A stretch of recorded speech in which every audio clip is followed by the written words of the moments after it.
Hey, how's it going, JPChivalry? I don't know. Words are hard. We're off to a good start. It's JPChivalry going live with Higurashi When They Cry, but more specifically, Chapter 3, Tatarigoroshi. Right? Tatarigoroshi. I got it. I didn't have to look it up again, but I just checked just to make sure. So yeah, we left off on the end of Chapter 5. We finished Chapter 5, so I think we're starting Chapter 6 today. Let me check to make sure. Yeah, okay. So yeah, we're going to start Chapter 6, and then, yeah, I think that's what's going on. Let's go ahead and do an FFC, BTTV, BTTV, and then we're good. Oh yeah, shout out to Death Bellows for the follow. Nice bird. It happened off stream, but thank you. Appreciate it. Appreciate all the advice. Or, I guess, bring up the whole PS3 mod thing. But yeah. Higurashi. It's fun. It's a good time. Totally okay. It's 2 a.m. You know, the schedule is what it is. It's fine. But I think tomorrow we're gonna go pretty long. That's the plan. But we'll see if that happens. We'll see what happens. Our sleep schedule's been like whack, so it works, but also it doesn't. So it needs to be fixed. So hopefully today we'll fix it. I think today we're gonna get the box spring, so that'll be nice. I do feel like the bed does need it after all the setup that we did on Monday, right? Yeah. So it's okay. We're surviving. We're managing. Anyway, I think. Oh yeah, scary truth. It's May 14th. Ancient custom in Fiji dictated that when a man died, his wives, slaves, and friends should all be strangled. Wow. The custom was discontinued when they started running low on Fijians to kill. Yeah. Makes sense. Jesus. His wives, slaves, and friends. Wow. That's a lot of killing. Gotta love those rituals. Ancient rituals. Customs. But yeah. Let's go and get this story started. Why do I feel like going up there? We're not even that far yet. And there's creepy music. Research notes, Oishi's past memo. So this was about the recent body, right? And then finding Tepe, I think. So last we left off, Oishi-san paid us a visit. What a nice guy. Jebaited, he's not this time. I mean, he is. It's just, to be fair, Keiichi did give him some lip, and I guess, yeah. I mean, he'd be mad, but also to do that to a kid is kind of, I don't know, Ishii. It's kind of messed up. Anyways, I guess tensions are high. With Tanagashi's coming up, you know. He's just frustrated. And then Coach stepped in, he saved us, told us about Satoko's parents, and then Satoko's aunt, who was beaten to death with a baseball bat. Kind of important detail. I don't know if that detail was revealed beforehand. Like, I knew about the beaten part, and then the drug addict part. I don't know about the baseball part. Kind of an important thing. So now we're leaning one way. Now we're leaning in a certain direction. But yeah, Satoko's missing, right? And then, or she's not missing, or she's at home, right? You think that's what's going on? I'm leaning towards the camp that she's missing. And Rika, I don't know. Rika's being Rika. But, I guess we'll see. See what's going on. See what's happening. Let's continue. So how's the audio? I think the audio's okay. Sojo-san staying home today too? Furude-san, do you know anything? Excuse me. Teacher's voice wasn't critical, but Rika-chan hung her head, unable to answer, and I felt really bad for her. Teacher called Rika-chan up and they had an exchange in hushed tones at the dais. At first, Rika-chan said that Satoko's fever had grown worse, but everyone in class knew it was a lie. Because every day, Rika-chan brought Satoko's bento with her. Huh. Satoko-chan, I wonder what happened. Don't ask me. I'm the one who wants to know most of all. It was already the third day since Satoko's first absence. Oh wow, time skip? Ever since then, I haven't felt good. Until just last Sunday. I was like, wait, what? Until just last Sunday, everything had been so much fun.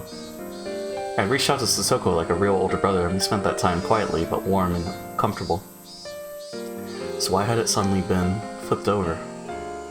The more I thought about it, the more I thought that the world had taken a turn for the worse ever since Oishi arrived. Thinking on it now, maybe the strange apprehensions plaguing... The strange apprehensions plaguing me the night before Oishi arrived had been a sign. Kurado Oishi, Oishiro-sama's servant. Shit, that's impossible. They can't decide Satoko will be the curse victim this year just because he showed up. Just what sort of slip-up had I committed to cause those fun times to end so suddenly? Yes, it was the day before Oishi-san appeared. Shion, Mion, and Rena had spoken of the curse surrounding Satoshi and his disappearance, and it was so sinister it gave me a bad premonition. Is my nose stuffy? I guess so. Such a small thing was the slip-up that invited Oishiro-sama's servant. It was absurd. I kept on groaning to myself that I would never accept it, ever. I obviously wasn't the only one suppressing my feelings. Mion and Rena were too. Everyone in the class was doing it. Rika-chan knew something about Satoko's situation, but she wouldn't tell us. Rika-chan still held a calm attitude, like a cat basking in the sun. But she was being unbelievably stubborn about this whole thing. She didn't want to tell us, and that wouldn't change no matter how many times we asked her. Everyone understood that, so nobody questioned her. If Rika-chan won't talk, then we just have to wait. And she might not be talking because it's something not worth saying. There is no persuasive power in reassurance given with an anxious face like that. Maybe I shouldn't start immediately after waking up. Mion was being taciturn and just looked up at the sky with a somehow annoyed expression. I couldn't tell if she was unhappy that Rika-chan wouldn't talk about it with her own friends, or if she was concerned over Satoko's well-being. And what about me? My anxiety was suffocating me day after day. If someone else were looking at me, then maybe I'd look annoyed, like Mion did. Tap tap. Someone tapped my shoulder. It was Tomito-kun and Okumura-kun. Hey, Bara-san, do you have a minute? Did your ball get stuck again? You guys have to get it yourselves this time. Okay. I was like wondering what the red ball thing was, but no, okay. Right, because we had to get the ball from the roof. You guys have to get it yourselves this time. Don't rely on the older kids for everything. Didn't feel like going along with them, so I was a little unsympathetic with my response. We heard a little interesting rumor. A rumor? Yeah. I just thought it might have something to do with that. A rumor? About Satoko they hadn't said that, but it didn't seem unrelated. About Satoko, they hadn't said that, but it didn't seem unrelated. They didn't want to talk in the classroom, so they pulled me behind the school building, lending further credence to that thought. The back of the school was damp and humid like always. Students didn't really come here because they wanted to. It might, however, have been the ideal location for trading rumors away from prying eyes. Tomita-kun, Okamura-kun. These rumors, they're about why Satoko's absent, right? We don't know if it has something to do with it, though. Or maybe... What on earth happened to Satoko? Is she sick? Or could she be, like, really sick? Or injured? Or something? No, actually. It's the opposite.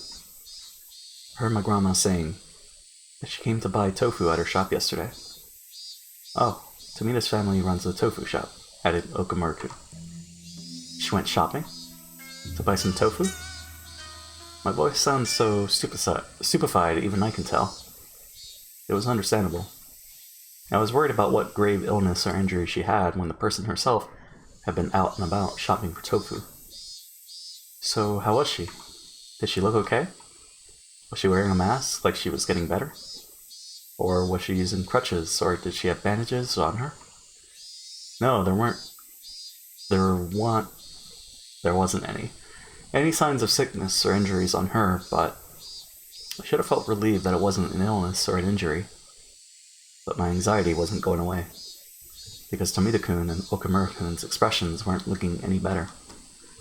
She apparently came to buy one piece of soft tofu, but my grandma said it was strange. Strange? Why? What's wrong with buying soft tofu? Irritated by how roundabout they were being, I had to desperately fight that irritation from creeping into my voice. Well, Hojo and Furude live by themselves, and they don't have that much money, right? So they only ever buy the cheaper, firmer kind of tofu. They've never bought the soft stuff. It's the most expensive thing there. Soft or hard? They're both tofu, right? Maybe she just wanted to eat some great tofu or something. Well, maybe, but... I knew how transparent I sounded right then. Hold on, let me clear my nose.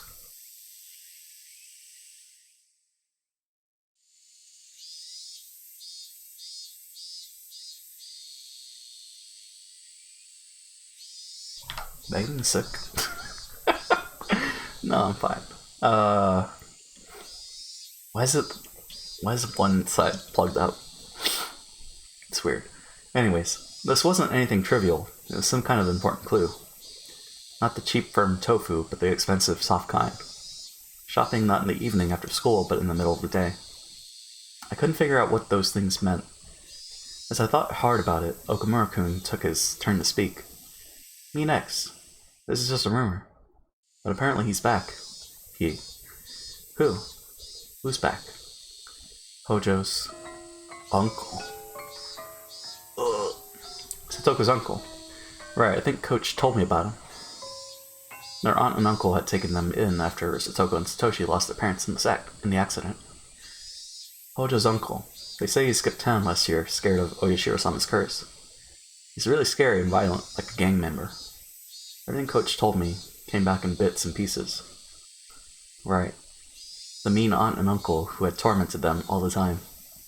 I think he said that after their aunt was beaten to death by the deviant, he ran away to his lover's house in Nokonomiya in fear of the curse. Why'd she be staying home from school and shopping for soft tofu in the middle of the day just because her uncle came back? My underclassmen climbed up and looked downwards. There must have been some big hint buried in there. Even if I didn't understand, if I told Mion or Rena about it, maybe they'd know something. Oh, my bad. You too. You were nice enough to talk about it, and I started hammering you with questions. Oh, it's okay. Now we know that she hasn't been in bed this whole time, gravely ill. That's worth something, right? It might be true, but it still won't make the clouds over my mind fade away. Ah! Maibara-san, over there! Okamura-kun cried wildly, pointing over my shoulders behind me. Startled, I turned around, and way on the other side of the schoolyard, near the school gate, I saw a figure trudging forth. Whoa! What? Ah! It's Hojo! I burst into a run faster than I could speak, so that as quickly as possible I could see with my own eyes that she was okay. Satoko! Satoko seemed taken aback by me shouting and running over to her. Oh! My, what is it, Keiichi-san? He surprised me with all the yelling and running. Stupid. Enough about me already. 3 days. What happened, Toko? I was so worried. Oh, ho ho ho. What a worry wart. It was only 3 days. Such a worry wart, Keiichi-san. From listening to her, she seemed like the normal Satoko, but I could tell she was clearly acting strangely. Her smile was somehow forlorn, and her complexion was bad for some reason. Hojo, were you alright? Were you sick or something? Tomita-kun and Okamura-kun both expressed their concerns. Just what happened, anyway? 3 days. Do you know how worried I was? Oh, I do so apologize. I was just giving the house a good cleaning. We haven't used it for a rather long time, so everything was covered in dust. Huh? Satoko, what are you talking about? Why would you have to stay home from school to clean the house? Satoko didn't answer me. Instead, she passed by me and headed for the entrance. Gosh, it is nearly about lunchtime, is it not? I am just starving. It was certainly lunch break. I couldn't force her to stop after she told me she wanted lunch since she was so hungry. Well, whatever. Rika-chan's been bringing your lunch for 3 days now. You look like you can eat it today. Let's just go to the classroom and put everyone's minds at ease. You're right.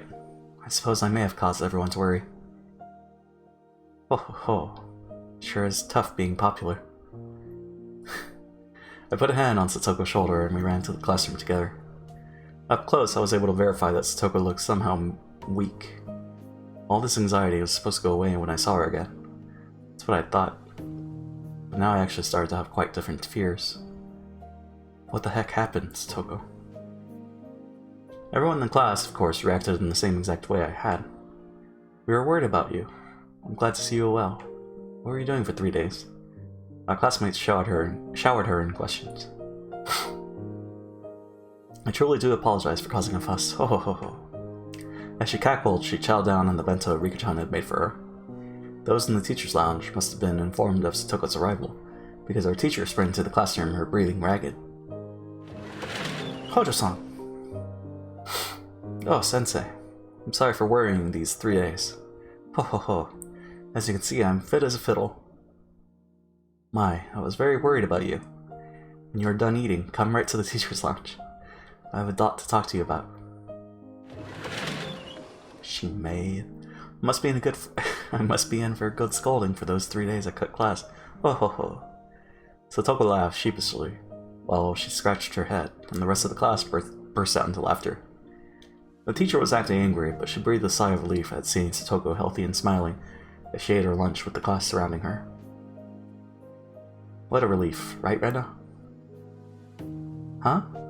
Oh, sorry. Yeah, I'm glad she's okay. I looked at Rena and you. She had a sense that something about Satoko was off too. I looked to see Mion detached from the clamor as well, with a somewhat grim expression. But Rika-chan, on the other hand, was smiling from ear to ear. She spread out the bento boxes one by one as Satoko finished them. Finally, Satoko was satisfied, and after enjoying a thorough conversation with her classmates, remembered that she'd been called to the teacher's lounge. Such a pain, but I think she'll be angrier if I don't go. I'll go with you. Satoko rises from her seat, and Rika-chan runs over to her. I do apologize, Keiichi-san. I'll be right back after getting scolded. Right.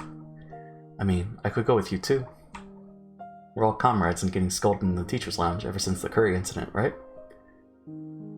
That won't be necessary. Keiichi should mind the place while we're away. Rika-chan's words were gentle, but the firm rejection was clear in her eyes. Two of them exited into the hallway, walking shoulder to shoulder. After seeing them off, the class breathed a collective sigh of relief, broke apart, and went back to their usual lunch break banter. We, however, couldn't go back to how we usually were. Not I, not Mion, and of course not Rena. They stared at the classroom exit Satoko and Rika-chan had left through, their expressions a little distant and grim. We're all friends. Isn't that right? I blurted out something strange, so Mion and Rena turned around with dubious expressions. I won't keep anything from my friends, so I'll tell you what I just heard a little while ago. I told them the stories I heard from Tomita-kun and Okamura-kun earlier about the tofu shop and how Satoko's uncle had apparently come back. All at once, without letting them speak. That's all I know. So if either of you knows anything, please say so. I've said everything I can. I ended my sentence firmly and looked into Mion and Rena's eyes in turn. Rena stared right back at me. Her eyes didn't falter. Without even opening her mouth, I could tell she wasn't hiding anything. Then her gazes turned to Mion. It's not like I was trying to keep it a secret or anything. Mion couldn't seem to endure our silent stares and began to talk timidly as if she was guilty of something. It's just, now that you've said something, Kei-chan, I guess I have to talk about it. Mi-chan, you know something? Well, I mean, I knew from the first day that Satogo's uncle had come home. That he just randomly showed up in Hinamizawa last Sunday. Why didn't you tell us that? I'm sorry. My angry shout caused Mion to flinch away, look down, and hang her head uncomfortably. Keiichi-kun, it's nothing to get angry about. You're scaring Mi-chan. Huh? Oh, sorry I shouted at you. I lowered my head in apology. Mion accepted it, collected herself, and continued. According to her, her uncle's relationship with his lover, whom he had been with in Okinomiya, had collapsed. Without anywhere to go, he went back home to Hinamizawa. And on that Sunday, the day of the barbecue, her uncle ran into Satoko and brought her back to the house. Why? Did he bring her with him? Because he's a good-for-nothing parasite. He can't even cook by himself, much less do any cleaning. But that's... he brought Satoko-chan back to have her cook and clean? Damn. I remember that she said she'd been cleaning the house when I met her back at the school gate. A moment later, the pieces fell into place into the jigsaw puzzle of unease. And as for what the puzzle depicted, when I saw it from afar, I could see the answer clearly.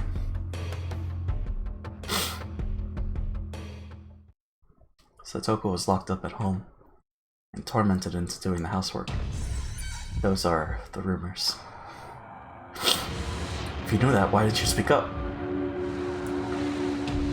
Damn, it's like a combination of different sounds and music. I nearly yelled that at Mion, but hastily stopped myself. Mi-chan, is that true? I haven't seen it myself, so I don't know if it's true or not. Mion looked down again, and staring at the floor, grew quiet. Just like last year? Like when they lived with their mean uncle and his wife? But this uncle is completely helpless when it comes to housework, right? If Satoko's that important, then there wouldn't be any reason to torment her, would there?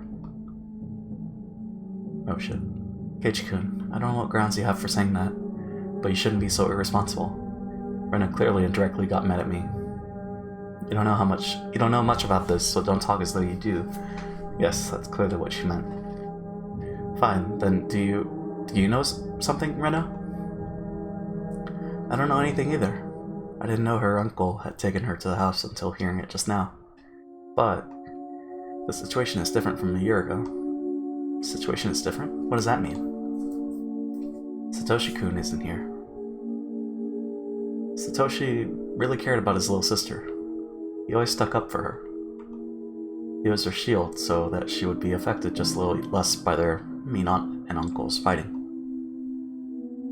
The mean uncle and Satoko-chan are the only ones living there now. Can't you imagine how stifling that must be, Keiichi-kun? He only even came back because his broke up with the woman he was staying with. Do you think a person who came back for such an unpleasant reason would be able to treat Satoko-chan kindly? She was right. It wasn't easy for me to imagine Satoko not being tormented. Sorry. Oh, no, I'm sorry too. I sounded like I was interrogating you, didn't I? How... An awkward atmosphere floated among us. The three of us remained silent and just stared at the floor.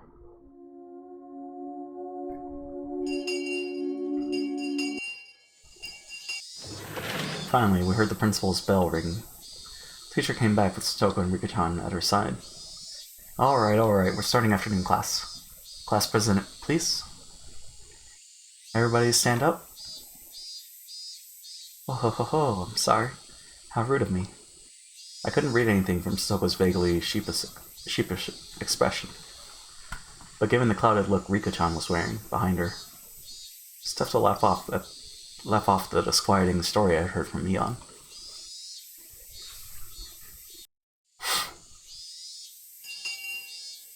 Yeah, that's it for the day. Alright. First time in a while everyone's been here. Let's all have a roaring good time at the whole club. Yeah, perfect. Indeed, in times like these, the best thing to do is obviously get rowdy and scheme against one another in a club activity. Just what I was waiting for. Hey, Satoko-chan, let's play. There was that game you liked, wasn't there? What was it again?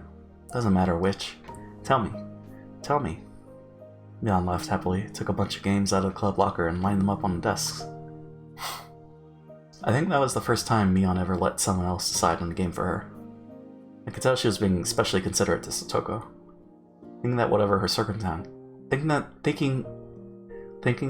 her circumstances, if we could just enjoy our time together as a group, that might be some comfort, some diversion.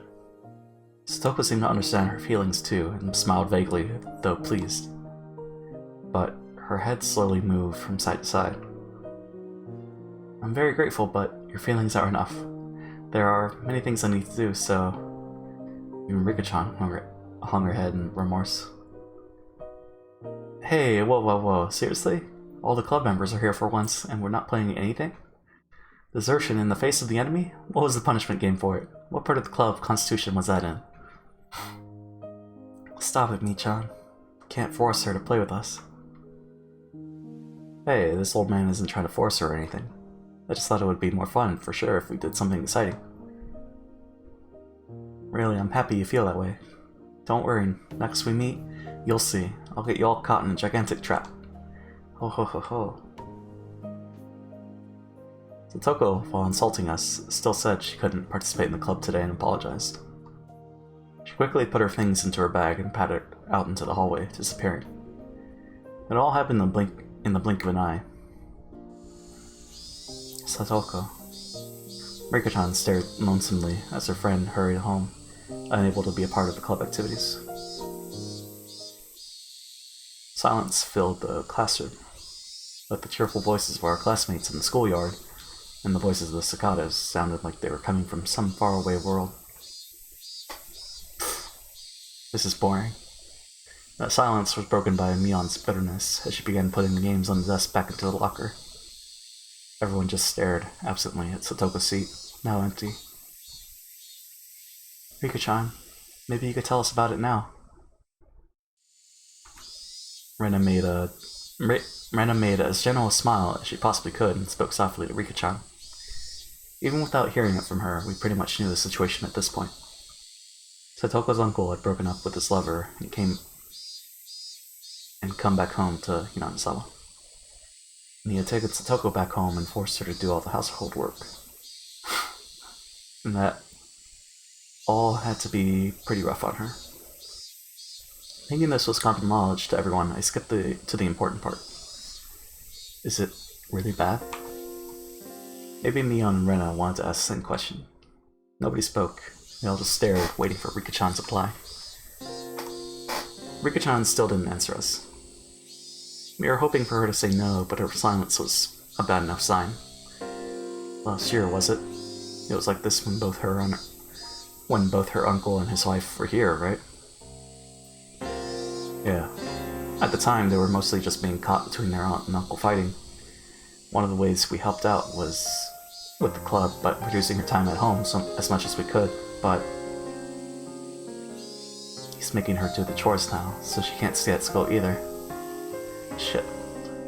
Satoko's not a slave. Who do you think you are, ignoring your own inability to live properly and basically putting Satoko under house arrest?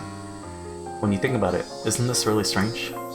We need a lot of circumstantial evidence, but isn't this abuse? Can't we notify the police or something? You're right. If we had evidence she was being abused, I think we could tell the police. And can't we talk to the region's welfare people about this? Brenna and I kept saying police, police, as though it were nothing, but Mion's response sounded like she thought we were a little naive. It's easy for you to say that. Have you thought about the risks of actually getting proof? What do you mean, risks? think it was 2 winters ago. We reported it to the Child Consultation Center. We told them there was abuse happening and to do something right away. Huh? You did? What happened? The person came as soon as we called. She interviewed Satoko and Satoshi about what was going on, and then their uncle and his wife too. I don't understand asking Satoko and Satoshi, but wouldn't it be not so good to talk to the aunt and uncle? They said they'd base their judgment on what they heard from both sides. Great of them, wasn't it? So what did they decide to do? Wait and see. What? What do you mean, wait and see? The uncle really studied up on this stuff. By law, you can't call it abuse unless someone admits to assault or child neglect. They poked and prodded Satoko and Satoshi a lot, but it never left any real marks on them. They were pretty much eating 3 meals a day and had beds, and there weren't any recordings of something like that to prove they'd said or done anything to cause them psychological trauma. None of the villagers had ever actually seen them being violent either. No matter how mean you are, you wouldn't act so violent in front of other people. Nobody would. Then what happened? The welfare officer apparently went to visit on the same day each week for a while. The aunt and uncle knew they were being watched, though, and didn't torment them in any way that would stand out. Of course, that wasn't the end of it. You mean they ramped up how malicious they were being? Mion sighed and nodded. Damn. Their aunt was really damn stubborn. She's one of the most spiteful people I've ever known. Apparently she was doing some pretty disgusting things. Satoko was like a doll that did nothing but breathe by the end of it.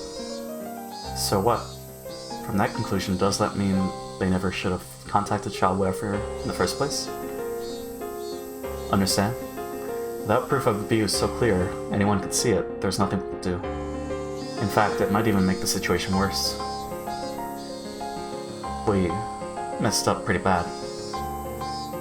After hearing that even public organizations, the one thing they thought was dependable, couldn't do anything, everyone hung their heads. In other words, until we have clear evidence of abuse, we shouldn't notify anyone. Well, I mean... basically, yeah. Consider Satoko's current situation. She was brought back to her house. It was a little difficult to call that abuse. She was being tormented and forced to do the chores. How she was being tormented would be the key, but without concrete evidence, it would be difficult to prove. If she had some kind of external injury, that would work. But as far as we could tell from today, she had nothing like that. And being forced to do the chores, that was a bit weak too. There had to be better evidence that she was without doubt being abused. Ah, I know. Her uncle had ignored Satoko's existence for a whole year and went to live with his lover in town. Didn't that fall under one of the definitions of abuse that Mion had mentioned? Child neglect? Yeah, it's a perfect case of child neglect. What about that, Mi-chan? If her uncle weren't here now, it could be recognized as child neglect. But he's living with her at the moment, isn't he? They were apart before, but if he said something like he had a change of heart and decided to live with her, then they might just wait and see again. Once we reported it, we would need to be absolutely sure they'd interpret it as abuse. Maybe we needed far more concrete evidence, lest we repeat last year's mistake. It's sad. This means we need to sit quietly and wait for him to be violent towards Satoko-chan and leave a mark, don't we? Meh. The only plan I could think of was, in the end, just watching and waiting. It left me in shock when I realized that it would be the same policy as that of the officials who had made the situation worse. As Mion said, reporting to a public agency would be a gamble. If we're going to pick a fight, it would have to be one we couldn't afford to lose. If we were gambling without enough money, without enough evidence, our defeat would be assured. So what causes the girlfriend to be killed, and then for him to come? Like, why is that different in this reality? If we took the time to amass enough money that we could be sure of victory, then that would mean pretending we didn't see Satoko's plight for a considerable amount of time. Sorry for bringing this up now, but how is Rika-chan able to live by herself? Rika-chan had lost her parents, if I recall correctly. From what I heard, she had no relatives either. She was forced to live on her own as a result, but her life was unfettered, free of restriction. If she could somehow grant that freedom to Satoko too. I mean, Rika-chan, you're living without any parents, right? Don't kids with no guardians have to go to orphanages and stuff? Keiichi-kun, that's cruel. I'm not saying it to be mean. I only asked because I thought maybe there would be a hint to saving Satoko. Rika-chan, sorry if I offended you. Rika-chan shook her head, not particularly disturbed. Well, you see, it's because I'm considered the mayor's daughter. Let me explain. The mayor, Old Man Kimiyoshi, is Rika-chan's guardian. He got official permission from the governor of the prefecture. Huh? So you're adopted? No, not adopted. You can be someone's guardian without being in the same family. Oh, I get it. Rika-chan lives by herself, but by law she's considered to live with the mayor, right? Yeah, basically.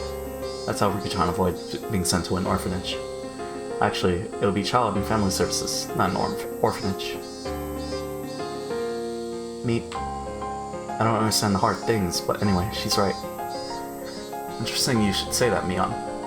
You can be someone's guardian even if they're in another family? Then shouldn't we have the mayor or someone else become Satoko's guardian, if only on paper? Then she'd be in the same position as Rika-chan. Then she could go back to her old life. But they don't hold her in high regard. Too bad it won't work. I mean, her uncle is supposedly her guardian. Wait a minute. You lost me there. What's a guardian exactly, anyway? In legal terms, a guardian and a parent weren't necessarily synonyms. So whoever was actually looking after her at home would be considered her guardian. Then her uncle isn't her guardian. He left Satoko by herself for so long. But if he insists he's her guardian, then that's it. It's been a few days since Satoko was taken back to her house. Her uncle's been paying for her meals since then, right? He has started looking after her, so he'd probably insist. And even though he abandoned her for a year, he already looked after her for the whole year before that. But the mayor doesn't have that kind of history. So then if both the mean uncle and the mayor requested guardianship at the same time, the uncle would make more sense? No, but he'd have a better chance. The term guardian refers to the person actually caring for her, right? The uncle actually has a bed and food for her, but the mayor would just have his name. It wouldn't even be a contest. Then shouldn't the mayor just start caring for her for real? He'd be her guardian in name, in reality if he did. We just need to shelter Satoko. That might lead to her uncle being desperate to take her back, but will stubbornly refuse him. It won't be that easy. Satoko is a grown girl, you know. It's not like giving someone a cat. Doing that every lurk, JP. Sounds good, Gus.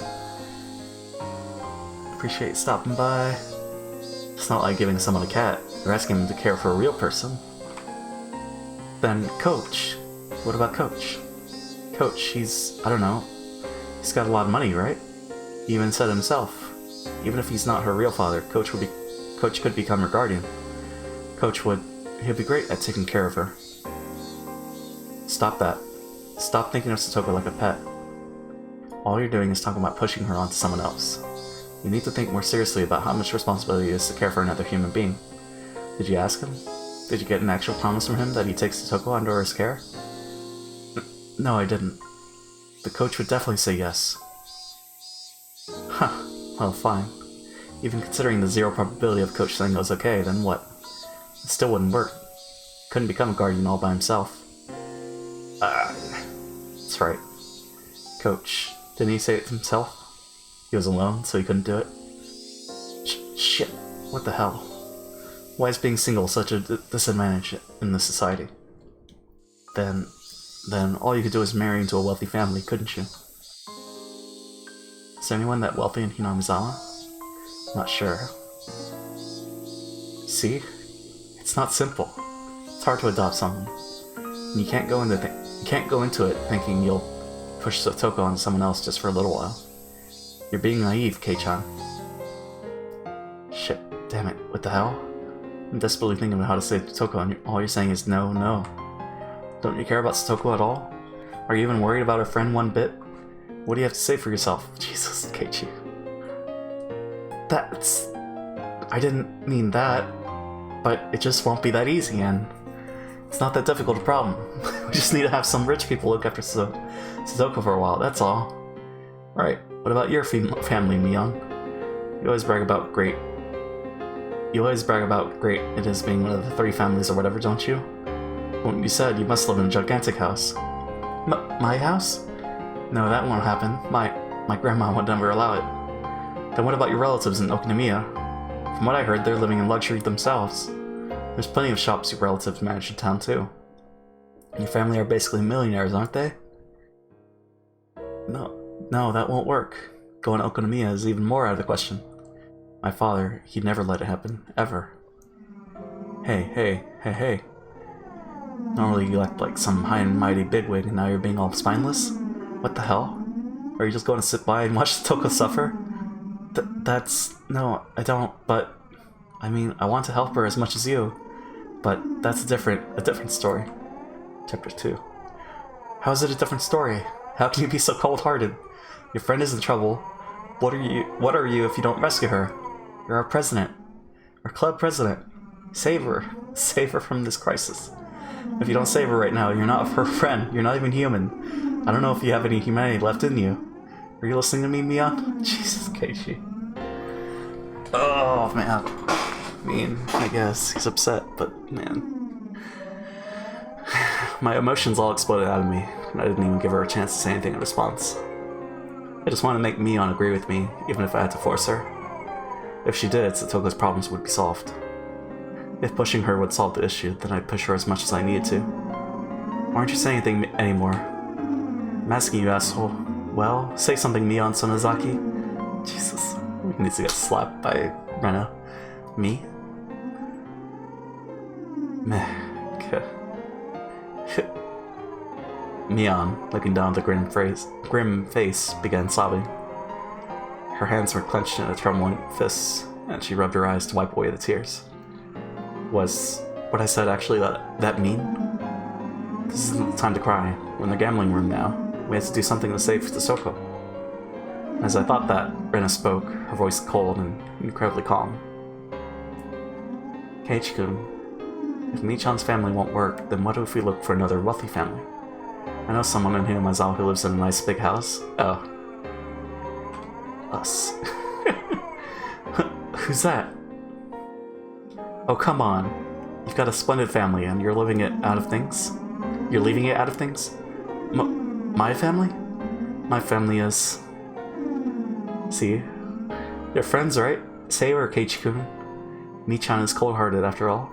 Since you are so considerate towards friends, you should lead by example. Just the three of you are living in that huge house, right? Then you've probably got plenty of spare rooms. You should just give a few of the empty ones to Soko-chan, and then our worries will all be over. What's this? We're done already? That was pretty quick. Okay, great. Congratulations on solving the problem. Then are we done for today? I'm going home. Hooray, hooray. Maybe I'll go treasure hunting. I haven't done that in a while. I was so worried about Soko-chan until now that I didn't feel like going to play at all. I wonder what I'll find today. How... Say something, will you? Why am I the only one talking? Say something, you bastard. Are you listening, Keiichi Mibara? Damn. Even the cicadas seemed to cower in fear. Rena, her shoulders bobbing up and down, and me, who had forgotten to breathe. Mion, whose face had gone completely pale, and Rika-chan, who was keeping silent as if nothing had happened. The atmosphere in the classroom grew tight and stiff, and it petrified us where we stood. Rattle. The sound of the chair as Rena sat back down after having stood up finally allowed everyone present to take a breath. Rena had shown me just how much I'd hurt Mion. Rena's scary. After a few moments, Rika-chan cut into the frozen air. Yeah, I'm sorry, Rika-chan. Michan, I'm sorry to you too. I don't have to apologize to you, do I, Keiichi-kun? Yeah, I'm sorry. Sorry for being so unreasonable. Were you saying all that to me before? You said it while glaring at Michan, so I totally thought you were talking to her. Ren had such strength that you wouldn't have imagined it normally. All I did was spout terrible things as a wave of violent fury passed over me. Couldn't contend with her. Mion, I'm sorry. I lost my cool. Come to think of it, I didn't understand what had gotten me that riled up. I thought of myself as Satoko's Nini, so I only had good intentions, that I think about it a little harder than everyone else, and yet didn't think about it hard enough. It's okay. You were worrying with everything you had, but all I was saying was that nothing would work. So I'm sorry. I did something wrong too. Mion rubbed away the tears at the corners of her eyes with her fists and apologized as well. We bowed our heads to each other and looked down without glancing at the other. Someone, I don't know who, heaved a sigh.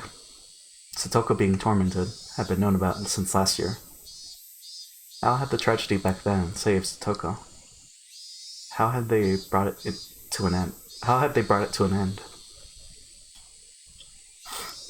My nose is all stuffy. Right. In the end, nobody could do anything. All they could do was bear it patiently and wait for those agonizing days to end. That's right. The one who brought an end to those terrible days was some crazy drug addict nobody knew. On the night of Watanigashi last year, their mean aunt had been beaten to death. But it hadn't been done to save Totoko or Satoshi. Right. It really was just a coincidence. Satoko's friends, who needed to do something for her, most of all, could do nothing. The incident may have been a tragic one, but from Satoko's viewpoint, it was nothing less than a miracle. Yes, a miracle. A miracle one could only wait for. Is waiting all we can do? Not for evidence or of abuse, not for something that minor. Huh? Wait. For what? A miracle. No one made fun of me for using such a crazy word. We couldn't come up with any solution, so it was the only thing we could do. We're powerless. That one word Mion dropped was the finishing blow. It was hot. My body was sticky with sweat. The worst month. June. It's June next month. It's gonna be the worst month next month. I mean, what's today? 5/13? 5/14. 15 days. I don't think we're gonna be done with this by then. I mean, we'll probably continue playing this until June. I don't know, maybe. I walked forward quite a ways, then turned right where the rice fields ended. I've never come here before, so I had no idea where to go. This will probably extend to June. I got lost several times, so I may have taken quite a long way around.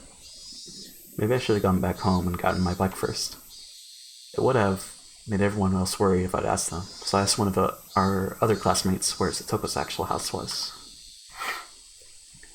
That house was originally her family's, apparently, not their uncle and his wife's. Their house had been bigger, so they had taken it for themselves. Ah, right here. Several houses all in a line. Over there. I was visiting Satoko's house, but didn't particularly intend to meet her there. Didn't mean to spy on the enemy, her mean uncle either. Maybe I just wanted to be a little closer to her, as their Nini. Pretty words, but I didn't know if they were true. If what Tomita-kun and the others told me was right, it'd be this house? When I recognized it, my feet grew heavy. What did I come here for? My motive for coming here was absurd. When Mion had said at the end that we were powerless, it made me sort of frustrated. I just wanted to do something. Anything other than waste the days away praying for a miracle. That's what made me come here. But that was all. Even if I were to witness her uncle actually tormenting Satoko, what could I do? Would I act like a comic book hero, punch a guy in the face and take Satoko away with me? And then live together somewhere far away? That was ridiculous. I'm powerless. Sakata's voices, raised in chorus, sounded like they were scoffing at me. As though they were saying that if I couldn't do anything and wouldn't do anything, then I should go back home. I heard a car approaching, so I got out of its way. But the car stopped right behind me, its horn honking shortly once. Annoyed, hadn't I gotten out of their way? I looked behind me and a familiar face was looking at me out of the driver's seat window. Who is she? Oh, Coach. Coach, Hello, Meibara-san. How unexpected to meet you all the way out here. Do you live nearby? Me being here wasn't normal. Just as I considered somehow giving him the slip, I noticed Satoko sitting in the passenger seat. What? Satoko? Satoko got out of the car and began unloading a lot of groceries from the trunk. I happened to run into Coach on my way back from shopping. He said he'd bring me home, so I accepted his offer. She wouldn't have been able to carry all those groceries on her bike. As Coach spoke, he pulled Satoko's bike from out of the back seat where they put it. The grocery bags were big, and there were 4 of them. They all seemed to be packed full and very heavy. Those bags, 7 smart? Hey, isn't that a little far to go by bicycle? I looked at the bags and saw that they were filled to the brim with sake bottles, snacks that you'd eat with sake, and boxes of cigarettes. She could buy that? She could buy alcohol and cigarettes? Their weight was one thing, but their contents were nothing less than luxury items. I made it thanks to Coach. He helped me out. It was a little difficult going up those hills. Satoko gave Coach a smile filled with gratitude, but it was incredibly awkward and even heart-rending. Satoko, these groceries aren't for dinner tonight, are they? Of course not. I do not drink sake and I hate snacks. Of course I don't smoke either. He made Satoko go to a distant store by herself on her bike, so she could buy dumb shit like this. What was the uncle doing right now, anyway? He must have been working up a good sweat at this very moment if he needs to send Satoko out by herself, right? If not, then how much had Satoko suffered for no reason? I hadn't intended to voice my feelings, but they may have made it into my face. Coach might have noticed because he clapped me on the shoulder. Just then, one of the house windows clattered open and the face of a vulgar man, the very sight of which made me immediately avert my eyes, emerged from within it. There were no self-introductions necessary. My gut told me that this was the uncle in question. The first thing out of his mouth should have been words of gratitude for Satoko. Satoko, you left the heat for the sake on when we left, you half-wit. I'm sorry, but you told me to go right away. You idiot. All that brewing I did for nothing. Idiot. I'm sorry. Satoko, miserably, apologized over and over, bowing again and again. She could be perfectly described as a small animal. I had no idea what was happening. Satoko finished shopping for all this heavy stuff that wasn't even for dinner.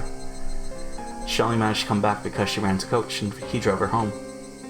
If she hadn't been found by him, she'd surely still be by herself, panting and moaning, pedaling her bicycle up that steep hill. What was with those words, those horrible sleaze of words that he said to Satoko? In what country's dictionary did it tell him to say such things to a young girl who just finished shopping? My anger, of course, wouldn't reach him. The uncle displayed no interest in me, instead shouting at Coach, "Oh, if it isn't Dr. Irie. Hello. Why don't you come on inside too? We're in the last round, so you can get in right away. 100 yen for 1,000 points, anything goes." Scambling. No, I'll pass, thank you. I just ran into Satoko-chan and gave her a lift is all. I'll be leaving now. Ah, nah, come play around. You got a lot of money, yeah? Dahahaha. I didn't even understand what her uncle and Coach were talking about. But I knew one thing for sure. None of what he just said had been to thank Satoko in any way. Satoko, could you bring us the damn snacks? And start getting those beers chilled too. Go get us some cold ones from the fridge. Tekan, she's so harsh on her. She looks so sad, you should take better care of her. That's how I gotta treat her. She's been like this since she was with my bro. Spoil her, and she ain't gonna listen to a damn thing you say. Shit. Whatever. It's your job, Tekan. Tsubaki-san declared Richie too. Sorry. What? You're in Richie again, Tsubaki? Looked like it wasn't just her uncle. Some of his friends were over. Hey, wait. What was he... No, what were they doing? flinging rude words left and right, making Satoko go shopping for your beer. What were they doing? My uncle's friends came from town, and they're playing mahjong. Told me to prepare dinner for them as well. What the hell? Mahjong? He called his friends over for mahjong? They were too busy playing, so they sent Satoko to buy them a crapload of booze from a faraway store. And the first thing he said to her was how she left the gas on? What the hell? What the hell? What the hell? What does that guy think he's doing? Who could get lost in some dumb game of mahjong and send Satoko to buy all his stuff? Even though Coach was listening, he pretended he wasn't. There was a line of heavy-looking shopping bags lined up on the ground next to the trunk. Mibara-san, you up too, please. You're a boy. You get to carry this heavy one. Coach! You gonna let this slide? This is completely... Coach pretended he hadn't heard that violent outburst either. When I thought of it later, his reaction might have been the best thing he could do in that situation. I'll carry 2 of them myself. Come on. Help us carry them, please. The bags were packed to the brim with bottles of sake and bar snacks. They were so heavy, and so filthy, so unfair. They weren't just heavy in terms of weight, it made me feel mortified. Nothing could have been heavier than that. Keiichi-san, there's no need to push yourself. I'll carry it. Satoko mistook my biting back the humiliation as grimacing under the weight and offered to help. Stupid. Don't underestimate me. Satoko had never looked down on my physical strength in the slightest. Gah. Grah. Coach, I'm sorry for you too. It must be heavy. No, not at all, answered Coach, smiling vaguely. Coolly. But I alone knew. Coach was an adult, so he just knew how to keep his feelings from showing. There was even more anger than I was feeling, burning deep in his eyes. Well, it is heavy. Ugh. Shit. It wasn't very far to the doorstep of Satoko's house, but the bag squeezed my palms and started leaving red marks. Ugh. Fury welled up in me, and the back of my throat stung. But even if it all came gushing out, it wouldn't solve anything. So, just tightly gritting my teeth was as much as I could do. Really, thank you so much. Both of you. You really helped me here. After we carried them to the back door, Satoko said that was enough. Occasionally we heard the repulsive laughing of her uncle and her friends from within, and my insides would seethe. I knew they weren't ridiculing us, and that was why it made me so mad.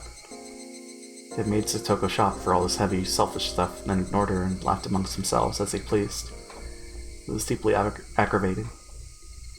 Of course, Coach had to have felt the same way. But if he accidentally let his feelings slip onto his face, he'd only cause Satoko more worry. He knew all that, and spoke coolly, as if to say he didn't care. Not at all. I'm happy I could be a bit of help for you. If there's anything else I can help with, please tell me. Yes, I really am happy you feel that way. That he feels that way. Those words were sad. Satoko herself was sad and resigned that we could only help her so much. But she was right. No matter how much Coach or I want to help Satoko, this was as much as we could do. I felt absolutely ashamed at not having the power to help her any more than this. Burning, boiling emotions were bubbling up within me and rising into my throat. Trembling all over, I almost started to cry from my fury. Me too. If there's anything I can do, I'll help you whenever you need. So, hang in there. I wanted to, at least. Give her those trite words saying that I'd help her whenever she wanted. Yes, thank you very much. I'm happy just that you came all the way here when you didn't need to. Satoko seemed to have guessed. What I was doing in a place like this, when my house was in the opposite direction from school.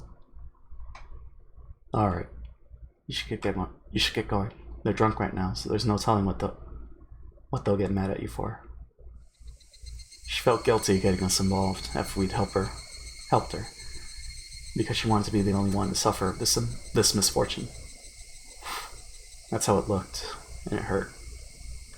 I handed my supermarket bag over to Satoko, and then I noticed on the back of Satoko's hand, there was something that looked like a bruise. Hey Satoko, what the heck is that bruise? And as much as anyone how transparent that sounded, didn't need to hear it from Satoko to know how this bruise came to be. I just slipped on the stairs and hit it a little. Please play it no mind. You're lying. Coach nudged me in the back. Then he put his index finger to his mouth to chide me for being so loud. Really, thank you so much. Until tomorrow. I hope we can see each other at school. That's not what I'm talking about. I asked you how you got that bruise in your hand. Jeez.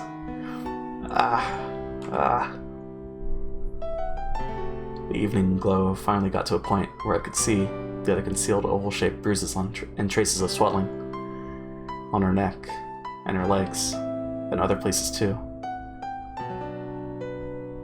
I fell down the stairs. The very moment my violent, rampaging emotions were about to burst their way out of my throat, I found my mouth being tightly clamped down on. Oof, oof. Coach was pressing down my mouth from behind, wrapping around me tightly with his hands. Because of that, I couldn't say anything. I could only groan, which I did.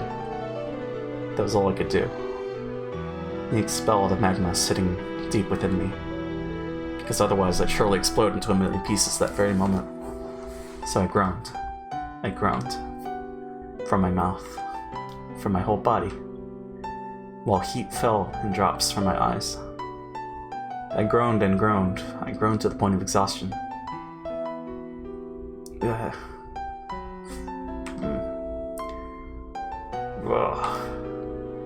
I wrung absolutely everything out of myself. Even having lost my voice, I was still wringing it all out. I understand how you feel. I really do, Meibar-san. Please just endure it for now. Please, I'm asking you, Meibar-san. Endure it for now? And then what, huh? What would happen to her, to Satoko? Her body and mind were wounded, and she was being made to suffer like this. Can you not even let me howl in vain at it? Is that it, Coach? Are we this powerless? So powerless that we can't even fucking scream from the bottom of our hearts?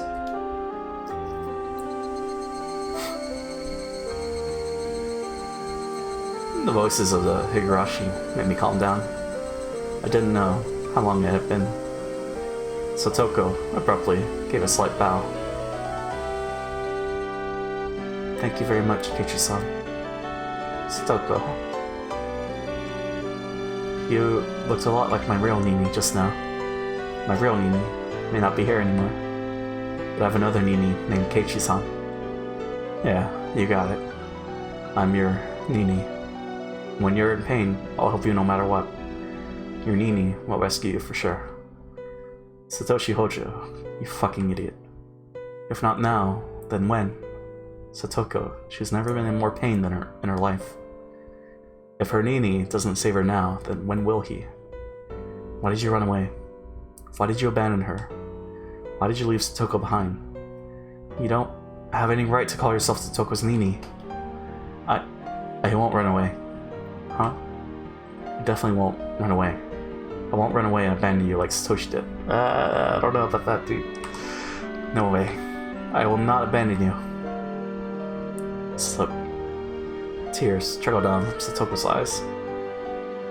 And then she narrowed her eyes into a smile. Goodbye, Nini.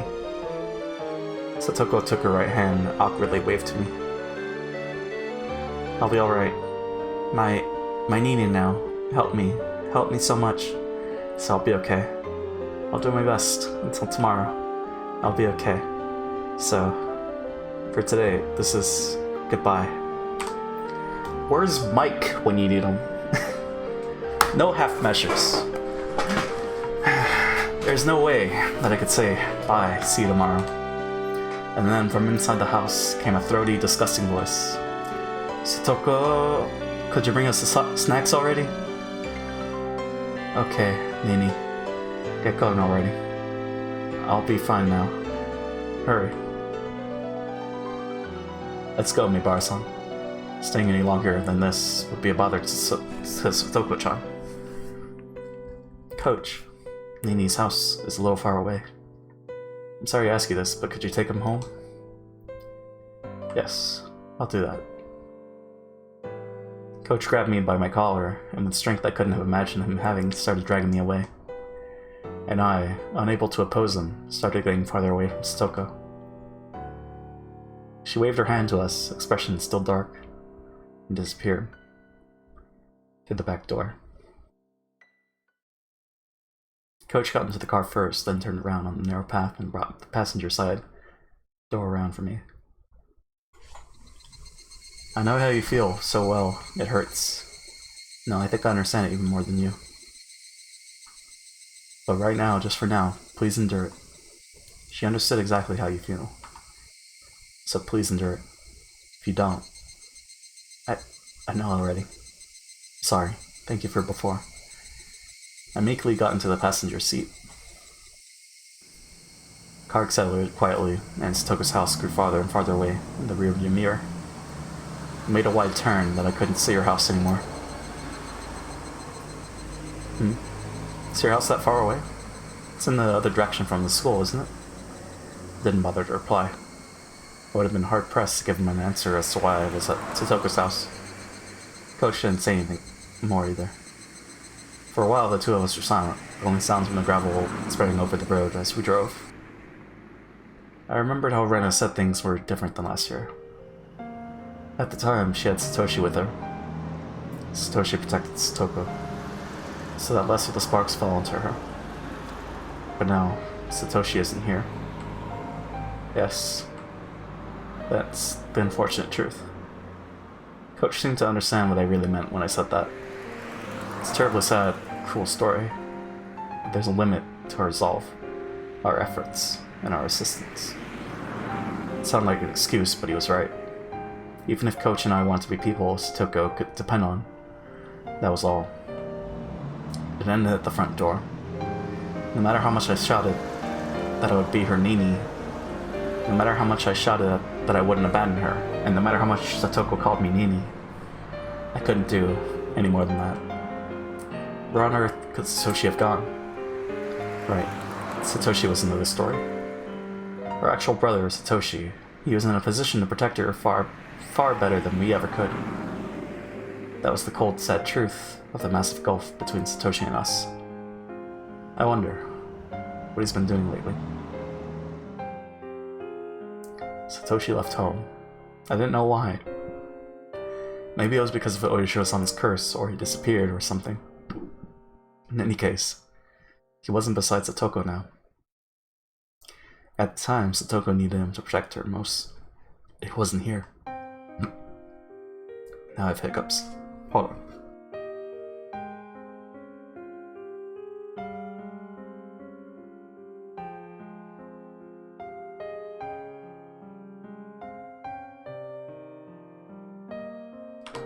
Well, my nose is clearing up, so that's good. Why isn't he here? Satoko needs him now more than ever.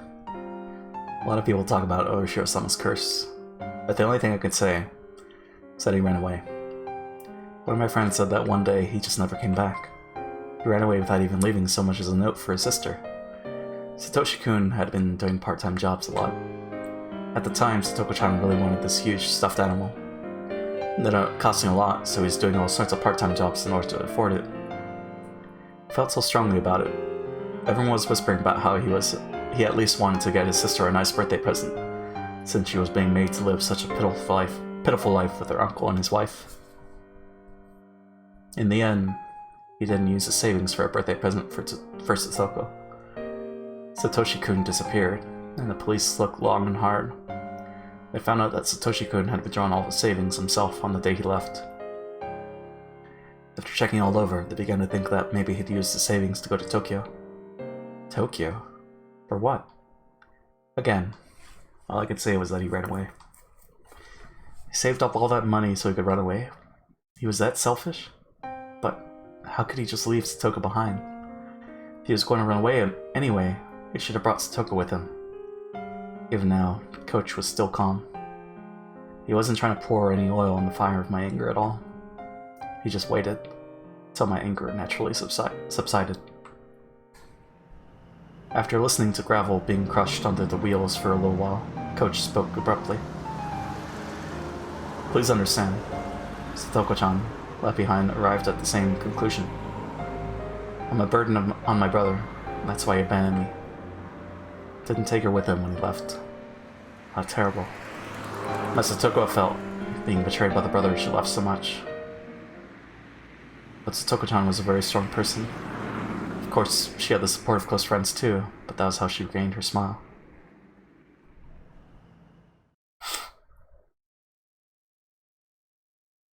I recalled how Satoko had spoken of Satoshi so brightly when I was eating dinner with her and Rika-chan a few days ago. At the time, I didn't think any more of it than how pleasant their sibling love had been. But now that I did think about it, I realized it was like she was peering into the distance from atop a pile of tragic perseverance. She said Satoshi-kun will come back for sure. And then when he did, she wanted to see how she was no longer a burden. Satoko isn't a burden. She's way better at day-to-day living than me. She could do pretty much anything. I mean, she might fall behind Rena or Rika-chan in certain aspects, but she's way more of an adult than most people. That's the result of her having worked so hard since she didn't know when Satoshi would come home. Her efforts are so painful. While she lived with Rika-chan, while Rika-chan taught her how to handle everything flawlessly. Also that she could welcome back Satoshi at any time. So that she could show him she wasn't ashamed. So, when is Satoshi going to come back? I asked Coach, but knew he wouldn't be able to answer. In any case, Satoshi ran away. He left Satoko and ran away from Hinamizawa. Someone said that when you leave Hinamizawa and run away, Oishiro-sama's curse gets you, right? Then, that made sense.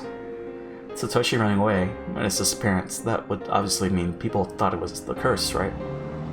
And they could smile. As though it was his own fault. As though he got what he deserved. Hey, Oishiro-sama, whoever you are. Satoshi didn't vanish because he ran away.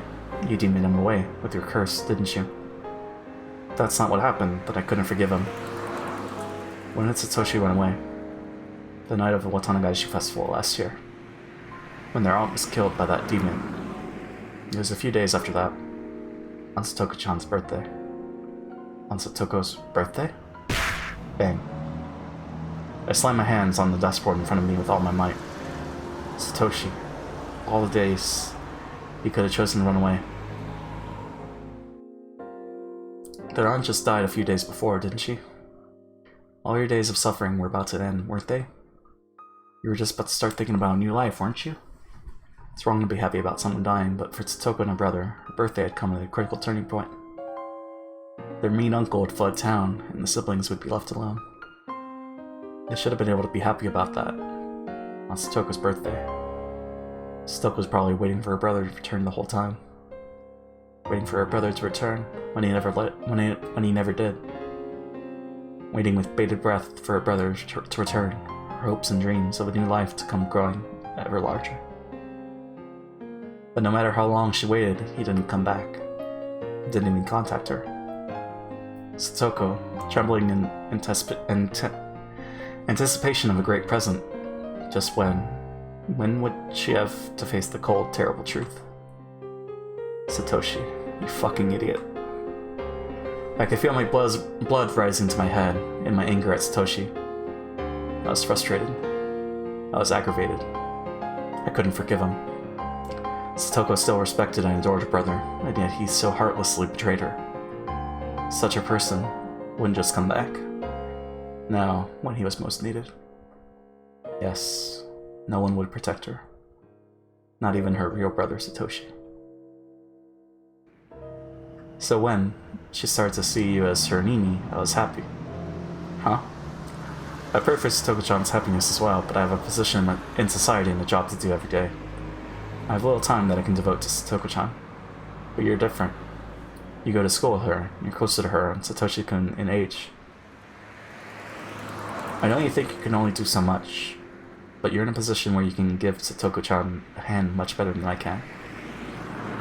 So I want you to help her enough for the both of us. That's what I wish for. But that's... Coach, you could... Of course, with my job skills, there are plenty of things only I can help her with.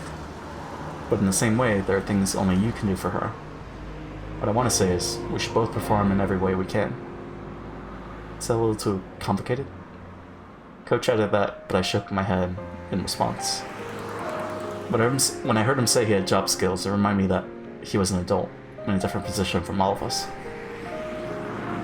Maybe I should ask him about it. Oh, Coach, do you know a lot about laws?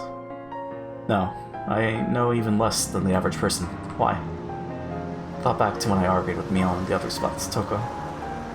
Our children's argument had only left us with the conclusion that we had to wait and see what would an adult think.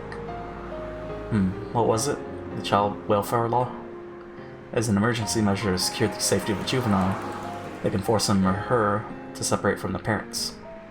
They can do that? So then, we could rescue Satoko from our uncle right away. Satoko-chan might not want that. Unless the person being abused wants shelter. Anyway, it doesn't go that far. Satoko doesn't want it? Why? Coach didn't answer me. Didn't know why he didn't. It was clear as day that Satoko's uncle was being violent and treating her like a slave. So then why? I clamped down on my frenzied emotions and waited intently for Coach to answer. But he never did. It wasn't like he was pretending he hadn't heard me. If I had to say, it was more like he wanted to explain but couldn't put it into the right words. Satoko-chan probably thinks of this abuse as a trial. A trial? This isn't some weird religion we're talking about. You might know this, but Satoshi-kun always looked out for Satoko-chan. She always relied on him, almost as though she was utterly dependent on him. And then for a while, the Satoshi had always protected Satoko from their aunt and uncle. But that was his duty as an older brother, not something to worry about. I think that may have traumatized her. Maybe she figured that depending so heavily on her brother had made him hate her. And for Satoko, the current situation was a retelling of the story of a little over a year ago. But this time, Satoshi wasn't here. So I believe that now. She thinks something like this. She wants to overcome this trial by herself without relying on anyone else. And that if she doesn't grow strong, then Satoshi-kun will never return. Now that you mention it, Satoko had never said a word about how hard it had been before. I figured she was being threatened not to talk about it, but I talked with everyone and we were wondering if we should report it to the Child Consultation Center. I have heard that a social worker was visiting Satoko-chan last year. Yes.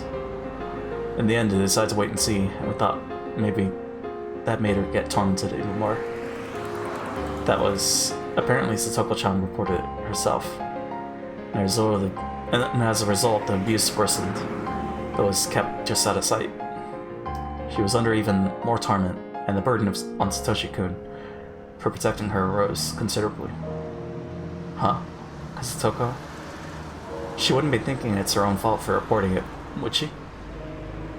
Coach nodded quietly. Satoko-chan would probably either hate it if you suggested reporting the abuse, or feign courage and say you didn't need to. And even if you reported it in secret, she'd probably insist to the social worker that she wasn't being abused. Satoko always acts tough and doesn't readily admit defeat, so I can imagine that easily. And there are strict limitations on this emergency measure. The Child Consultation Center would need permission both from the court and from the concerned party. If the abuse was known to the public, they could forcibly shelter her, even if she denied it. For Satoko-chan, that would probably mean losing. This isn't about winning or losing. It's real life. Satoko, she's back on topic.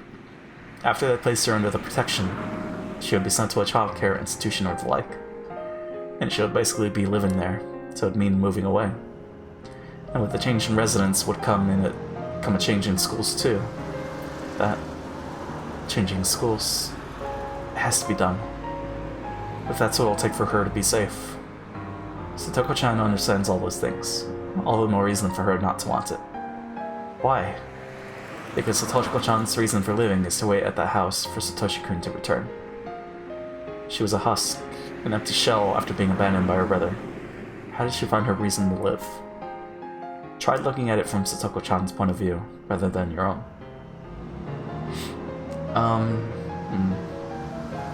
It felt like he was trying to confuse me with that hard-to-understand roundabout way of talking so unique to adults. The point was that I couldn't do anything about Satoko wanting to stay in that house, and that I should watch until she gives in. In the end, no matter what I said, Coach himself was saying to wait and see.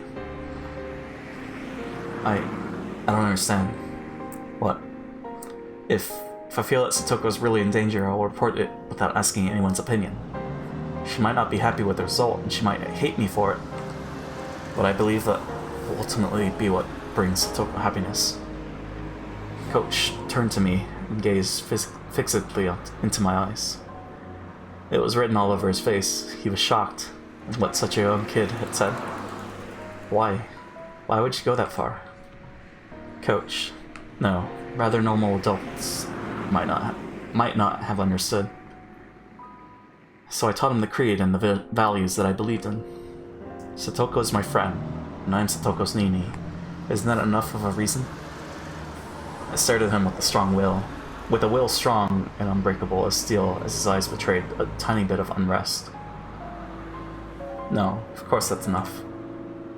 We were silent for a little while, until finally Coach said only that. Didn't we make a promise? I'm sorry, what? That we weren't going to ever let Satoko cry? We made a vow on that day at the barbecue party. I didn't think about it hard at all, but Coach and I still made a promise. That we wouldn't ever let Satoko cry. Coach gave a dry grin of regret, immediately apologizing for not remembering. One way or another, when he grinned like that, it made me think that his enthusiasm for saving Satoko was a tiny bit smaller than mine. He lightly hit the brakes, making a skidding noise, and leaned forward. Could that be your house there? Oh, right. Meibar-san would live at the Meibar residence, wouldn't he? Before I knew it, we were almost to my house.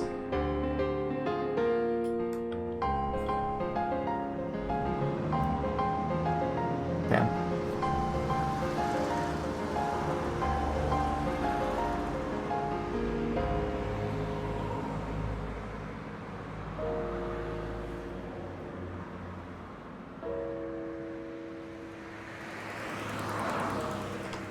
Case 31.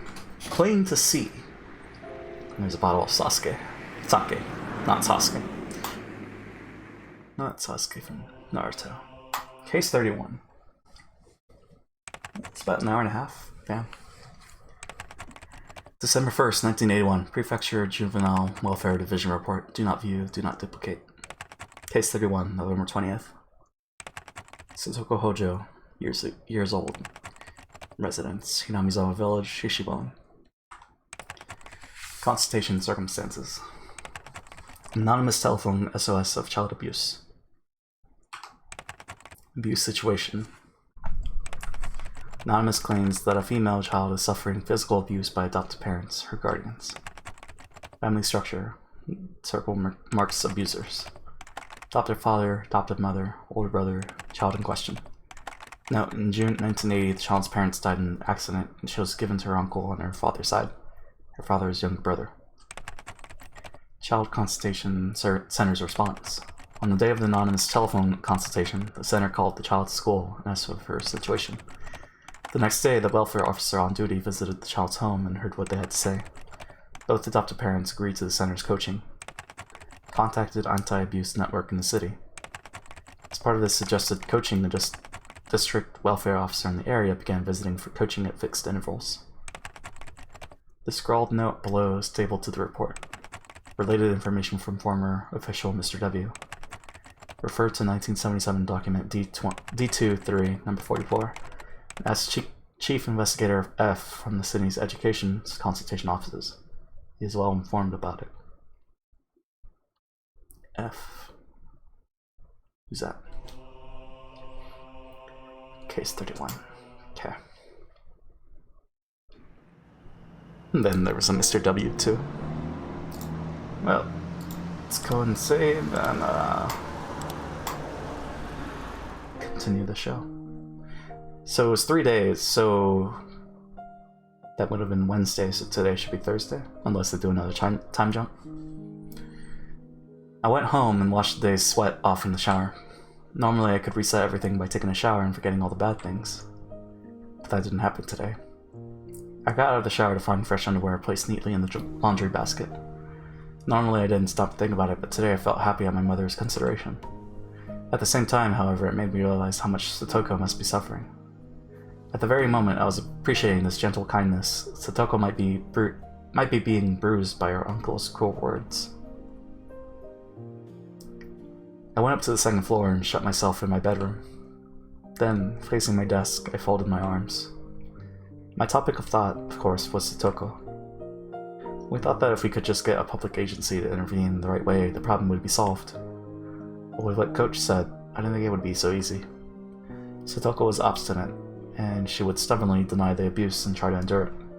And that was an act of atonement towards Satoshi, who had protected her before and then run away. As long as she thought that way, the situation would be so simple. But earlier, before Coach, I made a clear declaration. If I thought Satoko was in danger, then I would do what I had to. In the end, that meant I was just going to wait and see too. Nevertheless, I thought I'd drawn a clearer line than Coach or my friends had. If the time came, I would report it. Over the phone. Given Satoko's personality, she might criticize me if she found out. But I believed it was ultimately the best decision. Wait, Keiichi Maibara. Would that really be all it took for the problem to end? Say that I reported it to public agency, like the Child Consultation Center. What if they stuck to their wait-and-see attitude like last year again? Last year, they decided to do just that, and the situation improved temporarily, but then the aunt, thinking herself a laughingstock, increased her tormenting in secret. In the end, things became more underhanded than ever before. This year, it was her uncle. I had just seen him for the first time today, but the man seemed much more direct, much more violent than the word underhanded could imply. He wasn't like their aunt. No, not that subtle. He was more direct. He might also assault her with punches and kicks. That could easily be discerned from the bruises and such I saw in Satoko's body. Shit, you're too naive, Keiichi Maibara. However heroic it may seem to report what was happening, if it doesn't save her, then it doesn't mean anything. Reporting things to a public agency was only one option. Leaving everything to them would be dangerous. Hold on. It is raining. Okay. Well, you know, if it's raining and the stream might shut down. That's fine. We'll keep playing. See how far we go. We would need something more to guarantee Satoko's safety.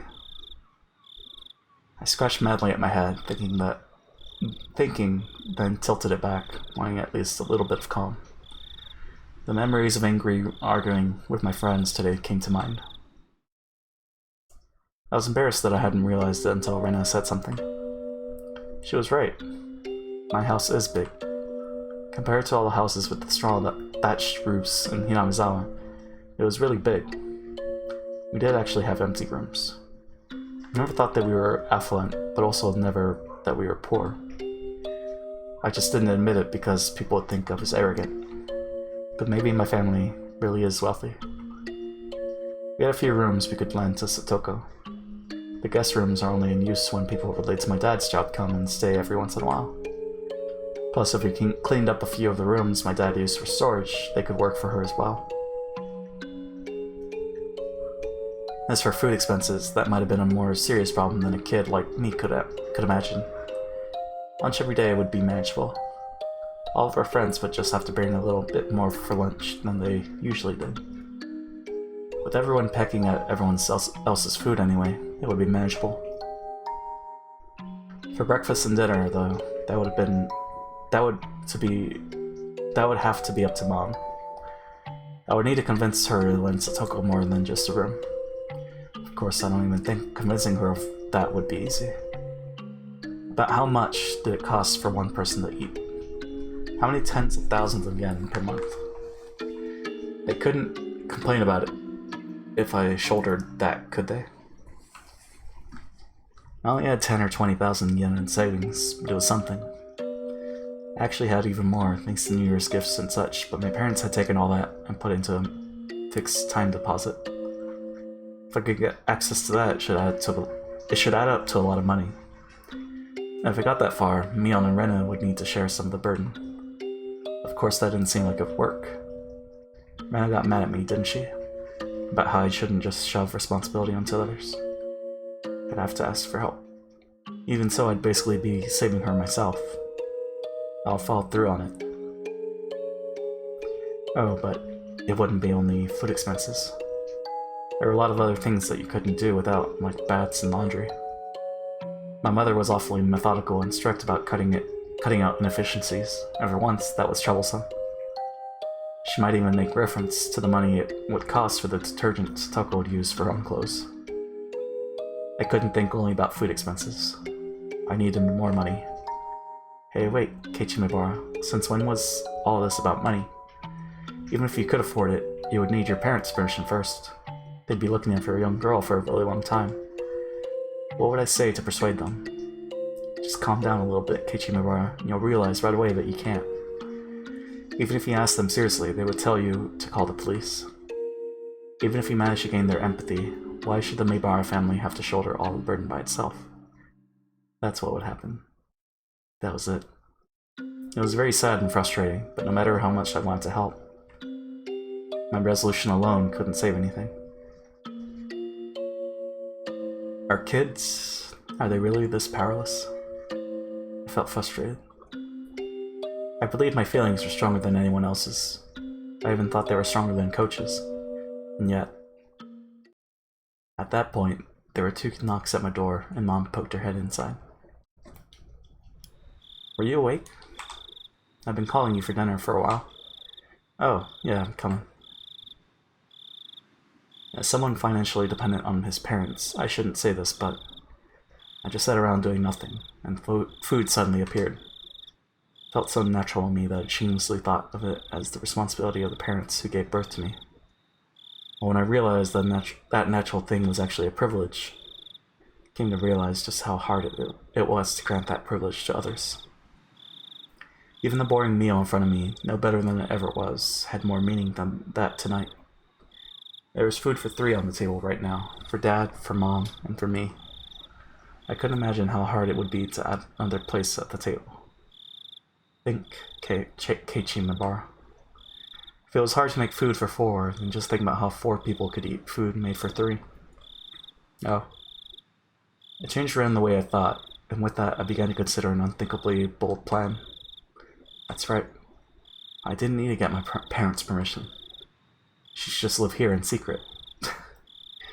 I got upset when I found out a while ago, but if I remembered right, if you climbed out the window, then shimmy down the first floor roof of the gutter, you could go in and out of the house directly from my room.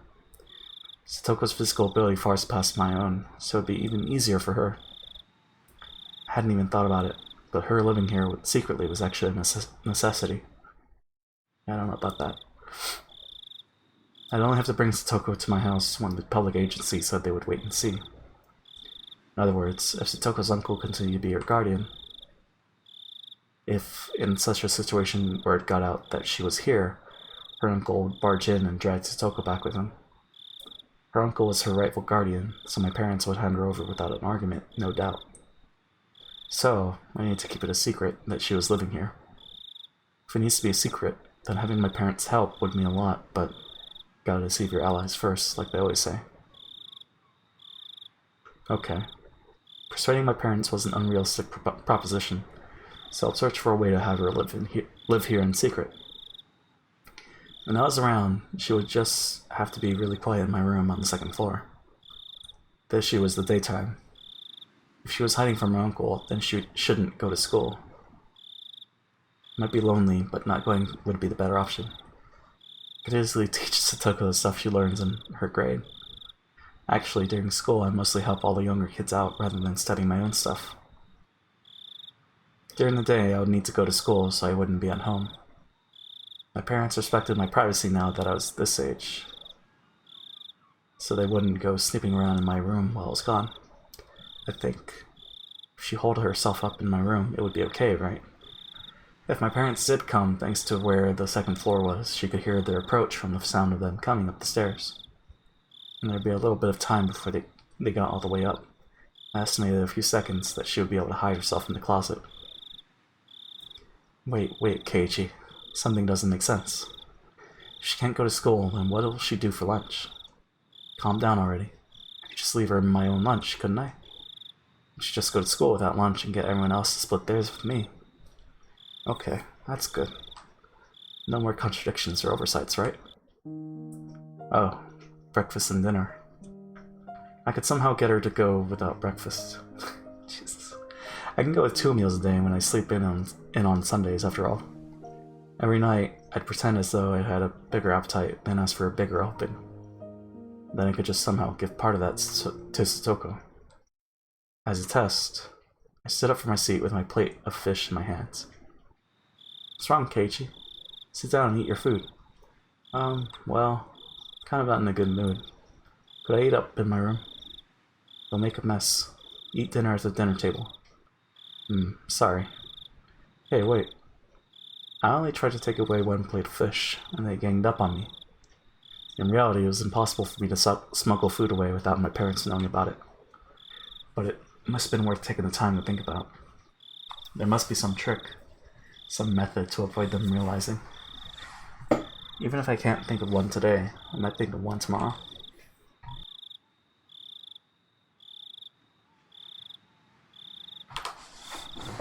My appetite was rapidly fading, so I finished early and went back to my room. I went back there and tried to think about it from Satoko's point of view. For example, let's say my parents were coming up the stairs right now. I've got to hide. They opened the closet. Clatter, clatter. Didn't open quietly. Hey, wait, didn't it always open real smooth and quiet? Why was it suddenly doing this now? What is this, a faulty house? Had it already gotten old or something? Or was I just not putting enough work into it? Could I just plaster it with wax? The sound itself may have been soft, but it left me uneasy as to whether my parents would detect it happening when they climbed the stairs. But this was an easy problem. I could do something about it. I just had to fix it up a little bit so it didn't make noise anymore. For now, I'll close myself in the closet as though I'd successfully hid. Basically always left my futon out on the floor. Couldn't think of any real reason my parents would want to go into my closet. Even so, there still might be some reason they would. Might need to construct some sort of camouflage so that she wouldn't be noticed, even if they did open it. But the more she worried about that, the less time she'd have to actually hide, meaning it would be more likely they'd hear a noise. And then, I suddenly had to go to the bathroom. The bathroom? The need to use the toilet, so obvious and yet such a fatal flaw. The only bathroom was on the first floor. It would be absolutely impossible for her to use it without my family realizing. Might need to set up a portable toilet, like a chamber pot, I guess. Satoko would hate it, so she can go in my room. But the stench would be pretty terrible. Anyone sensitive would probably notice the smell without even coming into the room. The bath was okay, though. She could just take a bath when my parents were out. But I couldn't do anything about the toilet. When her stomach started to hurt, my parents were lazing around downstairs, she'd be in trouble. It was then that I noticed that I'd been clawing at my head with both hands. I sat down in the dark closet with my knees against my chest. I buried my face in them and tore at my hair. The more I thought, the more contradictions popped up. The more I thought, the more things failed. And the more I worried, the more I was reminded of how little power I actually had. My back started to hurt from staying in a cramped place for so long. But if I was to shelter Satoko, I would need to force her to feel this pain. To live in such a dark, narrow, suffocating place forever. But it would still be better than being abused by her uncle, or so I wanted to think. It got hard to breathe, so I gave in and crawled out of the closet. I looked at the clock, and to my surprise, it was 3:30 in the morning. It felt like so little time, but it was so unbelievably long. When I realized that, I was slammed with a terrible urge to sleep as if the time had only just caught up with me. I didn't have enough strength to fight it, and I fell flat onto my futon. Shit, I can't just go to sleep like this. If I waste any time, that'll mean I'm taking the same wait-and-see attitude.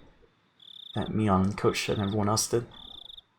I needed to keep worrying about how to rescue Satoko for a minute, or even a second longer than everyone else. Isn't there a better way? Isn't there a better way? That one phrase I spoke to myself swirled around and around in a spiral, and steadily took over my entire mind. For my last moment of consciousness, I thought, there are a lot of blind spots in what I'd considered tonight, but I absolutely wasn't wrong for having those ideas. Tomorrow I would suggest this bold plan to the others. Mion might be able to help somehow, and Rena was really sharp, so she might have a good suggestion. And above all, we needed to rescue Satoko once again, with everyone helping out. I felt pathetic for letting myself fall asleep. Sorry, Satoko.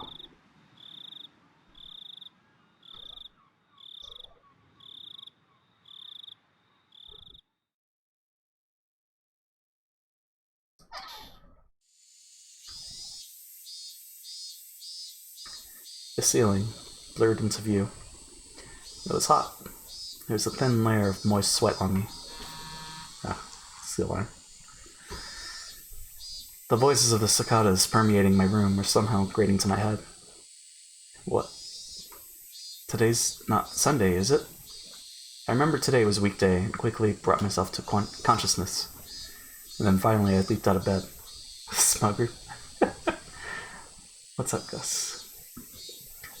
Finally I leapt out of bed. Imagine knowing what day it is. It is Thursday, Gus. But, yeah. That was the alarm. That's when this is when I'm supposed to usually wake up. The clock read a little before 10. I was totally late. When I wandered downstairs, my mom would get mad at me. There was nothing I could do, though. After reviewing the schedule for the school day for a moment, I suitably rearranged the stuff in my bag. I hurried and got dressed, then went down the stairs. Wouldn't the mom have woken him up? There was no sign of my parents anywhere. Maybe they went out somewhere together. So that's how it was. My mother had probably woken me up once this morning, but then I fell back asleep without remembering it. My parents, thinking I'd gone to school, left. Something like that probably happened. I went to the front door, and as I expected, it was locked. Looked like I was right. It's further evidence of my speculation being correct. When I realized my parents weren't here, I suddenly felt less like I had to rush to get to school. What about Rena? There was one portion of breakfast left in the dining room. Probably mine. The milk they poured in it had gone warm since a while ago. When I realized how hard it would be to sneak food for Satoko, yesterday I'd cried. Well, thinking back on it, food wasn't the only issue in that regard. I wasn't in a position where I could bargain for Satoko by myself anyway.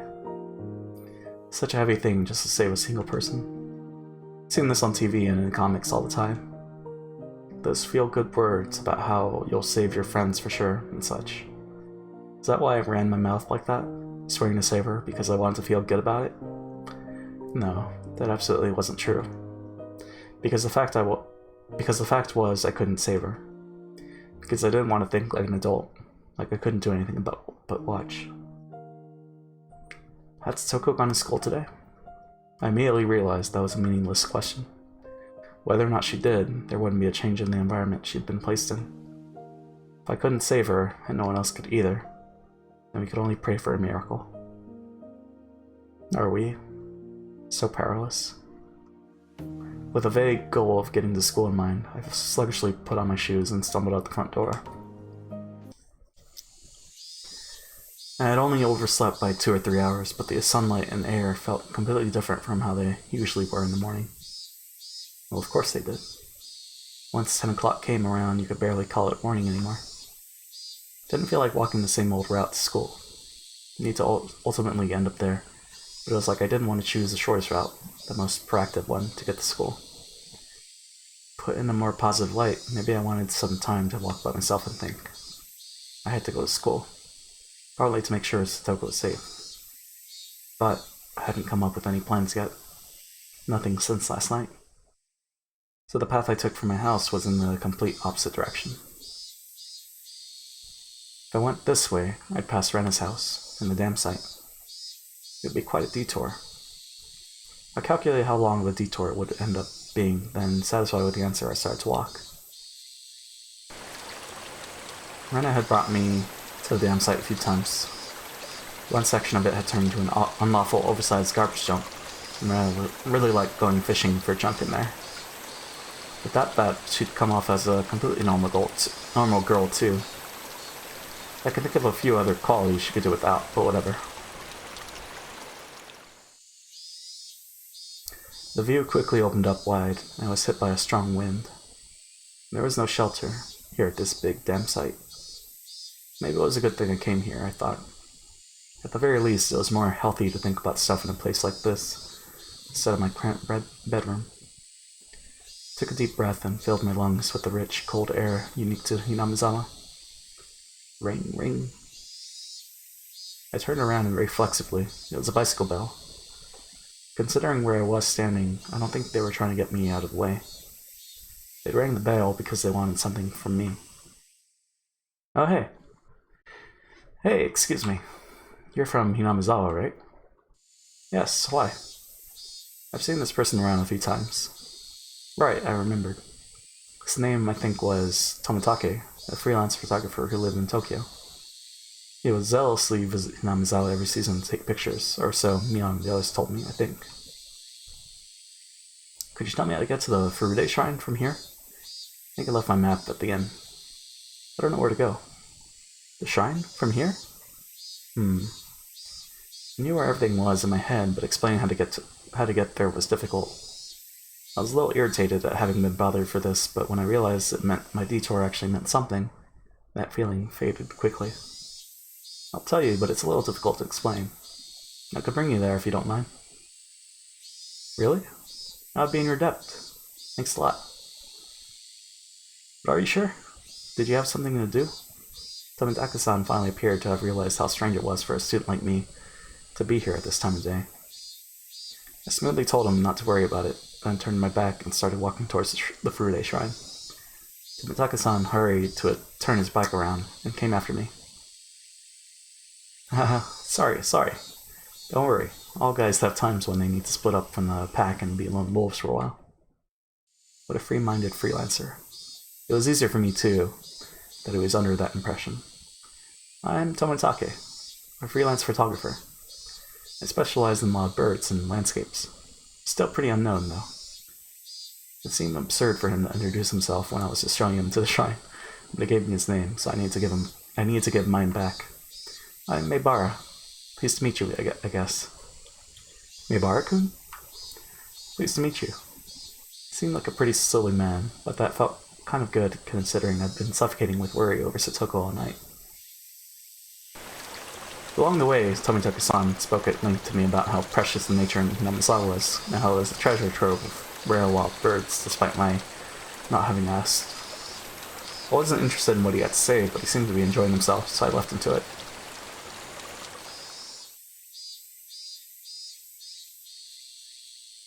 These steps will take you up to the shrine grounds. Thank you. You really helped me out. I think I'm a little late. Tomitake-san mumbled to himself, left his bicycle nearby, and started to climb the stairs quickly. I didn't have a watch, but as far as my internal clock could guess, it was still a little late in the morning. School wasn't very far from here. Maybe I could kill a little more time until then. With that in mind, I went up the steps in pursuit of Tomitake-san. When I reached the top of the long staircase, I arrived at the wide-open shrine grounds that were too grand looking for this tiny village. Tomitake-san. Oh, there he is. Looked like he was supposed to be meeting someone here. Then he got lost and ended up being late. He was bowing to a lady who must have been the person he was meeting. Oh, hey. That lady. I knew her. Oh, is that you, Meibara-kun? Hello there. Are you off from school today? What? Oh, Meibara-kun, you followed me? I wasn't really planning to. I just wanted to kill some time. Oh my. Arriving at work late, like an executive? How refined. You certainly are famous, taking the time to look like a big shot. What was I, a celebrity? Well, she did say my name out of nowhere anyway. I was oddly concerned about what she meant by famous. Oh, you still can't remember my name? Hee hee. This is Mio Takano-san. She works at the village clinic. Hey, Barakun, you seem healthy, so you probably haven't been to the hospital much, have you? Hee. Now that we're finally acquaintances, the next time you're sick or anything, I'll suppose I'll give you a little bit of special treatment. Hee. This lady named Takano-san, I kind of didn't remember her. Maybe we passed each other on the street a few times, but I was pretty sure this is the first time we talked. Well, this is Hinamizawa. Even if I don't know a person's name, it's not unusual for them to know mine. I glanced at Takano-san and saw she had a bag and a camera. Are you photography partners? Is that why you were meeting each other? Oh, we're nothing like partners. I am but an amateur, and Jiro-san is gently initiating me into it. Right? But that's not it at all. Takano-san is a quick learner. She can take pictures just fine without my guidance. I mean it. I couldn't tell which of them was ahead in the conversation. Well, they were certainly one couple you wouldn't get tired of watching. Festival's finally coming up the day after tomorrow. Hope I can take some good pictures this year. Plan on taking some shots of the setup tomorrow. I want to capture the festival energy shown by the preparations for it too. Oh, I just remembered. There is some village festival called Watanagashi or something the day after tomorrow, on Sunday. They held a service with a pile of old futons in order to give thanks to Hinamizawa's guardian deity, or Shiro-sama, I think. Oh, you're correct. You have quite extensive knowledge despite just having moved here. Yes, it is a festival, to give thanks to Shiro-sama. Hehe. Takano-san smiled, somehow meaningfully, but didn't tell me what part of the festival to think Shiro-sama needed to be laughed at. Cryptic as ever, Takano-san. But I do wonder what will happen this year. You know what they say, if it happens twice, it'll happen a third time. And it's already happened 4 times. I think there's less evidence that it won't happen a 5th time, don't you think? I knew what they meant by their whispered exchange. On the day of a Tanagashi, a freak death always occurs, which people call Oishiro-sama's curse, and a disappearance occurs that people call being demoned away. These strange events had happened 4 years running, and the Tanagashi, rapidly approaching the day after tomorrow, marked the 5th. Oishiro-sama puts a curse on enemies of the village, eh? If it does happen this year, I wonder who will find themselves at gunpoint. Oh, and I always come here to pray and donate money whenever I visit. Won't be me for sure. Oh, is that so? They say that Oishiro-sama has been especially harsh on outsiders recently, you know. Barakun may have only just moved in, but he's a proper member of Hinamizawa. But you, Jiro-san, are a stranger who only comes once a year. I wonder, will we let you go this year? That's harsh. Tomadaka-san was the only one with a pained grin. But we all were smiling, me included. Words are hard. Oishiro-sama, the one who used a curse to kill people involved with the damn construction project, one after the next. He killed the damn construction manager, killed Totoko's parents for supporting it, and the next year he even killed her aunt. Well, not the next year. If the deeming away was part of that curse, then you could add Satoshi to that list of victims. As I thought about it, I realized that in the serial freak death incidents, the overwhelming majority had the last name Hojo. Half of the deaths and disappearances had come from the Hojo family. The Hojo family lived here in Hinamizawa. Does that mean Oishiro-sama punished and cursed them particularly harshly because despite that, they have been in favor of the dam?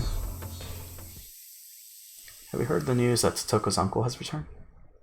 Takano-san, who had been enjoying a few words with Tomataka-san, was caught unaware by my sudden inquiry. Oh, I'm sorry. What was that? Satoko's parents were killed by the curse, and her aunt too. So I was wondering if you went in order, her uncle would be next. Her aunt had a miserable death from the curse last year, and her uncle let his fear take over and fled into town, right? Or Shiro-sama doesn't allow people to try and abandon the village, does he? I hadn't intended it to be quite this persistent, but those words, they just flowed out of my mouth without me thinking about it. Right. Oishiro-sama's curse. Didn't believe in something so unrealistic, of course, but the fact was that every year, unfortunate accidents and incidents have happened to enemies of the village. Like Takano-san said just now, it happened. It had happened 4 times now. No one could say there wouldn't be a 5th. That's an interesting suggestion. It is true that if you look at those sacrifices in previous years, those named Hojo come up quite frequently. Given how long it's gone on for her uncle being the one to die or disappear this year, it isn't out of the question. Hehehe. Not again, Takano-san. Don't laugh about it. Could really happen. Ooh, I'm sorry, but Urashio-sama's curse is my life's work. Hehehe. Takano-san gave off a mysterious, somehow intellectual impression, and her life's work was mysterious in its own right. She probably really liked inexplicable supernatural phenomena or something. Takano-san, you seem like you know a lot about Urashio-sama. Give me your honest thoughts. Given that he's a Hojo, and that he's returned, what are the chances that the uncle will fall to the curse? My what? You seem like you really want this uncle of hers dead. Hehe. That's not... I wonder. It all depends on the whims of God. Hey, Barakun, do you know the true identity of Santa Claus? Huh? I got a strange question all of a sudden, and I couldn't immediately answer. What, you don't know? It's your daddy. The daddies in everyone's family. What? That's what you meant? Well, of course. Everything ultimately comes down to humans in the end. After all, humans are the only ones living in the world. All strange things should be explainable in terms of human actions. Well, I could put that somewhat strangely, but Takano-san was not as dissatisfied with that reply as I might have guessed. Oh, it's impressive that you caught on to that at such a young age. You're right. Strange things that happen in the world of man are all caused by man for its own benefit. Hey, Warakun, I'll ask you again then. This time, not Santa Claus, but Oyashio-sama. Do you know anything about who Oyashio-sama is? Takano-san took a step towards me and gazed in my eyes as she asked. Santa Claus was really the parents of every family's children. If lionizing that legend was a corporate tactic to try and profit during Christmas sales, then what was Oyashio-sama really? Oh, didn't you already say? There are only humans in this world. Everything can be explained by human actions, right? Hehe. Hey, Barakun. Keep this to yourself, okay? This string of freak death incidents attributed to Oyashio-sama's curse. Takano-san's view is that they may be premeditated homicides performed by the people of Hinamizawa and based on some kind of ceremony. No, don't misunderstand me. My life's work is to research teachings, thoughts, and cultures from the viewpoint of folklorism. I don't really care at all about who the culprit really is. Just keep that in mind, please. I could tell at least that she was saying some crazy stuff. If I were to liken her statements to a meal, it would be sort of like she just tried to stuff a whole plate of duck into my mouth. Now I couldn't say anything. Duck's pretty tasty. To understand that in the first place, you have to go all the way back to ancient times, when Hinamizawa was called Onigafuchi, or the Demon's Abyss. The Transcendents who lived there believed themselves to carry the blood of demons, and so were only half human. Takano-san, having entered her home field, leaned forward and began to speak of ridiculous matters. Tomitaka-san realized she was overawing me and interrupted for me. Takano-san, you can't just chatter on about that stuff to me, Barakun. Look, he's really confused. Oh my, are you? If you want to hear more, ask me anytime. I have heaps of the grotesque stories that boys your age seem to love hearing. Thank you. If I feel like it, I will. For now, I softly and safely gave my refusal. Takano-san seemed a little unhappy that Tomitaka-san had rained on her parade, but she stopped talking about it then. Even so, it was still a very interesting story. That Oyashio-sama's curse, which we thought of as strange freak deaths, were really homicides, perpetrated by people of the village. Well, I mean, if we thought about it logically, it would have to be. People wouldn't be dying because of a curse. Someone's obviously killing people and making it look like one. Indeed. As for who that is, might be safer to not try to find out. Seem like you know, Takano-san. You may not have proof, but you seem like you believe it. Oh my, why do you think that? I just kind of felt it vaguely. It didn't seem like her extreme passion for this research could be explained just by these things being taboo, or being safe and easy. This person loved walking through the profound, forbidden abyss of risks and taboos.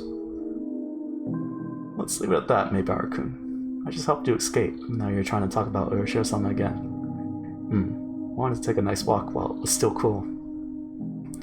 Tomitaka-san seemed a little disappointed not to be able to go on the date he planned since I had brought up a weird topic. But right now, there was something I wanted to ask just for a little bit, and that was about whether Satoko's uncle will be chosen for the curse this year. If he was, then another miracle would happen, just like last year. A terrible incident would happen again, but it would release Satoko from her unfortunate circumstances once more. But then she'll get spirited away. Well, hold on.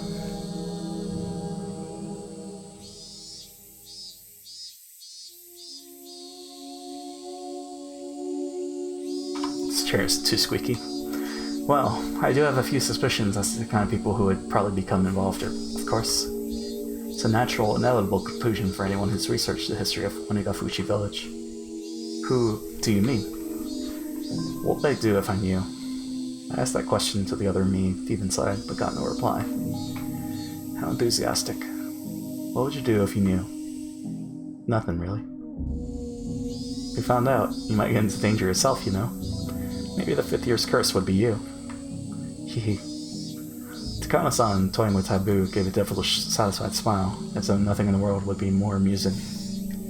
She was probably trying to tease me, but I didn't feel like going along with her little game one bit. I have to talk pretty big, but you don't really know yourself, do you, Takano-san? I felt a tinge of irritation at Takano-san's roundabout way of speaking. But those emotions escaped my mouth, like water flowing through a strainer. Even I was surprised at how directly I had spoken out about what I felt. Of course, I wasn't the only one taken aback. Oh my, you're something. You may be just a boy, but you can still provoke people. How unexpectedly rugged. I don't dislike people like that, you know? Takano-san's tongue poked out of her mouth, and I was convinced that it was long, thin, and split in the middle, like snakes. Alright, I'll tell you then. But you have to promise me 3 things first. 1, not to regret it, no matter what I tell you. 2, not to tell it to anyone. 3, not to tell anyone I told you. I gulped firmly and nodded. Tomitaka-san made an exaggerated expression of distress, gave a dry, vague smile, and lit a cigarette. Please tell me, who is putting this curse on people? Who is it? Who's deciding who gets cursed? And after I said that, I finally realized why I wanted to know. Oh, okay. Cliffhanger. Intermission.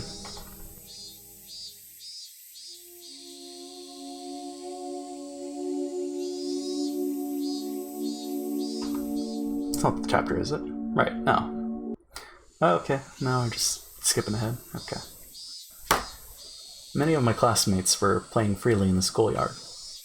A few of them had just run out of the school building after putting on their shoes and tapping their toes to the ground. Looked they had just finished eating lunch. From a time manipulating standpoint, I guess I succeeded. Oh, Maibara-san, are you okay? A few girls noticed me and came running over. It was only natural they were worried. You'd think if someone wasn't there in the morning, they'd be out the rest of the day. Well, I'm just late for school. Don't worry about it. Anyway, what about Satoko? Did she come today? The girls exchanged glances. I saw a thin shadow fall over the faces and knew the answer without needing to hear them reply. Satoko was absent today, too. And all was said and done, after being out 3 days, she'd only come back for 1. Now she was out again. Right, it's Friday. Who knew if she would come tomorrow? Yeah, but the teacher said she got a phone call from Satoko-chan. She said she had a cold. Chie-sensei said everyone should make sure to rinse their mouths out really well. Wait a minute, Chie-sensei? That's a little too thick-headed, don't you think? You're a teacher, aren't you? Why can't you be more sensitive and catch on to the fact that your pupil was sending out an SOS? But even if she did, there was nothing we could hope for. The most she could do was a home visitation. She didn't have any right to take Satoko from her uncle into safety. No matter the result, it would end up just like the public agencies, with a wait-and-see attitude. It would just piss Satoko's uncle off, and her suffering would only grow deeper. Then wasn't saying she had a cold the best option? She was right. Be careful not to catch a cold, got it? You can go now. There's still plenty of time left in lunch break. The girls excitedly scattered into the schoolyard. Oh, Ch.3. Rena was yelling at the classroom window, waving her hand. A moment later, Mion and Rika-chan poked their heads out too. We were very worried that even you would be absent today. Thank goodness. You don't seem sick. You look pretty okay. I felt a little uncomfortable with her saying that I didn't look sick, but I didn't care that much. What happened? Overslept? Well, late is late. Think if I said I was late because of a train accident, she'd let it slide? You overslept? Mion was being a bit persistent. Was she going to put on her club president cap and scold me for being late?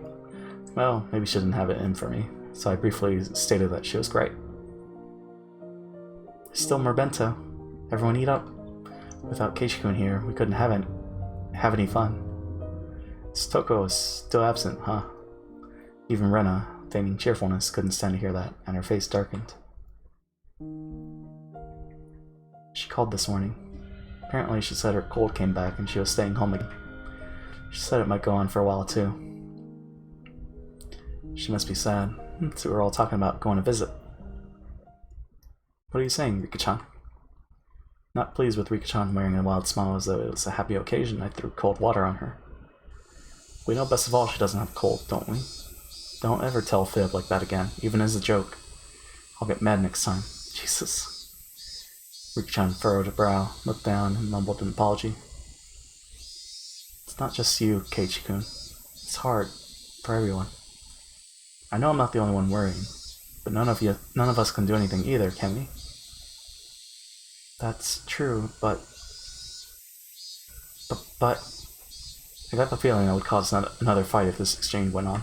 So I apologize first. Sorry. I'm sorry, so forget about what I just said. It's hard for everyone, right? Must be. It was at least clear, however, that I was the only one who had worried so much about rescuing her. At the very least, well, you don't know that. At the very least, everyone else probably got the normal amount of sleep last night. Probably had good dreams, too. Well, they definitely hadn't sit up all night thinking so desperately. It's a little presumptuous. No, it might not be what you want to hear right after you get to school, but you were late today, Kei-chan. Did it have anything to do with Satoko being absent? Huh? Mion, what are you talking about? Sometimes you act kind of foolhardy, Kei-chan. When both you and her were absent this morning, we seriously thought you might have kidnapped her and hidden her somewhere. Easy for you to say. If I could have, I'd have done that last night. None of them had really thought about how difficult that clear-as-day solution was. I was up thinking all night, thinking until the night was brightening. And then I concluded that I couldn't do anything of the sort. Don't be dumb. I couldn't hide someone. And you're right. I'm sorry. I apologize if I upset you. Don't worry about it. Anyway, let's eat some food. I'm starving. Took my bento box out of my bag. Everyone moved to make a spot for me to sit. Meibara-kun, did you just get here? Just as I was about to stick my chopstick in, Chie-sensei came along. Yeah. Sorry for being late. I overslept. What the heck? Even the teacher was giving me that strange look. I did just get here. Hey Dirk, how's it going? That strange look. When you're finished eating, could you and the president come to the teacher's lounge? There's something I want to talk about. Probably about Satoko, I thought. Sensei left it at that and went back out into the hallway. Eating lunch can wait. Let's go, Mion. You're right. Mion and I exchanged looks, nodded to each other, and got up. It's probably about Satoko-chan. No doubt about it. They were saying she had a cold, but everyone in class knew the truth. I didn't think that wouldn't have reached the teacher's ears by now. I kept playing dumb, so I think she gave up asking me. Revealing the truth to the teacher would only worsen the situation. Is that why she hadn't said anything?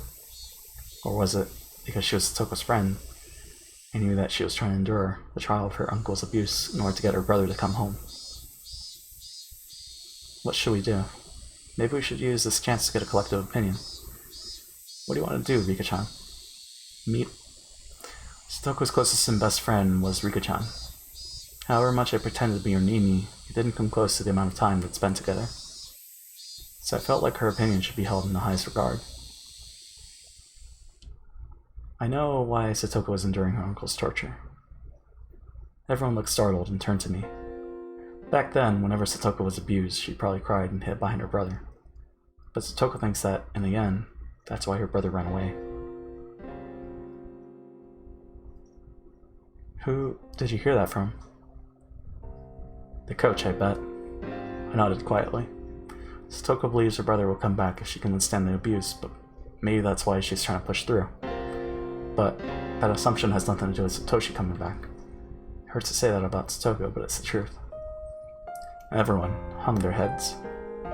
Everyone was thinking the same thing. Satoko probably won't be happy no matter who helps her. She wants to withstand everything with her own strength. But is it really right to respect that? I don't think it is. Even if Satoko hates us for a while, I think there will come a time when we need to save her against her will. And I think that time might be now. I told them all about what I saw and how I felt when I went to Satoko's house yesterday. Keiichi-kun, so you think we should tell someone? Of course, only after we're sure that reporting it to a public agency will guarantee her safety. Without being sure of that, it could just get more dangerous for her instead. It's a difficult problem. You think we can get a definite promise out of the teacher? I had no confidence, but we had to try. Like how the teacher's just waiting. Meanwhile, Rika-chan had her hand raised for a while, as if asking for an opportunity to speak. I will leave it to Keiichi. What? Is that okay, Rika-chan? Keiichi is thinking about Satoko more than anybody else here. If Keiichi thinks that we need to tell someone, then I have no complaints. Thanks, Mion. Rena, are you okay with that? Mion seemed to hesitate, not knowing if she should agree. But when she saw Rena's firm nod, she made up her mind and did the same. Okay, let's go, Mion. Right.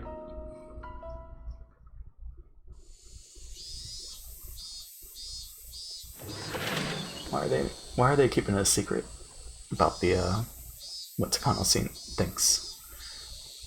Who causes the curse? Only Chie-sensei was in the teacher's lounge. We didn't see the principal anywhere. The schedule on the blackboard under the principal's name said training going straight home. The principal's sense of justice was too strong. Satoko's problems wouldn't be solved with something so vague. Maybe it was a stroke of good luck that he wasn't here. When the teacher saw Mion and I come in, she closed up her curry bento, saving the rest for later. Sit over there, please. She told us to take a seat in the chairs directly in front of the principal's seat. I hadn't sat in this chair since doing the paperwork for transferring in. Two of us sat there uncomfortably before the teacher walked over carrying a notebook and a ballpoint pen and sat in front of us. Mibara-kun, you're absent this morning. Did something happen? I'm sorry, overslept. Really? I have no reason to lie. She narrowed her eyes at me in suspicion. Now I was sure of it. She wanted to talk about Satoko. In any case, I think you two already know, but your friend Hojo-san has been away frequently lately. Neither Mion nor I had anything to say in response. But the teacher proceeded, not minding. Would you happen to know anything? There were some people in class spreading bad rumors. Mion looked down and remained silent, as though she was being lectured. She sent me a quick glance. Everyone had made up their minds. They'd be leaving things to me. Mion-kun. Or you, Mibara-kun. I won't get mad or anything, okay? If you know something, I just want you to tell me. Sensei, can we ask you a question first? She must not have anticipated that response. She looked surprised. I don't know what rumors are going around about Satoko in class, but if those rumors happen to be true, what would you do, Sensei? Well, what would I do? If it's true that she's being abused by her uncle, then I can't leave it alone. Can't leave what alone exactly? What would you do? Sensei's eyebrows shot up. Maybe I said it like I was trying to pick a fight. Mibara-kun, I'm being serious here. So am I. I'm also being completely serious right now. Please answer me. If it were true, what wouldn't you leave alone? Sensei took a few breaths, then began to speak slowly. First, I'd have to visit Hojo-san's house to confirm the situation. That's some thunder. Her uncle might get mad and drive you away, though. Well, okay. Let's say you did meet with Satoko and her uncle. Then what? Then I'd ask whether it was true. Once I got the facts, I'd go from there. Please stop talking so vaguely. What exactly would you do? Even despite my tone being so provocative, Chie-sensei bit back her emotions and listened calmly. Thought then that she was a good teacher. Chie-sensei really did have her students' best interests at heart. But she didn't have the power or the authority to save Satoko. If she let her senses of justice run away with her, the situation could get more complex. Sensei folded her arms, and for a few moments she closed her eyes as though mentally concentrating. And when they opened again, there was a strictness in her eyes I'd never seen before. There's a law called the Child Welfare Law. Jesus. It clearly states that abuse against children will not be allowed, no matter who it is. So it would seem. Then what? I'd contact the prefecture's child consultation center. You said just now that I would be turned away, didn't you? Child welfare officers can bring the police with them if the situation demands. And hello, JP. Hey, how's it going? They will not submit to intimidation. How many days would it take after you contact the social worker and submit the paperwork for her to be saved? How's your day? It's going well. We woke up a little early, so that's why our schedule is a little wonky, but it's fine. Also, it's raining, so who knows what's gonna happen. But we're continuing the story, you know? Oh yeah. Chie having a Sprite pog.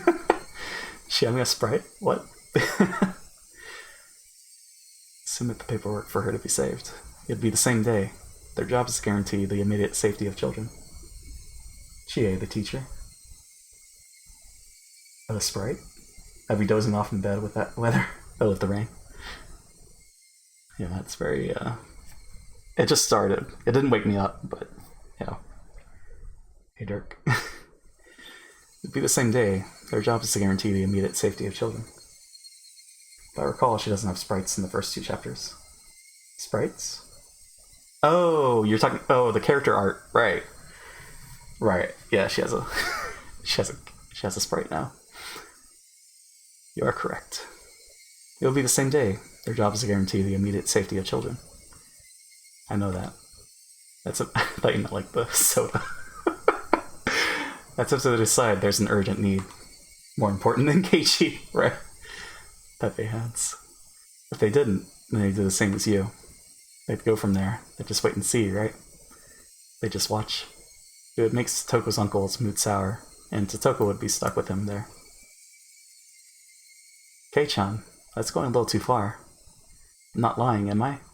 Last year, or the year before, whatever, that's exactly what happened when the child welfare people came, isn't it? What happened then? You and Sensei would know about it a lot better than I would. I'd said too much. I didn't need Mion to tell me that. I was talking crazy and itching for a fight. I was supposed to be telling her about the situation only after I was sure we could save Totoko, but I basically told her everything right from the start. Chie-sensei looked at the clock, stood up, and picked up the phone at the principal's seat. Hello? Put me through to extension 3455, please. Is this okay, Kei-chan? Is this really okay? It was too late. The dice had been cast. Now we could only pray. Oh, thank you for answering my call. I'm Chie, a licensed teacher at the Hinamizawa branch school, with Director Watanabe. Mr. W. Director Watanabe happened to be in the guidance office. Yes, that's right. Something urgent came up, so I'd like to contact the principal as soon as I can. Yes, thank you. Please tell him immediately. Yes, thank you.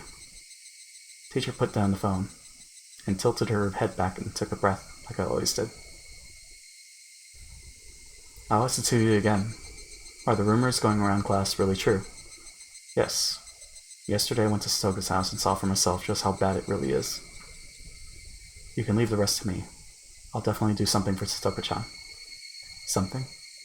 Please stop saying such ambiguous things. Not something. We have to save her. If they end up deciding to wait and see again, how do you plan on taking responsibility? While I was yelling, the phone rang. Chie-sensei snatched the receiver up first. Well, I mean, it's her phone. Hello. Oh, I apologize for interrupting your training. Yes. Actually, it's about the issue with Satoko Hacho-san. Yes. Sensei waved us away, telling us we could leave now. Mion went to leave, but I held my ground. I had a responsibility to make sure she stopped saying such vague, ambiguous things. Well, if it didn't look like she was going to say anything substantial, then I'd tell them the truth, even if I had to steal the phone from her. Yes. No, I haven't contacted them yet. Yes. I haven't confirmed it, but it seems pretty bad from what the children are saying. Hey, Effie. I'm lurking. There's a flower crown add-on, but for some reason it can't be put on your emote. A flower crown add-on? What? And there's boba?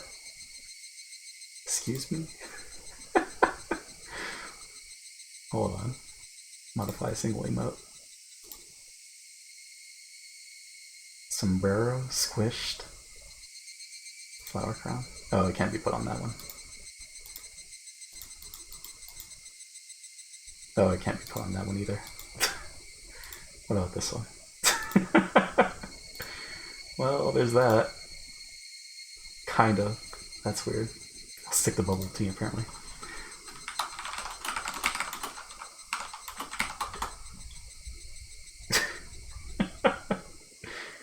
I mean, that kind of works. What about the others? When did they add this, I wonder? I guess that's it. That's all I can modify.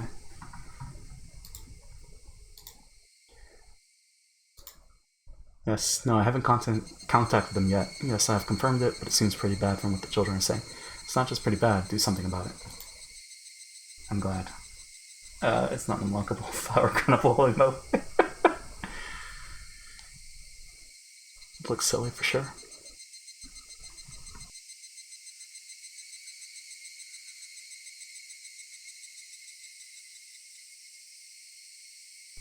Okay. Do something about it. Right now. If you're going to report it, then I don't care who you tell. But I swear, if they end up just waiting and watching, I'll never forgive you.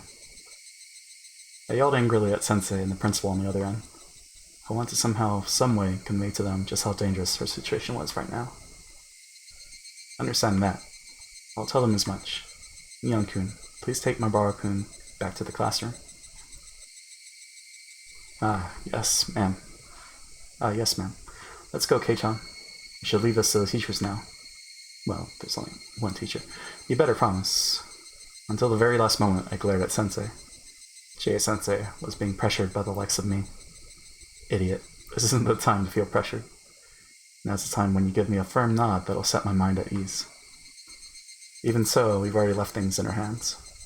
At this point, we really can't do anything about it, but pray. The different combinations. Bang. Mion shut the door to the teacher's lounge. And that's the second thunder. Piss me off. I don't think anyone can understand how much these off crowns piss me off.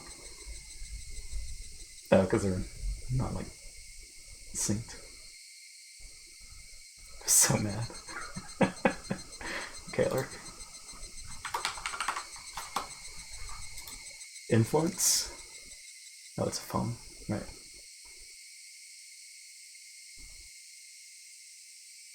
The boba with the I'm fine seems okay. But yeah, everything's off. It's all not synced together. Alright. New tips. What was it? Article Statistics from the Ministry of Health and Welfare. Okay. Yeah, if we read these tips, then we'll do the 5-minute BRB. Article 2, Definition of Child Abuse. The term child abuse means the following acts committed by a custodian, meaning a person who exercises parental authority, guardian of a minor, or other person who is currently engaged in the custody of a child. Hereinafter the same shall apply against a child, meaning a person who is under 18 years of age. Hereinafter the same shall apply. Did it not? Okay. Assault the child in a manner that would cause or is likely to cause external injury on the body of a child. Bad timing. Oh, hey, JP Bear. Hey, Prince Arya. How's it going?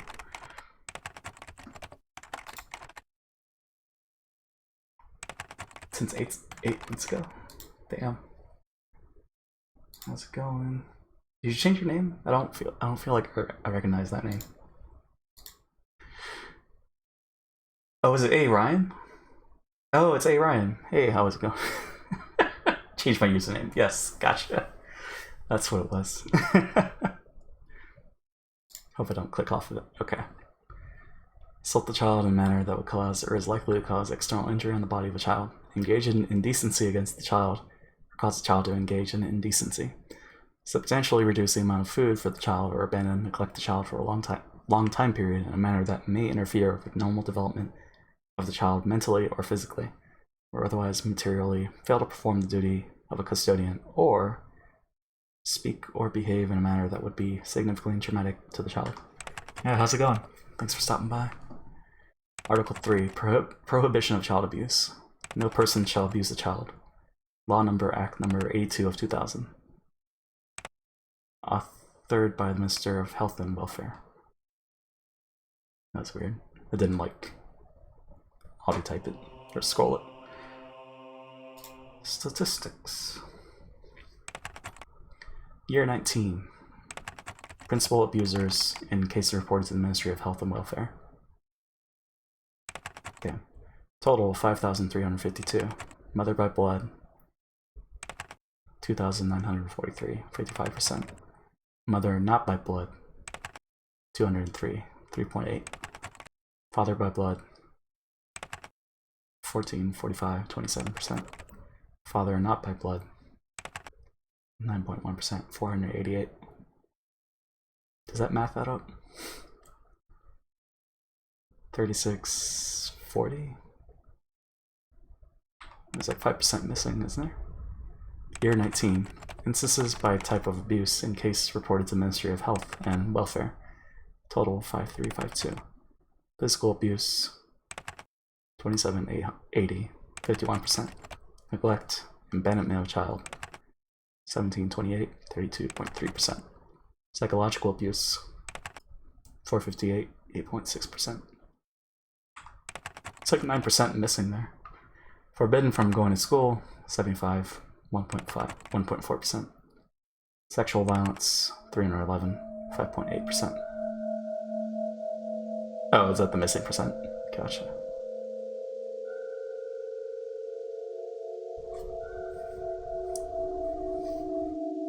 I like how the music just started for sexual violence. Possible hint. Alright, that's chapter 7. Yeah, let's do the 5-minute BRB.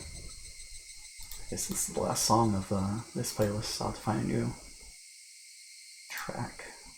New playlist. Where are we at? Let Darkness Assemble, Final Boss, Battle Memory. Okay. Yeah, I'll be back. It should be 5 minutes.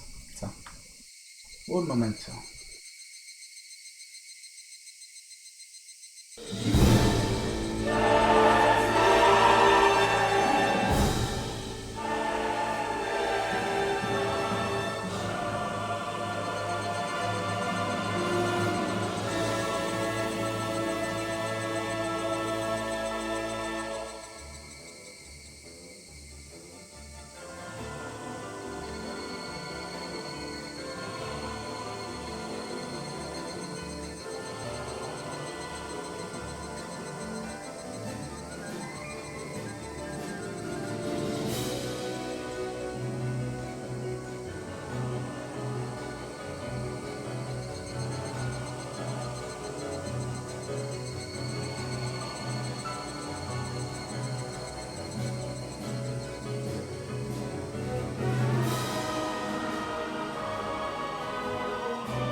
Alright, we're back. That was a little longer, but final track was like 8 minutes, so just let it play out. Yeah, we're good to continue. What is it, chapter 8? Chapter 8. What despair? What will we find out? The die of fate had been cast. Reporting to a public agency, which we'd kept being warned, could inserted... I don't know why. Which we'd kept being warned could instead result in something far worse for Totoko if we didn't have the evidence first. Dyslexia. And just like that. Had I failed, had I let my emotions get the better of me in that moment, maybe I should have stayed silent and left everything to Mion, since she had been relatively calm. I remember the punishment game where we had to mouth curry, and how me saying anything would have made it worse, and Totoko told us to leave the talking to her. Ah, foreshadowing. Maybe it was the same thing here. I was impulsive, so maybe I should have just shut up and looked at the floor. But it was too late to lament it. The die I had thrown wouldn't be coming back into my hands. All we could do was pray for something good to happen. Ch.3, you did everything you could. So leave it to the teachers now. Okay? Everything I could?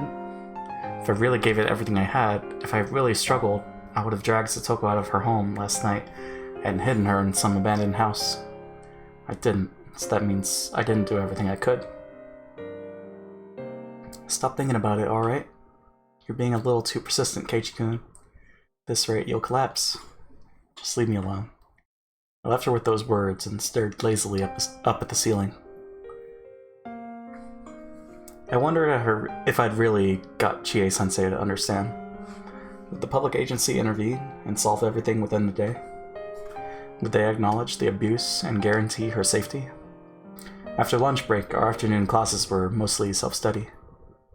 The teacher came back to the classroom occasionally, but then the phone in the lounge would ring and she'd have a long conversation with the caller. Well, that's a big one. Everyone in class got the feeling they knew what those phone calls were about. Sensei came trotting back from the classroom. I'm really sorry for all the phone calls recently. Let's call it a day. President, please lead the class. Everybody stand up. It looked to me like Sensei had been wearing a dark expression ever since after lunch break. It wasn't a very relieving expression. It wouldn't be. Even if Sensei 100% understood the situation and passionately explained it to the other person. At the end, the Child Consultation Center, as a public agency, would be the ones to decide whether to get her to safety. Sensei understood that as well as us, and that's why she looked so unreliable right now. Kei-chan, let's go home. I don't think anyone feels like having the club today. Mi-chan, it's no fun if someone's not here. Rena was right. It was no fun for us if someone was missing. If the teacher's expression had shown more promise, then maybe we could have gone home more comfortably. But I couldn't let myself feel relieved. I couldn't be naive and tell myself all I can do is pray, now that the dice have been cast.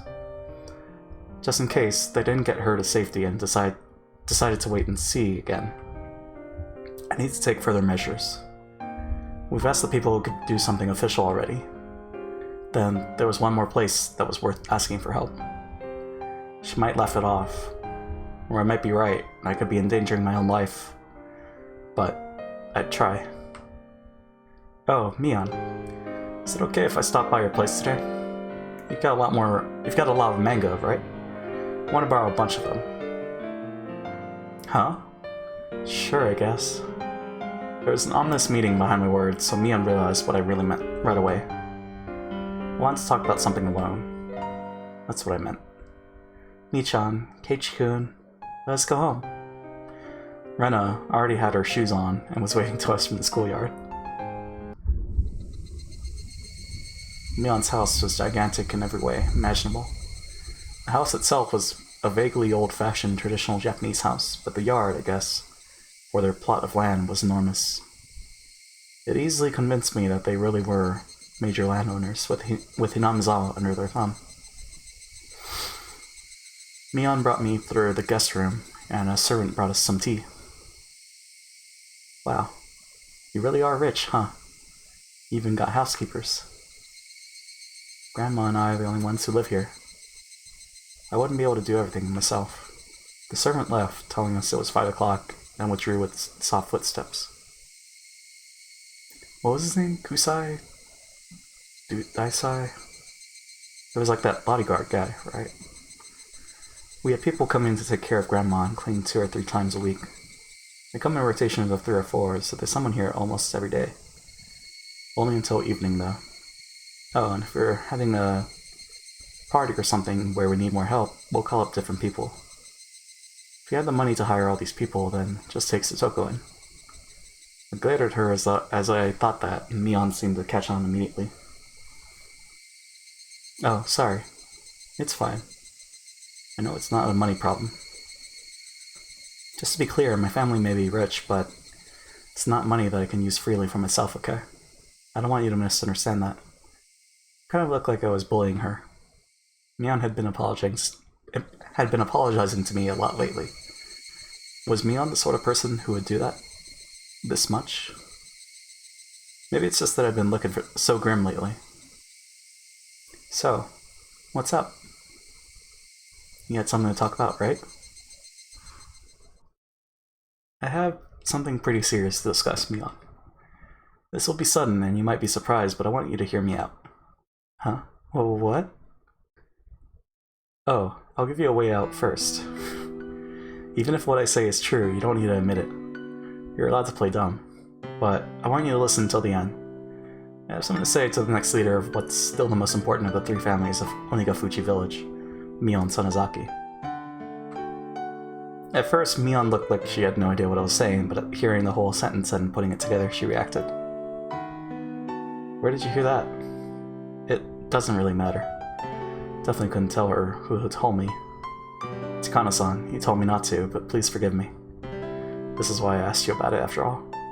I was surprised just that you'd heard of Onigafuchi Village, Kei-chan. But you seem to know a lot of things, both true and false, about me too. Yeah, true and false. I really might just have the wrong impression here. But I'm okay with that, so listen. If it really is true... I don't know what you're getting at, Kei-chan, but let me say this beforehand. You've got a big misunderstanding. So if it were possible, I wouldn't want to hear what you're about to say. Because even if you said it, I can't do anything to help you. Still, if talking about it will lighten your burden even a little, I'll listen. I'm only just gonna listen. Nothing more will happen. You're okay with that? Yeah. Mion seemed to know what kind of thing I'd be talking about. She warned me that doing so would be fruitless. That much was obvious. If what I was going to say was true, then the Sonozaki family would be the masterminds behind the string of freak deaths that had been occurring every year in Hinamizawa. You know that stuff about Oyoshiro-sama's curse, right? Mion nodded a little. No one knows what it is or why it happens. Even if each incident is solved, the string of deaths and accidents as a whole is still a mystery. But there's one thing connecting them all, and that's how the target's always enemies of the village. Seems like it. Mion spoke as if it didn't relate to her. That was fine. She didn't have to admit it. For now, I just wanted her to stay quiet and listen to me. The day after tomorrow, it's Watanagashi, isn't it? Has the sacrifice for this year's curse been decided already? Mion didn't answer. Her expression remained the same too. Like she said, she was just quietly listening. Sorry. The promise was that you'd just listen, so it's weird for me to ask a question, huh? Mion gave me a look she'd never given me before. A faraway look. A sympathetic one. She didn't nod, she just smiled faintly and listened to me. If this year's curse isn't going to be on Satoko's uncle, then please change it to him. I mean, last year was her aunt, right? It's in the right order, so it wouldn't be weird. You're right. It seems like there's an order. I mean, after her aunt died to the curse last year, he abandoned Satoko and fled into the town for a whole year. Why wouldn't a guy like that definitely be on Oyoshiro-sama's list? There shouldn't be any issue with choosing him for this year. I see. If he were to die from the curse this year, no one see anything unusual about it. I heard that Oyoshiro-sama's curse is, well... No matter how I looked at it, I wasn't sure whether I should continue. No matter how I tried, the words wouldn't come out. The string of freak deaths in Hinamizawa, also called Oyoshiro-sama's curse, are saying they're incidents perpetrated by the village, carried out by the three families at the Sonozaki's instructions. Is that it?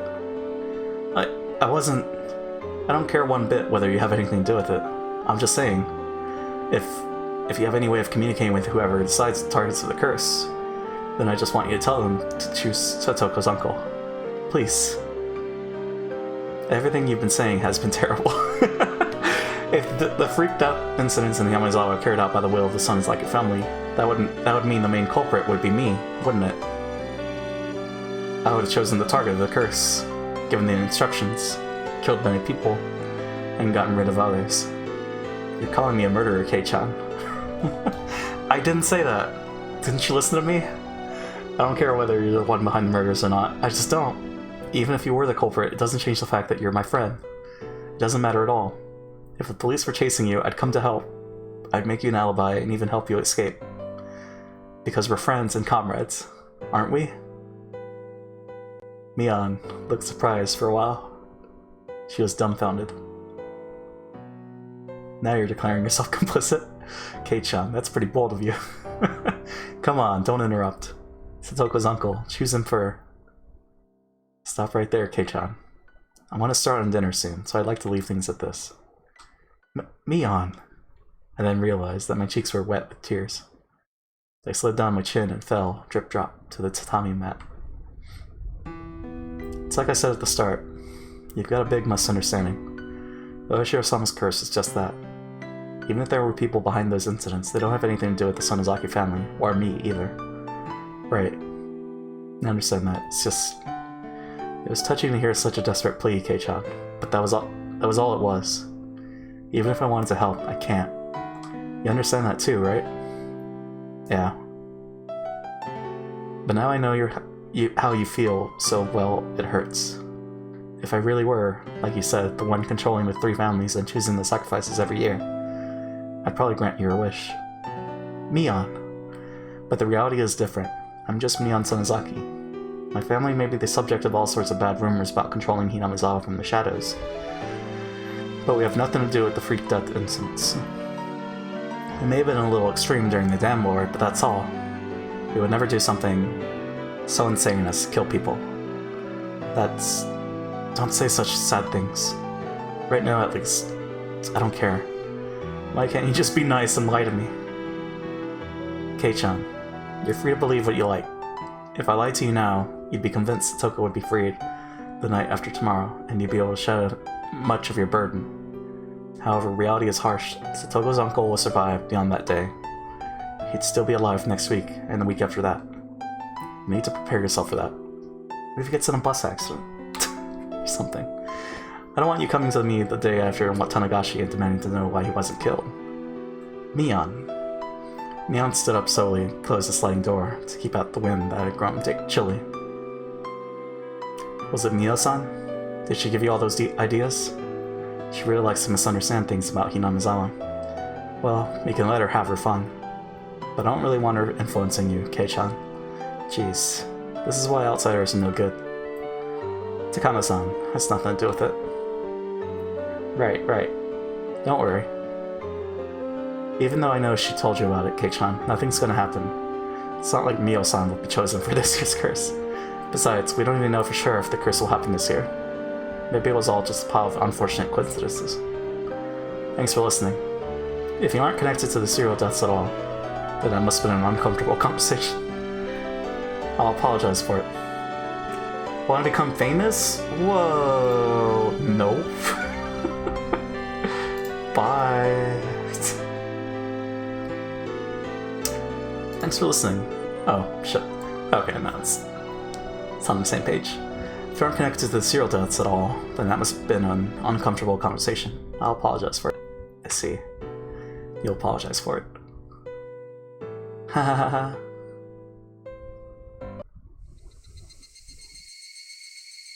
Mion said she didn't have much time, but she still brought me to the gate.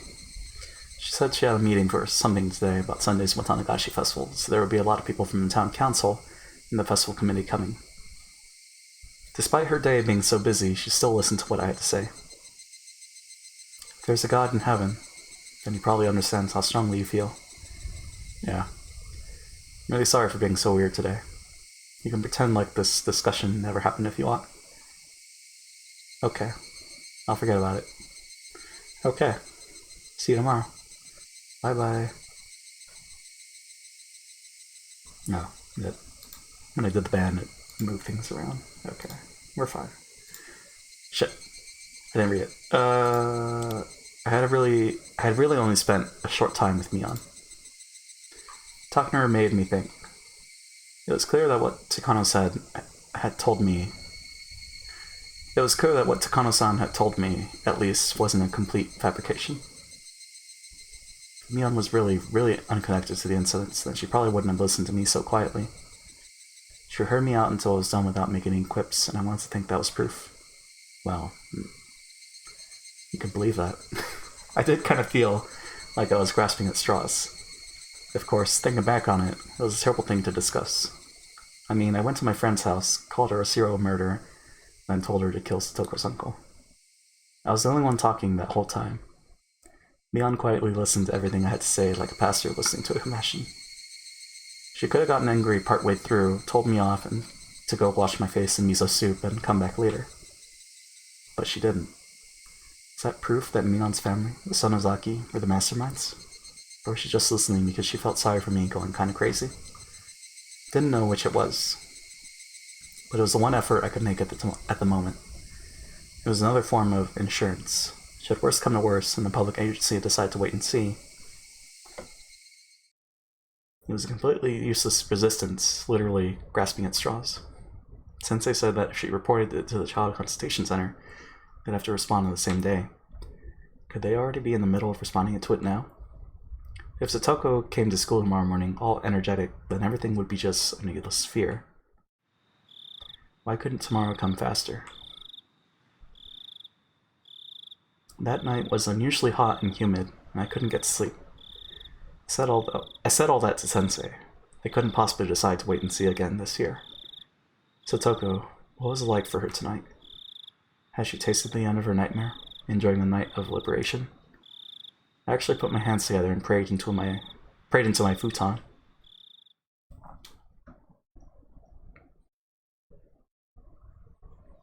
Next day, Saturday.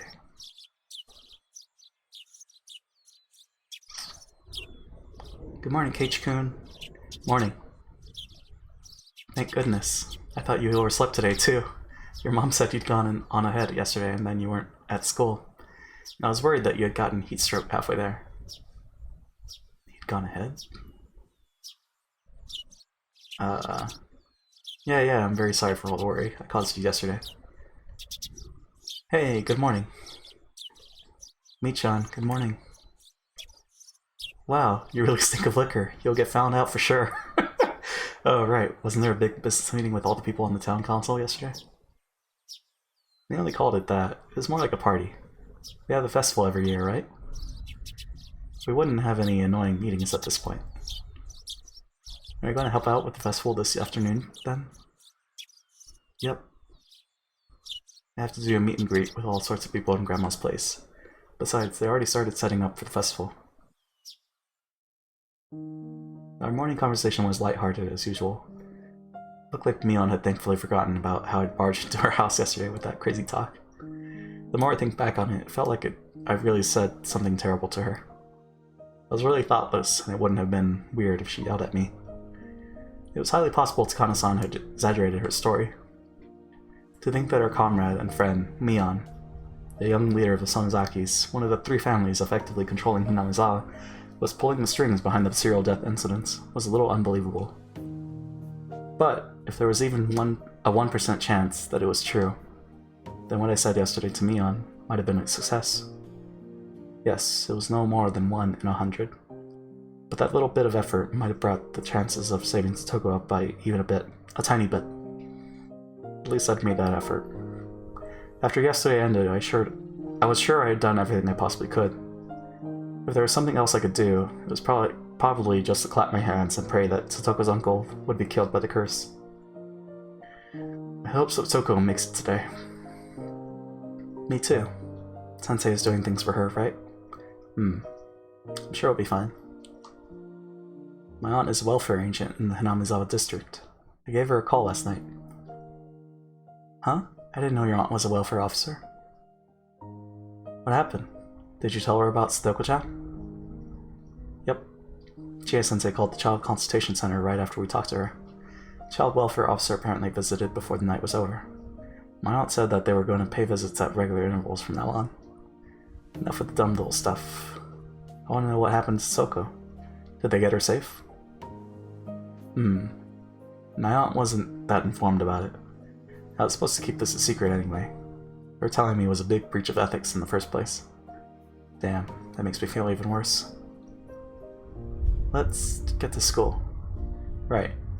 Discussing this more would just make us feel worse. It was far quicker to go to school and see if Soko was safe or not. 3 of us nodded and ran off. Was Soko safe? What measures had the Child Consultation Center taken? Didn't care what, as long as we could go back to our peaceful life with Satoko today, didn't matter to me. At the shoe racks at the entrance, Rena took a peek in Satoko's shoe cubby. Satoko's shoes are here. They're here! Kei-chan, Satoko came. Thank goodness. We don't know if anything happened just because she came to school. We can't know anything until we see her face. We tried towards the classroom. The classroom was lively, as it usually was in the morning. Satoko, where are you? Meet. She's right here. It's too early in the morning to be so loud. Would you please keep it down a bit? Satoko-chan, are you okay? All of our friends crowded around Satoko excitedly. Probation officer came, right? How did it go? Who was it that called them? I swear, it was quite a mess, you know. It was the teacher. You were absent for so long, of course she was worried. So Satoko said, I told you I'm fine, under her breath. She was still trying to overcome all the suffering on her own. It was a big bother to both me and my uncle. That person just barged in on us suddenly, jeez. Feels like this chapter has a lot of typos. Everyone was worried about you, Satoko. Don't say it was a bother. Ah, jeez. Anyway, what happened?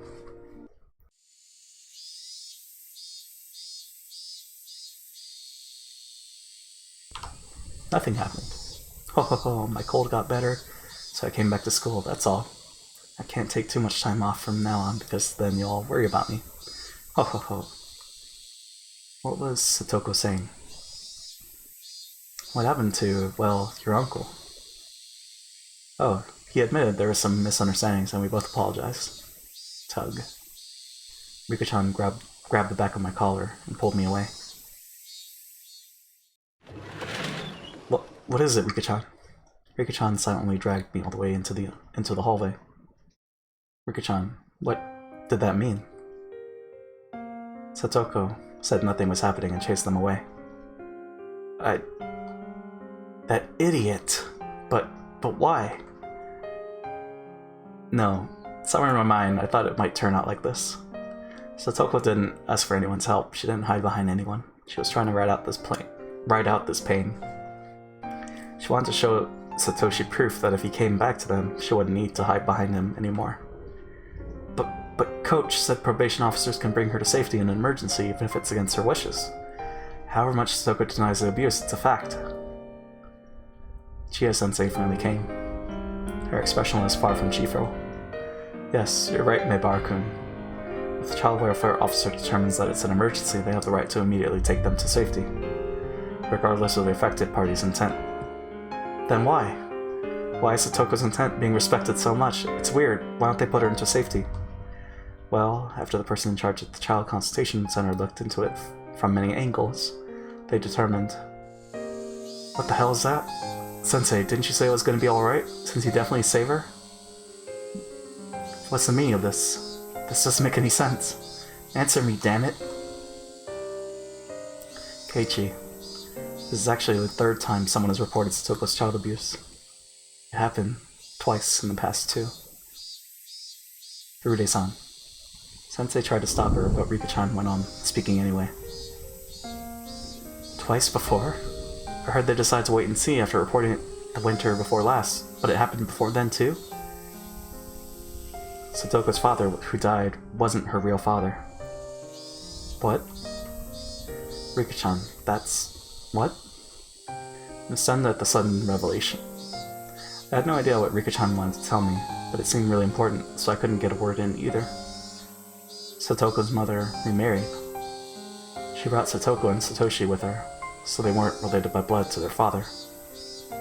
Satoshi was a good kid when he listened politely to what adults told him. He immediately welcomed by their new father and was loved. But Satoko is different. She was rebellious, she told lies, she played pranks. Her stepfather didn't like her at all. What? So, what do you mean? Even before she was given to her uncle and his wife, Satoko didn't have a very good relationship with her family. Of course, her stepfather didn't have any malicious intent at the start. At first, he must have worked hard to get his new daughter to accept him. But then Satoko didn't make any effort at all towards that end. She was distant towards her stepfather, and never opened her heart to him even a little. She just got on his nerves all the time, with seemingly forced lies and pranks. Her father's discipline and punishment must have been loving at first, of course, but that too faded quickly. I don't know because I wasn't in Hinamizawa at the time, but I learned this on the phone yesterday. What story did you hear, Sensei? That Satoko-chan wanted to trick her parents, especially her stepfather, so she inflicted wounds on herself so she could make up a false story about abuse, and that she sent out an SOS herself. She made up a story about hurting herself? Satoko made a fake phone call to try and get rid of the father she hated. Child welfare officers rushed there and heard the story. Her father genuinely apologized for a few times when he had gone too far, and agreed to let the child welfare center give him coaching. Related agencies looked into it quite a bit. They determined that Satoko-chan and her stepfather's hearts not being quite matched up was the cause of the incident. But they found another problem above that with Satoko-chan. Problem with Satoko? What was it? Satoko's mother, there were a few times where she had lived with de facto husbands, though those relationships didn't result in remarriage. From a young age, Satoko had been forced to call at least 2 or 3 people her father. At some point, Satoko's pranks escalated. She would spill food on purpose, turn over her plate, and even throw it. She would break the windows in the neighborhood and shoplift candy. She would put thumbtacks everywhere and set other traps to seriously hurt people. Not in the way she did now, just to get laughs. She was also fond of telling lies that would be found out right away. People got mad at her every time. But she never, ever changed her behavior. Please don't think Satoko-chan was a problem child. Satoko-chan was young. It was an act of self-defense that she had to take against the unknown men her mother had chosen. In regards to Satoko's problematic behavior, child psychology experts from public institutions indicated her actions were to draw her mother's attention to herself. They acknowledged that she had a form of harmful emotional trauma, and declared that she needed counseling and therapy from professionals. They didn't know whether that therapy had healed the wounds in her heart. Satoko-chan purposely hurt herself and told them that she was being abused by her stepfather in an attempt to chase him out. But in the end, her stepfather did abuse her, right? No. All of the abuse had been made up by Satoko-chan. Her stepfather, of course, may have scolded her in a somewhat emotional way, but it was nothing out of the ordinary. Satoko had lied to chase away her stepfather. And they saw through her right away, and found out that Satoko had issues. Oh. Could it be that's why the winter before last they decided to wait and see? Yes. The Child Consultation Center had all their past records, so they need to act carefully in case Satoko was lying. What the hell? So what? Satoko might be telling a lie, so they need to be careful? So how does that mean they just end up waiting and seeing? It was the girl who cried wolf.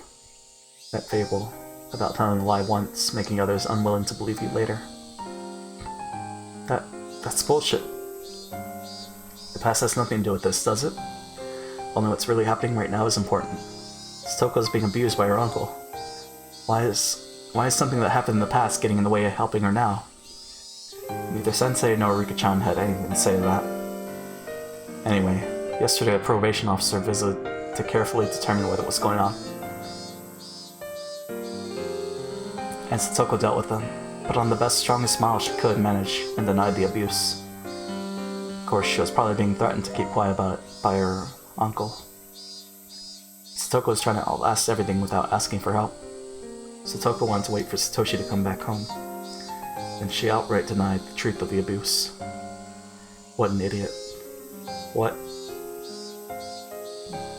You're not really enduring it. Do you really think pretending like this will actually bring Satoshi back? Just stop it already. Satoshi, he abandoned you. And the fact that he hasn't shown up to save you now is proof, isn't it? So just stop it. Please stop being weird and pretending to endure it. Forget everything we just said. Understand? If you tell anyone else, your teacher will be very mad with you. Chie-sensei gave me a warning, then left to go back to the teacher's lounge. Keiichi, please don't think Satoko's a pathetic, pitiful girl. She's living life. I know that. She's our irreplaceable friend. Satoko is still trying her best. Let's watch over her a little longer. The person from the consultation center said they'd visit periodically from now on. If something terrible happens, they'll help her right away. Yeah, but only after it happens. Any more than that would have sounded like I was picking a fight, so I firmly swallowed my next words and went back to the classroom. Hey, clone. Swoogity swoony. Swoogity swoogity.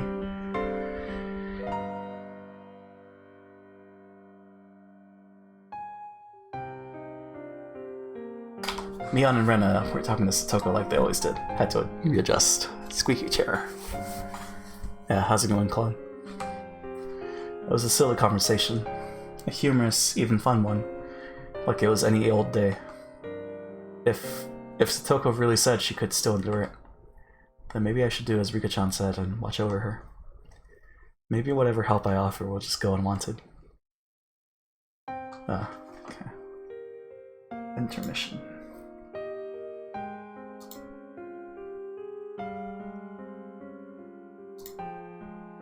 How do you feel playing these games compared to the normal games you play? Okay. I mean, it's fun, it's interesting. That's a nice break from playing, like, shooters and platformers. Something nice. Something to mix it up. Yeah, I think this will continue until July, probably. Okay. Why don't we all have lunch? Meet. It's been a while since it's been all 5 of us. This really is how it has to be. Here. Just a couple weeks of chill. Pretty much. Come on, you too, Kei-chan. Bring your desk over. Satoko brought her own desk over as well, grinning broadly. Even knowing nothing had been resolved, this exchange was pleasant and made me remember how fun it used to be. I can't have Rika making a bento for me forever. Bot? Oh, that bot that I banned, Gus? Could you, for my sick amusement, read these lines in those anime voices? No. I don't do voice acting, I'm sorry. I can't have Rika making a bento for me forever. I don't mind. I have fun making your bento. No? Want to become famous, right? Rika-chan's such a good girl. Having such a good I can't do female voices. Having such a good friend must be so reassuring. I put in the big steak, and Satoko puts in the burnt stuff. So if it was just Satoko, it'd be so sad. So very sad. Nipa! I take it back. Well, she's Rika-chan after all. Hey, come on, look. I've got omelet rice today. Mushrooms and stuff are delicious. Delicious. How? I say it every time, but your craftsmanship is splendid. You can become a wife whenever and not have a problem. It's great little girl pictures, weird sentence, and manly voice rating it. It's very strange, isn't it? A wife? A wife? Eating a wife? How? Oof, sentence. I mean, you typed it, clone. Or this sentence, a wife. Using the word wife is totally forbidden around Rena. Please don't say it again. I'll think about what I've done, a little. FBI open up. No, it's totally fine, clone. By the way, what's in your lunch, Neon? Looks different again today. We're all waiting in anticipation. It's a rich assortment of side dishes left over from what my uncle brought last night. The stew looks really great, huh? The color of the radishes, too. Really good, right? FBI plays audio file. Wow, looks delicious. Stew tastes best when it's left overnight. This looks like it would be really good. And so there will be none left for Satoko. I'll eat it all and tell you what I think. Just be quiet and watch. Well, what was that? Hand over my portion too. Elbow punch. I'll use my ease too. Oria! Oh ho ho. At close range like this, my advantage is unwavering. Keiichi-san, the daikon in your portion tastes really good. MMA? I guess so. They're so strong. Damn it. Coming right for me from the start and using a combo attack. How humiliating. This looks strange. How long had it been?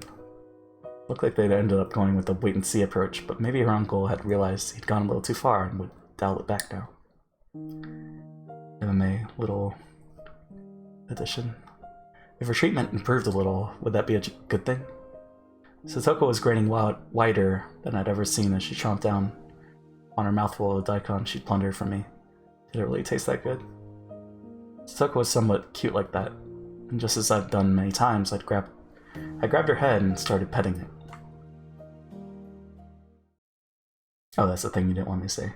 MMA little Japanese edition. Yeah, that's more appropriate. Catch. Smack. Flip flop. Clatter clatter. Huh. Satoko-chan. It was so sudden that for a moment I didn't know what had happened. The back of my hand was stinging. Went to pet Satoko's head, and then she hit my hand. What's wrong, Satoko? Satoko was scratching at her head as though a pimple or something had appeared on it and become itchy. It was so sudden and so unprovoked that I didn't understand what had happened. Wait, what happened?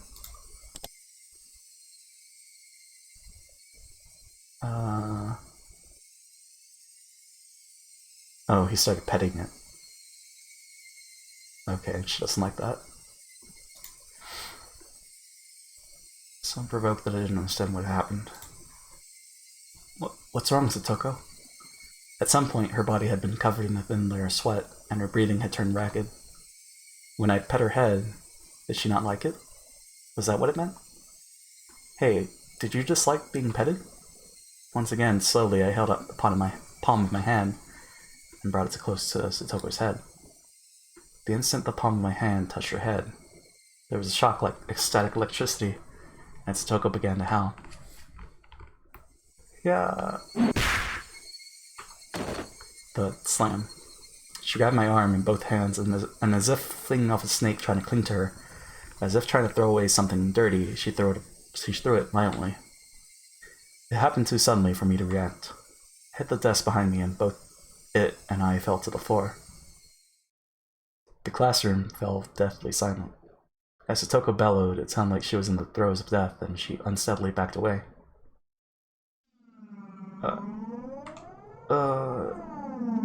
Then she threw up the food she'd just eaten. She vomited all back up. Splish splat. The sound of Satoko's vomit hitting the floor rang through the classroom. Are you okay, Satoko? You seem sick. Just having a breakdown. I reached out a hand, and she swatted it away with all her might. With such extreme strength that I fell into the floor again. Satoko put both hands on her head as though protecting it, groaned some more, and took a few steps back. Tabs out, starts hearing whale noises. Then she began swinging both hands around. Students in nearby seats were forced to evacuate. What the fuck is going on? She's having a breakdown. She grabbed anything within reach, went to boxes, chairs, threw them, tossed them, and flung them about. Wait, stop it, Satoko. What's wrong with you? She screamed out as if Mion's words had caused her physical pain. No one spoke a word to her. All the students were withdrawing behind us, leaving Satoko alone in the corner of the classroom. Ri? Around her, there were desks and chairs all over the floor. Bento lay scattered. It was terrible. All I could hear was Satoko's ragged breaths and the voices of the cicadas. I'm sorry. The strings of tension loosened around Satoko. Maybe she suddenly grew scared of her own actions because she started trembling and gave a word of apology. But nobody knew just who that apology was directed towards. So for now, I decided to answer as everyone's representative. No, it's fine. Are you alright? I'm sorry. I'm sorry. Hey, Our words didn't match each other at all. Satoko hugged her shoulders and back she went. Bang. She ran to the locker with the cleaning supplies in it. Even that made her give a little yelp. The impact caused the bucket atop the locker to fall, making a loud sound that scared Satoko most of all. Are you playing as its own character? Oh, what do you mean?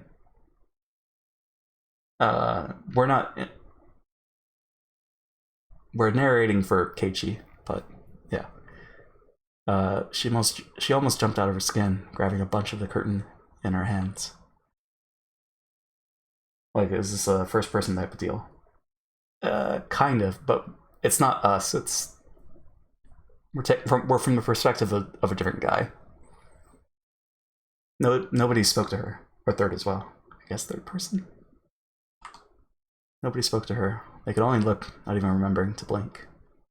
Oh, I'm sorry. It wasn't me. Satoko. What on earth? I stood up, took a step away from everyone, and approached Satoko. What happened? I said, I don't know. You're wrong. Please stop. Please forgive me. Just calm down. Satoko, do you know who I am? No more. I hate this. Every time I took a step forward, she grasped the curtains more tightly and cried out. Satoko, it's me, it's Keiichi. Don't you recognize me? I would never, ever hurt you. No. What? Come on, calm down. It's alright, I'm your friend. Help me. I don't want to be scared, it feels bad. No, I don't. What? Suddenly my shoulders were grabbed and I was dragged backward. It was Rena. Sorry, Keiichi-kun. You get a little farther back. After pulling me back, she ran towards Satoko in my place. It's okay, Satoko-chan. There's nothing to be scared of. Please, don't worry. No more. No more of that. Nini, help me. Nini, help me. Wah. As she gripped the curtains and kept calling for Nini, she continued to wail about being forgiven for something and to be saved from something. What is this? Berk. Mion gnashed her teeth and groaned, and there were tears falling from her firmly closed eyes. What the hell? What is this? Didn't this all come to an end yesterday? Weren't we supposed to go back to our old lives? Mion. Berk. Crash. There was a crazy sound. Rena had taken the cleaning supply locker and kicked it down to the ground. Everyone stood surprised at Rena's unexpected act of brutality. After that, Rena embraced the bawling Satoko from behind and started crying with her, stifled. Rena, what's wrong? Sorry, Keiichi-kun, be quiet for a minute. What is it now? What happened? What did Satoko tell you? What did you hear? Oh shit. Shut the hell up. Told you to shut your mouth, asshole. Jesus. Rena's raw, hostile emotion hit me like a brick. Can't trust any of these stories. I guess. It was no more than a momentary howl of emotion for Rena, but it was more than that for me. She had shown me what was behind all that emotion, what was in her heart. Oh, Satoko-chan. No, no, no, no, no more, no more. Forgive us. We couldn't do anything for you. Forgive us. Mimi. Mimi. Mimi. I'm sorry. I'm sorry. Ooh. Forgive us for being unable to do anything. Well, I can't wait to see this animated. Rena's words made me feel as though the blood vessels in the back of my head were suddenly all turning to ash. My vision grew distant, blurred with gray, and the world lost its color. I thought we could save Satoko, but though I knew it'd be the sooner the better, I thought there was no time limit for doing that. I never even dreamed that we could be too late. I'd been making a huge mistake. I thought Satoko could be hurt, but never that she'd break. It was such a huge mistake. People, they break. Thinking that they don't is absolutely absurd. We need to save Satoko. We need to save her before she broke. That fatal lapse in awareness had brought this on. Whose fault was it? That went without saying. Mine. No. Ours. We all took on the duty of saving Satoko, but we were negligent to the point of laziness. In that sense, this was the inevitable result. Even if this didn't happen today, and it happened tomorrow, or the day after, or next week, we would have just sat around doing nothing until that day. So this was the obvious result. I slumped down to my knees, just as Mion and Rika-chan had done. It's because the first game like this I did was Doki Doki Literature Club. Oh, gotcha. I think Doki Doki was influenced by this, maybe? I'd be wrong. Maybe Song of Saya as well. Just as Mion and Rika-chan had done, and I too closed my eyes tight and couldn't stop myself from sobbing. What is all the noise about? Wait, what's happened? Teacher came and her face screwed up at the terrible spectacle before her. The instant she realized the teacher was here, Satoko went through another complete change. She wiped her face with the curtains and, like nothing happened, smiled. Hojo-san? What on earth is going on here? Ho ho, ho ho ho. I just got into a little squabble with Rena-san, is all. We went a little crazy over our lunches, right? Rena didn't nod in reply, but then, since Satoko wished it, she nodded without strength. The rest of the class couldn't keep up with her extreme changes. We all just stared in a daze. Ho ho ho, it was just a little horseplay. I scared everyone out of their wits. Ho ho ho ho. Satoko would probably sweep the whole thing under the rug. For what? Her heart is torn to pieces, so what else? Or did I read that wrong? So what? What else? You wanted your Nini to help, didn't you? But unfortunately for you, Satoshi doesn't ever intend on coming back. It's never that easy. He won't just conveniently show up and save you. So every second I expect something fucked up to happen. There's some happy fun times. So, you don't have to wait for him anymore. You can cry, beg for help, and you can run away. Whoa. We can't do anything, Mion suddenly said. She spoke then those few words that had tormented me countless times. Those words were a spell, and when I heard them, my whole body suddenly regained its calm. My emotions all slipped away like they'd never been there, like a wave departing. And then the world's... What? And then the world's color flipped inside out. My field of view expanded. My head grew remarkably cold, and I felt like my mind's volume had grown even wider than the classroom we were in. I'm not opposed to this theme. At the time, my soul was doubtlessly no longer in the small, petty vessel in my head, but floating in the air a little bit above it. It was a mysterious feeling of release. And then the drugs kicked in? Guess so. I broke free of the cramped confines of my skull and stretched out my roots in all directions as far as I wanted to.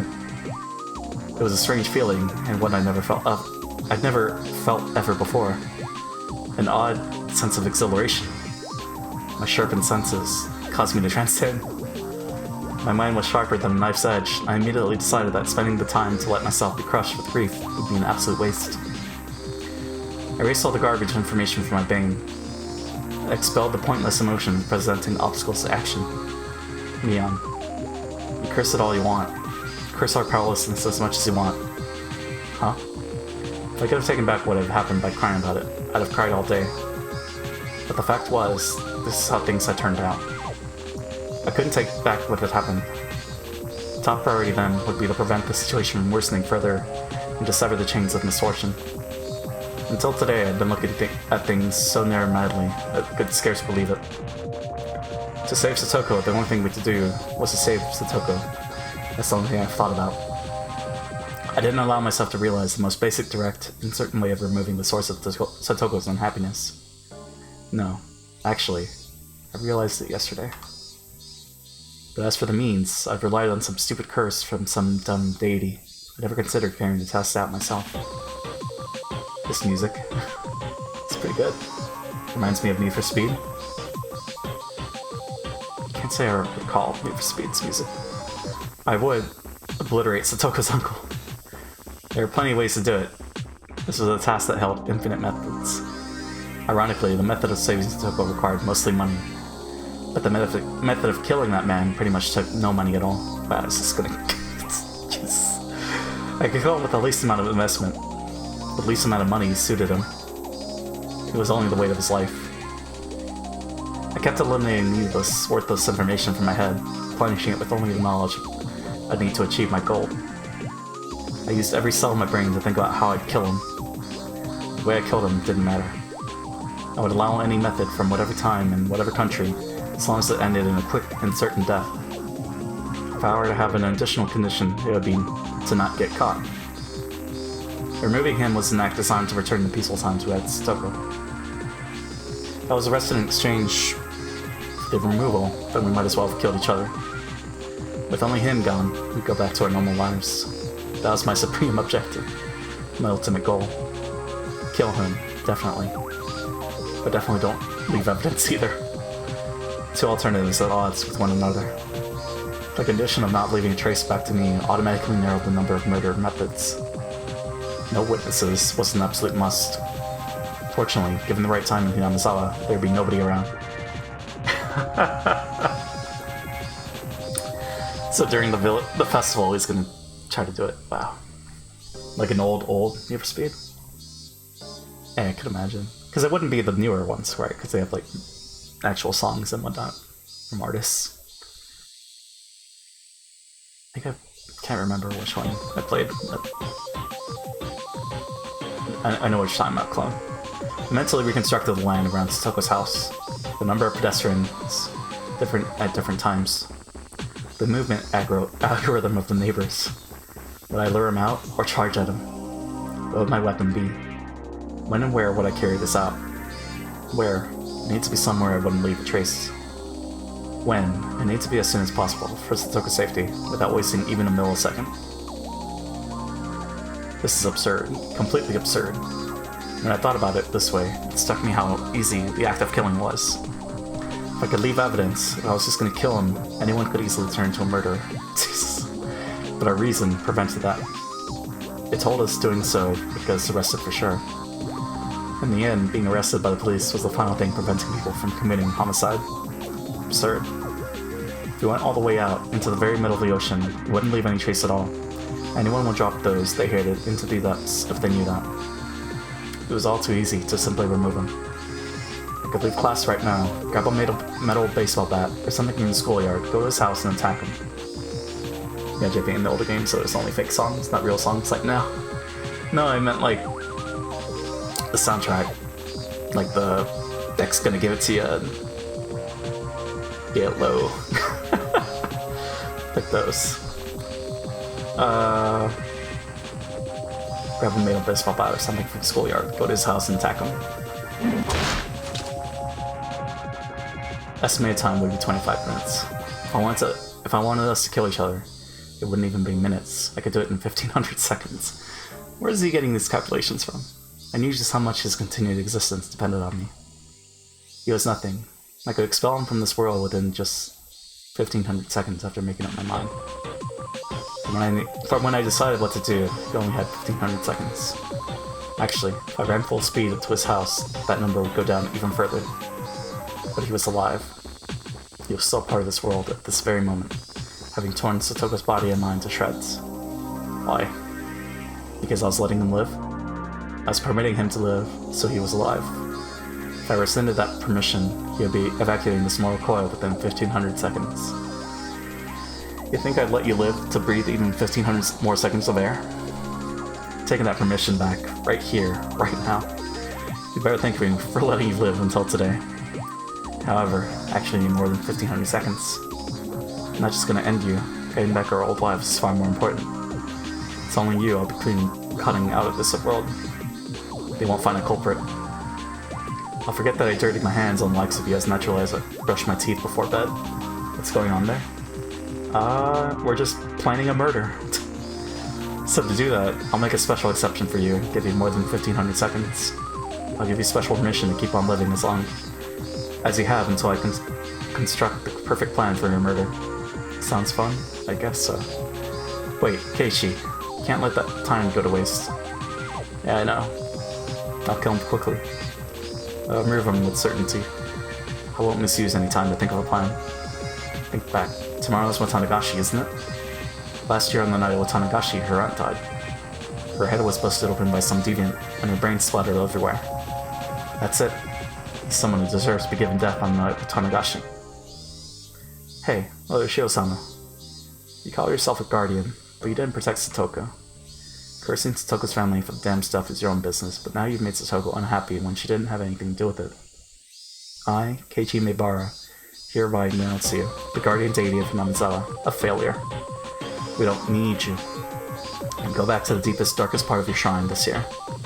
Besides, if you had just cursed and killed both her aunt and her uncle last year, none of this would have ever happened. The curse this year, it's not on you. I'll be the one deciding. It won't be the three families controlling the serial deaths behind the scenes, no. Not some vague people who I can't tell if they're buffoons or not. This time, I'll be the one to deliver divine judgment. Jesus. So don't get in my way, just watch. Stay quiet and watch. I'll obliterate him. I'll wipe him off the face of the earth. I will stomp out his very existence. Go away, disappear, and die. I'll tear your heart out. I'll tear your heart apart just like you did to Satoko. I'll have your blood as payment.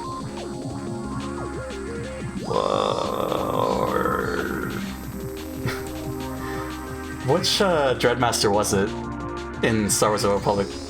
I'll spread your entrails across the cosmos or something? On 911?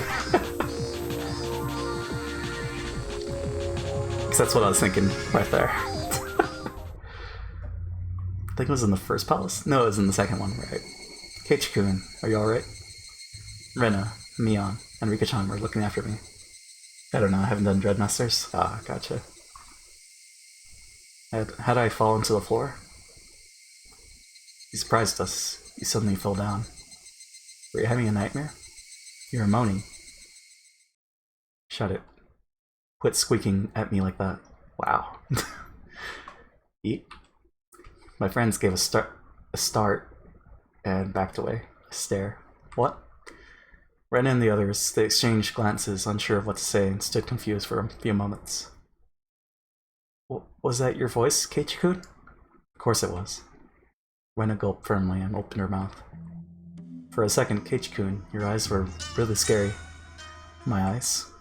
Probably just a trick of the light. Don't waste my time.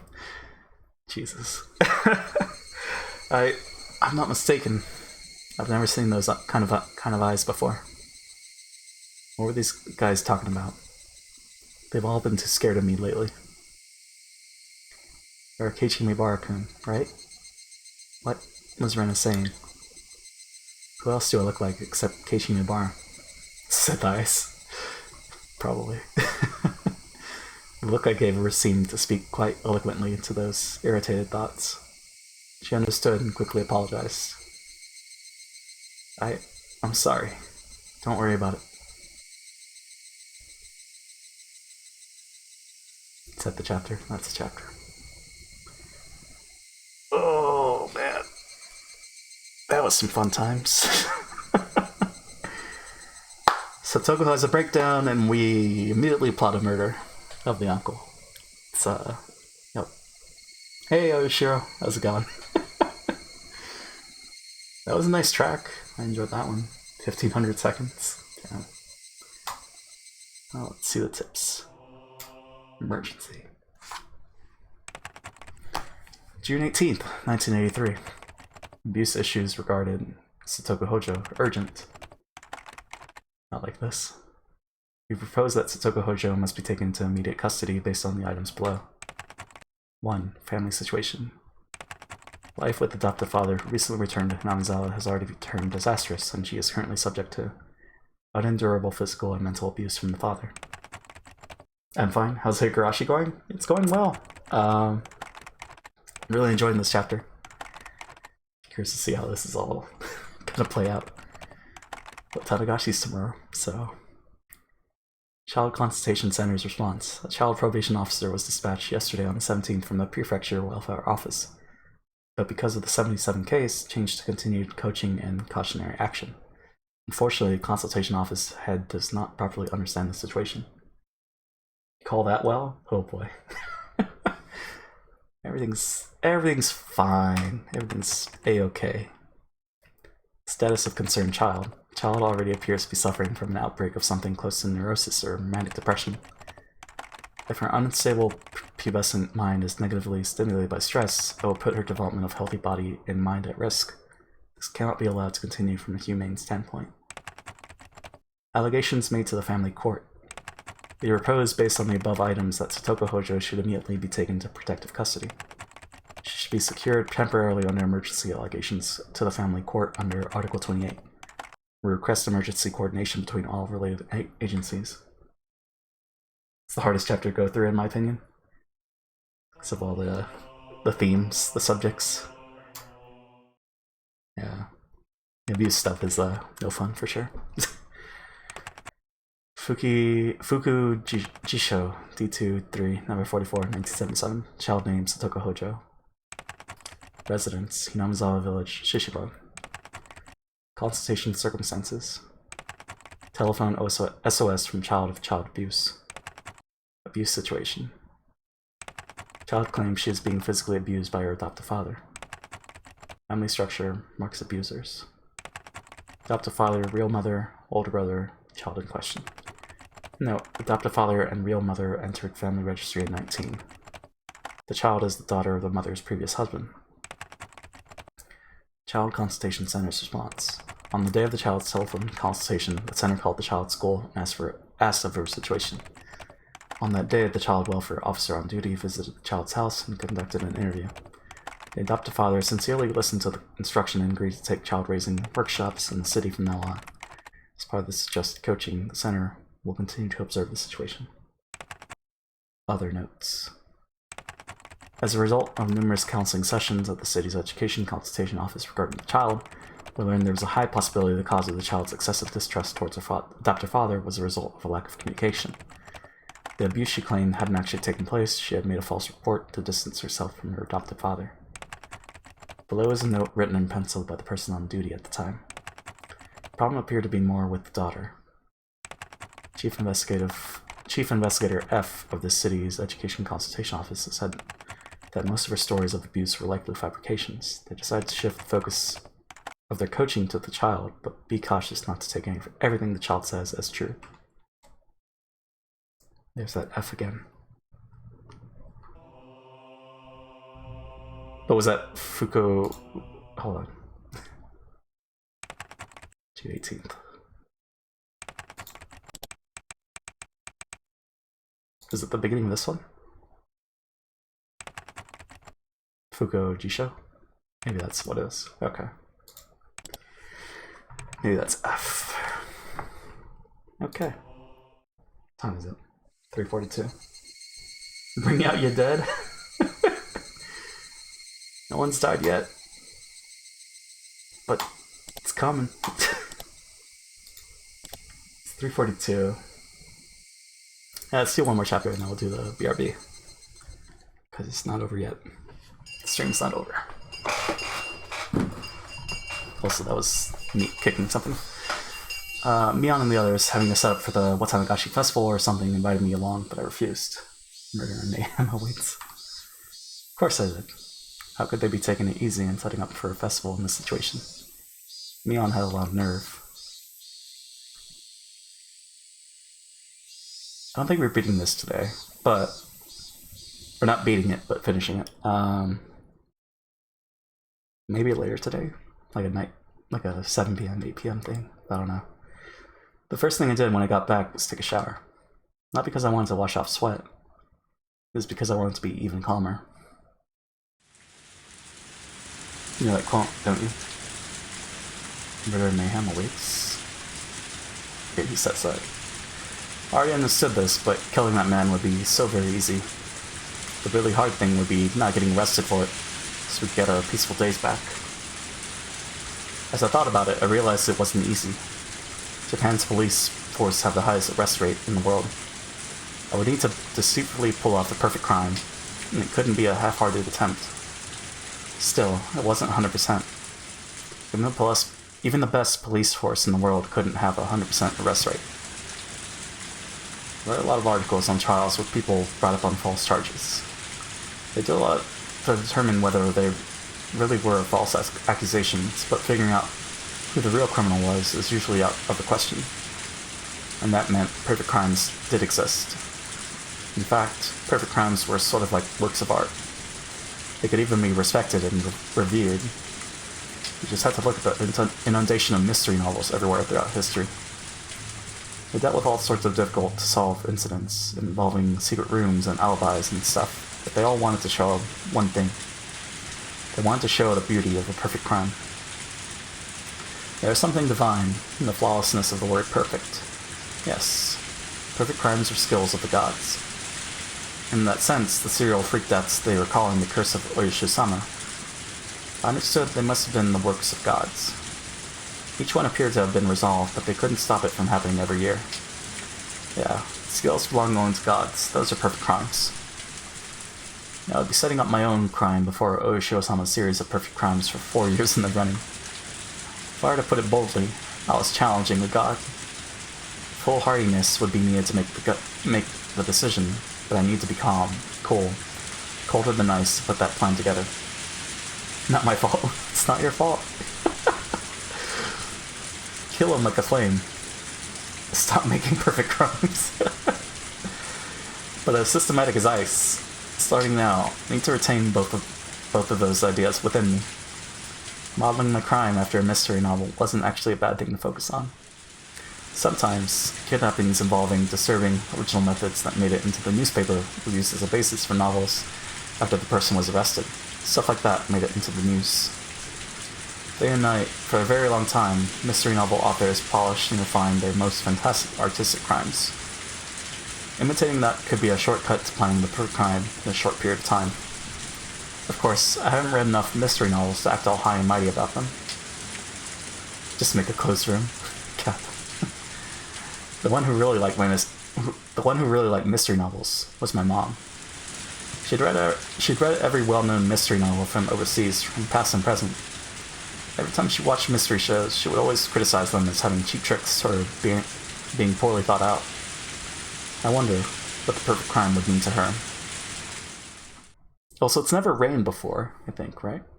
No. Like in the chapters. What I think the most well-done perfect crime in all the mystery novels I've read is? Yeah. Well, you read quite a lot of them, right? I figured you might know a lot about them. It's more fun to read them to find out.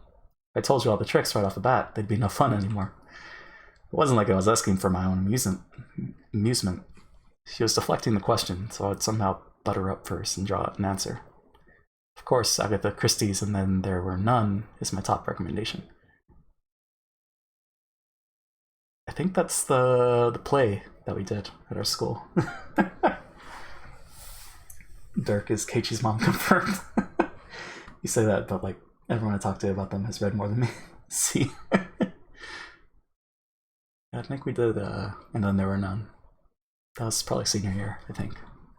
It's my top recommendation. And Murder on the Orient Express used some great bold tricks too, of course. I didn't see it coming at all. I didn't want to know which novels you liked. I wanted to know about the trick that made you the most surprised. If it was really a perfect trick, the detectives wouldn't be able to solve the case, though. If that was true, then there'd be no point. Mystery novels are enjoyable because of the process of mysteries getting solved. If it was unsolvable, it wouldn't make a very good topic for a novel. I get it. Face. Yeah, you're right. If the main character can't solve it, it wouldn't be much of a story, huh? Is that being too simplistic? The detective didn't solve the case, and then there were none. Did they not? Can't recall. It's been like, what, 10 years, 12 years?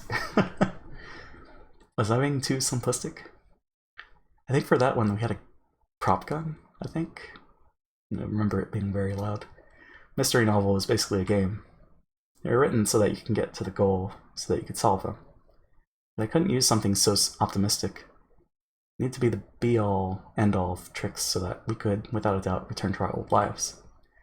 By the way, Keiichi, do you understand that truly perfect crimes don't even become stories? Mom looked at me intellectually and grinned impishly. Never gotten to read it, but apparently one time a long time ago, Mom had written her own mystery novel and submitted it for some mystery novel award. Apparently she was really into it. Don't even become stories? What does that mean? Keiichi, what are the essential parts of a story? The beginning, a middle, and end? Correct. The beginning, of course, is especially important. If there is no beginning, then the story never starts.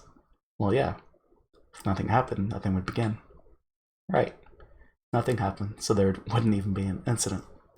Detectives wouldn't be called, so there wouldn't be any mystery. There would be no mystery, so there would be no solution. In other words, it would be the ultimate perfect crime.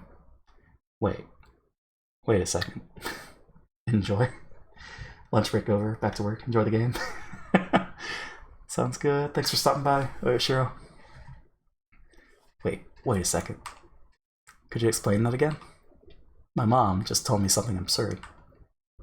And she was saying it so smoothly, too, so I kind of tuned her out, but she said something extremely important just now. It's not really that difficult to understand. The incident just has to never come to light, that's all.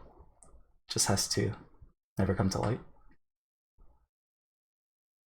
For example, how about this?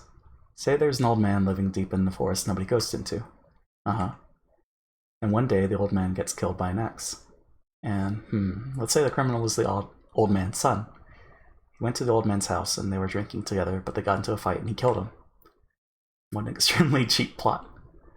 It was an impulsive crime without a bit of planning. It was pretty far from a perfect crime. But Keiichi, the house was really, really deep in this forest. So deep in the mountains that nobody would ever go out that far. Then his son would go back to town and say that the old man was doing fine. What about that as a perfect crime? Keiichi, this incident would only begin when it was found out that the old man was killed. If nobody ever visited the old man's house after that, the beginning would never occur.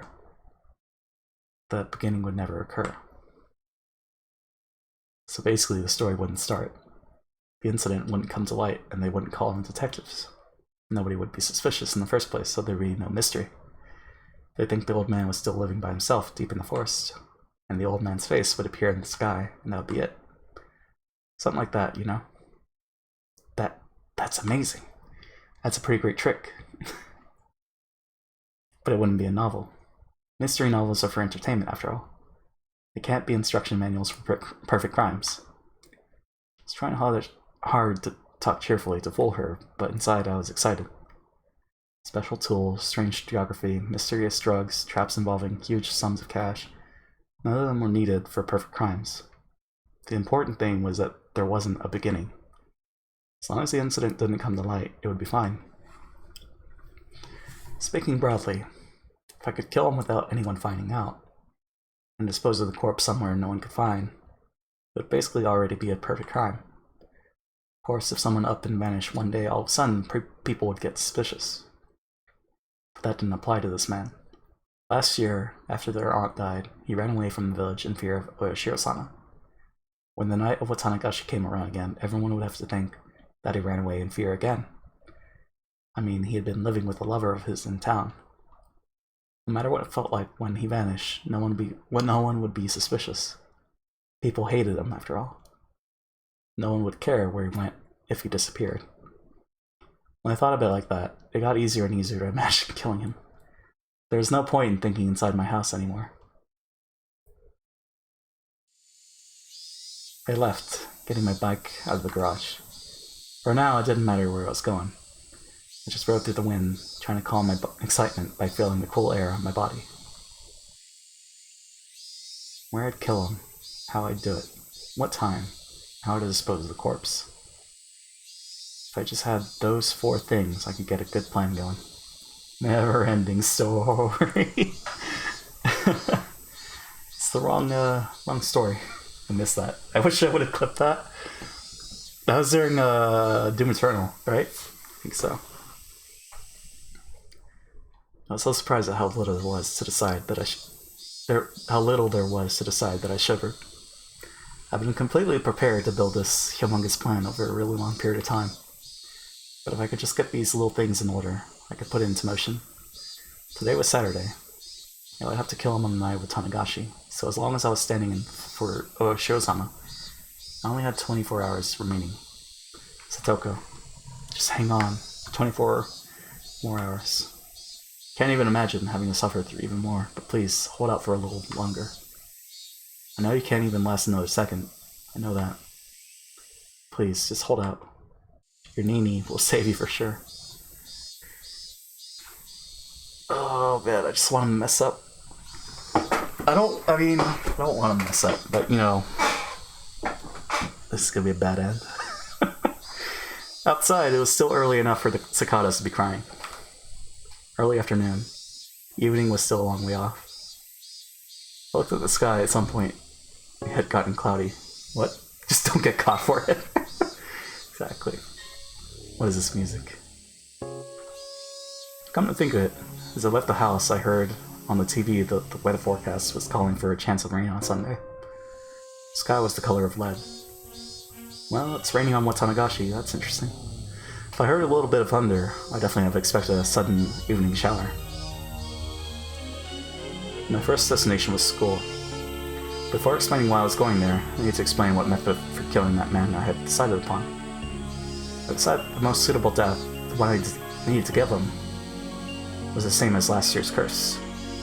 The same as the punishment that her aunt had received, being beaten to death.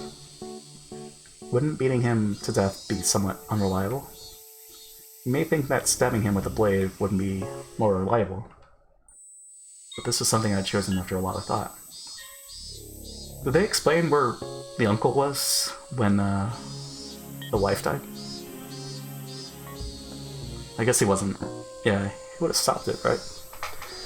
You just needed to think realistically. The law, it prohibited carrying any blades longer than 10 centimeters, I think. So the blades available to me, though long enough, were limited to things shorter than a ruler. You can probably understand how tricky it would be with such a short reach to go up against an opponent that might fight back. In that case, using a weapon with reach would be far more effective. Might not have the same precision, but you just had to hit the guy until you killed him. Both options resulted in death. With that settled, what is the weapon with the most terrifying force behind it that is also easy to carry around? At this point, you should immediately think of a metal baseball bat.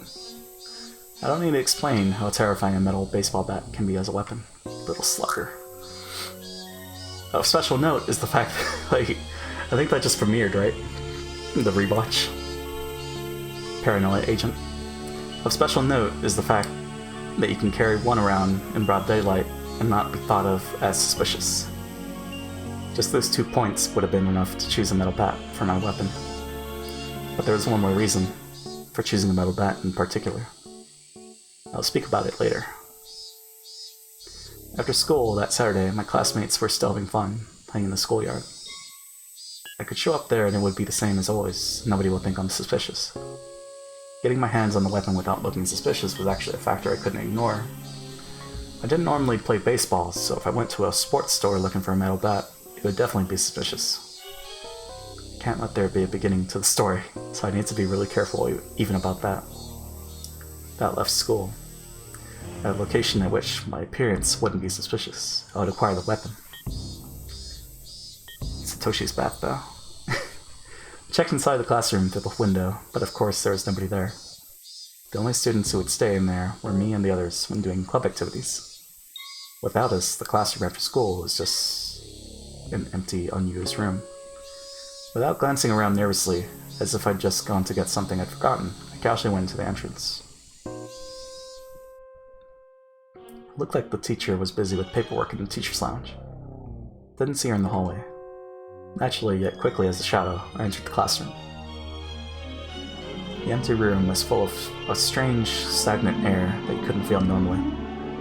An empty classroom, with nobody here. Maybe while no one was around, the desks creep about of their own accord, licking the floors clean of dirt. If I suddenly stepped into a place like that, would desks, in their surprise, fly at me, crush my bones, and eat me alive? That's ridiculous. I felt regret at wasting valuable thinking time on stupid delusions. The students' lockers were lined up in the back of the classroom. The one I was looking for wasn't my own. It was a forbidden locker. One I had accidentally discovered one day. Here it is, Hojo. This has to be it. If one person has one locker, then why would only Satoko have two? I've made a fuss about it once. After that, I learned it was Satoshi's locker, and he had the same last name as her. But of course, even though it was a locker for a student no longer here, looking inside it was still a shameless act. But one time, I let my curiosity get the better of me and took a peek inside. Inside, it was average and worthless. At the time, I hadn't been interested, so until now I'd forgotten what had been in it. But now that I had, dare I say it, awakened, I remembered the thing that had been there. Scrape. I opened the locker, and a stench of mold and sweat wafted out, like a gem storehouse that hadn't been cleaned in weeks. Mold? My face puckered up at the stench, but I looked for it. Yes. Satoshi was on Coach's baseball team. Inside the locker was a Hinamizawa fighter's uniform, and it. The one Satoshi used. The metal bat. Yes. This was the reason I wanted to choose this bat. This murder would be carried out by me, but this wasn't originally my role. It was Satoshi's. But I would stand in for him and call myself Satoko Nini. It was one of the rules for standing in for him. I reached for the metal bat and grasped it firmly. It was light, yet its tip had enough heft in it, enough to easily imagine the horror if I brought it down with all my might. Satoshi, I'll give you one last chance to save your sister. Lend me your strength. You're a coward, but I will stand in for you. So if you still care even a little bit about her, you will lend me your strength.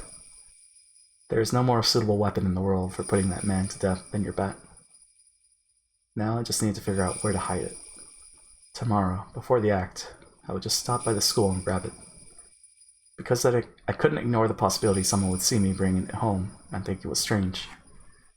But if I left it here, there wouldn't be a problem. Plus, tomorrow was Sunday. Not only that, it was the day of the biggest festival in the whole village. Nobody would be coming to school.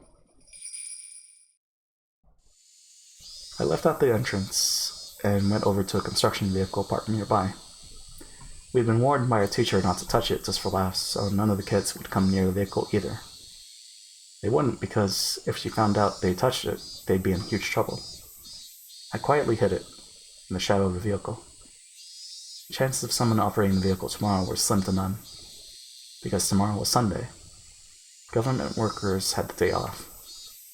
And from what my classmates had said, the thing had been left here for years now. Machines that haven't been moved in years, you can't just suddenly start them up again.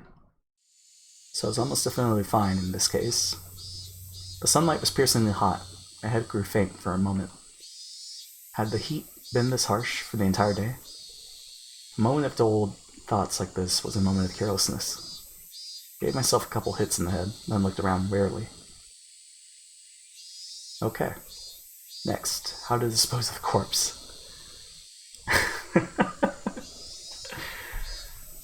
Chi... I mean... I guess... It's gonna do what it's gotta do. So let me refresh some things. Disposing of the corpse. So let me open some tabs. Okay. The ultimate way not to create a beginning was to not let the corpse be found. It was even more important than killing him. Thinking on it vaguely, the first thing that came to mind was the swamp. Onigafuchi, the dreadful bottomless swamp, revered even now, that appeared in legends of Onigafuchi village. Yes, the swamp called Onigafuchi was here first, and then the village took its name to become Onigafuchi village. In other words, the swamp was the origin of the Onigafuchi village. No one, no matter who it was, would float back to the surface of this bottomless swamp. Everyone would be swallowed down into the land of the demons below the earth. That was how the stories went. If I was trying to copy Oyoshiro-sama's curse, then I felt that theory demanded I discard the remains and the weapon into the swamp. But they may have said it's bottomless, but I didn't actually know. People say large creatures like humans produce a lot of gas when they rot, granting a lot of buoyancy. That's why using fairly heavy objects to hold people down didn't work. Come to think of it, with the curse the year before last, Riko-chan's mother drowned herself in the swamp. And the criminal behind the dismemberment that went missing the year of the first curse, too. It was rumored he tried to discard the body in the swamp and accidentally drowned in it. Never heard of the corpse coming back up or them finding it. Then, shouldn't I choose to discard the corpse there, too? I could discard the weapon there. And then, for example, if her uncle came out on a motorcycle and if her uncle came out on a motorcycle and attacked, it would be convenient to get rid of the bike, too. Toko's uncle generally used the motorcycle for transportation. But as for the corpse... After a lot of worrying, I decided not to discard the corpse in the swamp. The drowning, suicide, and accident were both rumors. Nobody knew if they'd actually happened. There were no lack of false rumors about the drowning suicide anyway. It was possible the murderer hadn't drowned there and was still on the run. That meant no one had ever confirmed a corpse being dropped in there, and then not coming back up. Then what would I do with the body? I thought it might be interesting to go with the first incident, come to pieces and hide them, but the preparation and work for dismembering a human body would be difficult given the amount of time I had. With that out of the question, I arrived at the conclusion to go with the more orthodox method of burying the body. Then, where I would bury it was a question related to where I would kill him. Of course, I wanted to keep my time and proximity to the body at a minimum. With that in mind, I wanted to dig the hole to dump the body in beforehand, and to make the location of the act and the hole close together. The choice of where to plan the crime, that I needed to be absolutely careful and thorough with. It had to be somewhere nobody would witness it, in a place with hiding places for a sneak attack. I could dig a hole for the body right there. I go over the possibilities in my head of the various destinations her uncle would head to from Satoko's house. I imagined a map of the area in my head, and then I found a place that fulfilled those conditions so easily it was almost unbelievable. A bit of a back road that went through the woods. I didn't think her uncle would go deeper into the mountains of Yagauchi on a whim. If he was going somewhere, he'd pass through these woods first. Nobody used this back way unless they had something to do at Satoko's house, or one or two other places. This path was fantastically ideal, as few people used it. I would wait for him, in these woods. Would an ambush actually be possible? I went into the trees and tried really hiding myself in a few places. It was extremely quiet. My senses could be sharpened here to the maximum amount. Didn't know when he'd come, but I'd wait right here for Satoko's uncle. I actually had some trouble coming to that decision. The question arose of whether I should somehow call the man out. Was there a risk I'd be taking by luring him here? That man made Satoko do all the shopping and the errands. He seldom left on his own business. He wouldn't leave unless they worked out a plan to force him to, would he? That was the question. Tomorrow was the Watanagashi festival. Would he go out for the festival, or would he stay inside? If he stayed inside, how would I drag him out of his house? That's right. Wouldn't he make Satoko go to the festival? Satoko would go to the festival. Meanwhile, I would call the man. This is the Okonomiya police station. We have the young lady from your house. Could you come and pick her up immediately? Didn't even have to be the police. It's the clinic. The young lady from your house has been injured. Please come and pick her up. Yes, that would work too. If I claimed to be the police or the hospital, told him to come, and then hung up on him, he'd rush there, trying to figure out what was going on, wouldn't he? And just the other day, he was visited by a probation officer. He wouldn't suddenly grumble about having to get his niece and not go. It would look like child neglect. The man had no skills useful around the house. Satoko, his slave, was an essential part of his daily life. Conclusion. If he went out to the festival, I would attack him here on his way there, or back. If he didn't, I would lure him out by phone. If luring him out by phone was my first step, I need to be sure. Satoko would go to the festival, leaving the house. It would be convenient if I could make Mion take Satoko to the festival. She said her aunt was a district welfare officer. In other words, an ally to the probation officer. If I somehow incited Mion to take Satoko to the festival with her, well, being who she was, she'd use that fact and get her there. Satoko should just take a break and have fun at the festival with everyone. She should have a good time, reminisce on her former peaceful days, and when she went home, everything would be over. I just got the notification that you were live? What? My favorite narrator? Hey Sora, how's it going? I just got it too. What? Twitch, what are you doing? We didn't go offline, did we? No, we're fine. She would have a good time, reminisce on her former peaceful days, and when she went home, everything would be over. Yeah, that would be the best outcome. With that decided, I need to dig a hole somewhere in the woods to hide the body. So it wouldn't stand out, so it wouldn't be found. But he hasn't thought about his alibi. Someplace nobody would see me, while it's completely exposed as I buried the corpse. I had wanted to be close to the scene of the crime, but it naturally grew farther away.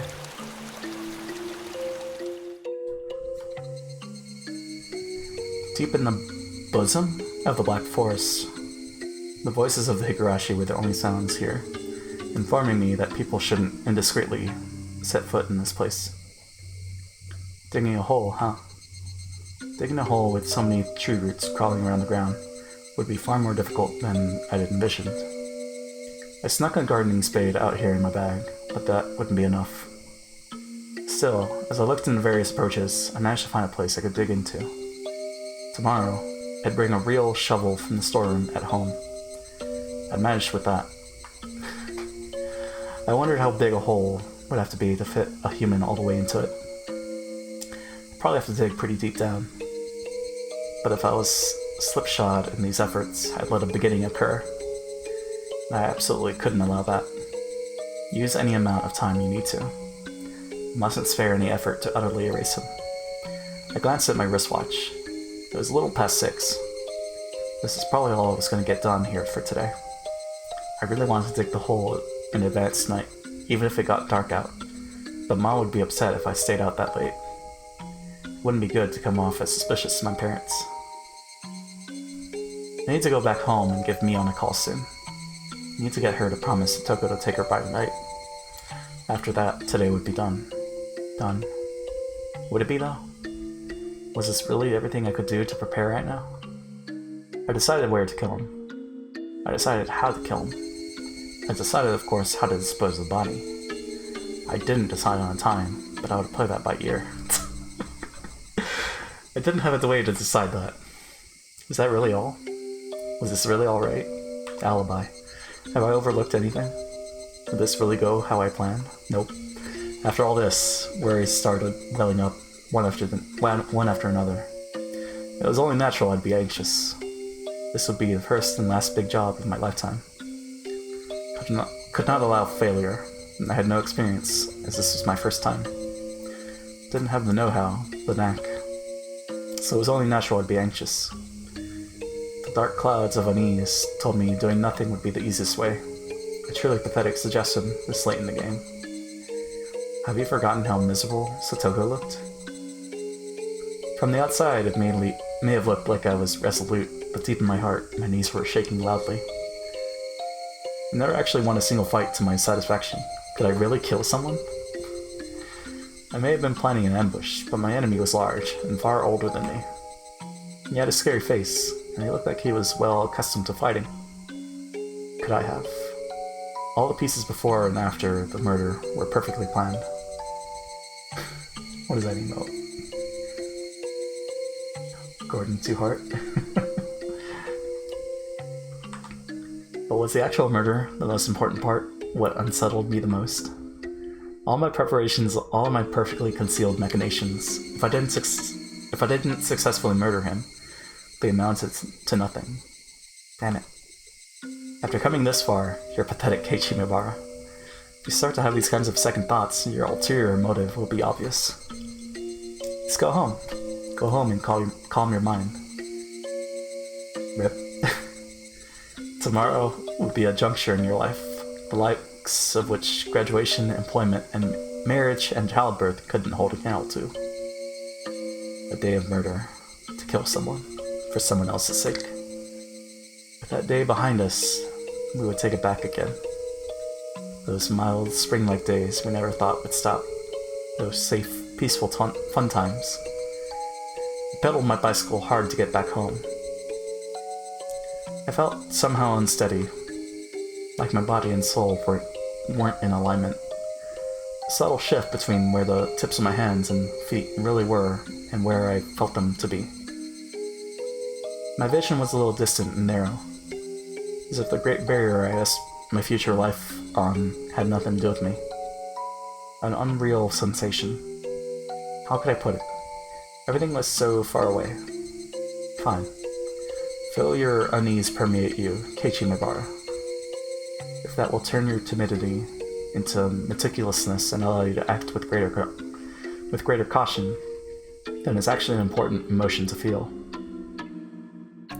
This feeling I had never went away that night.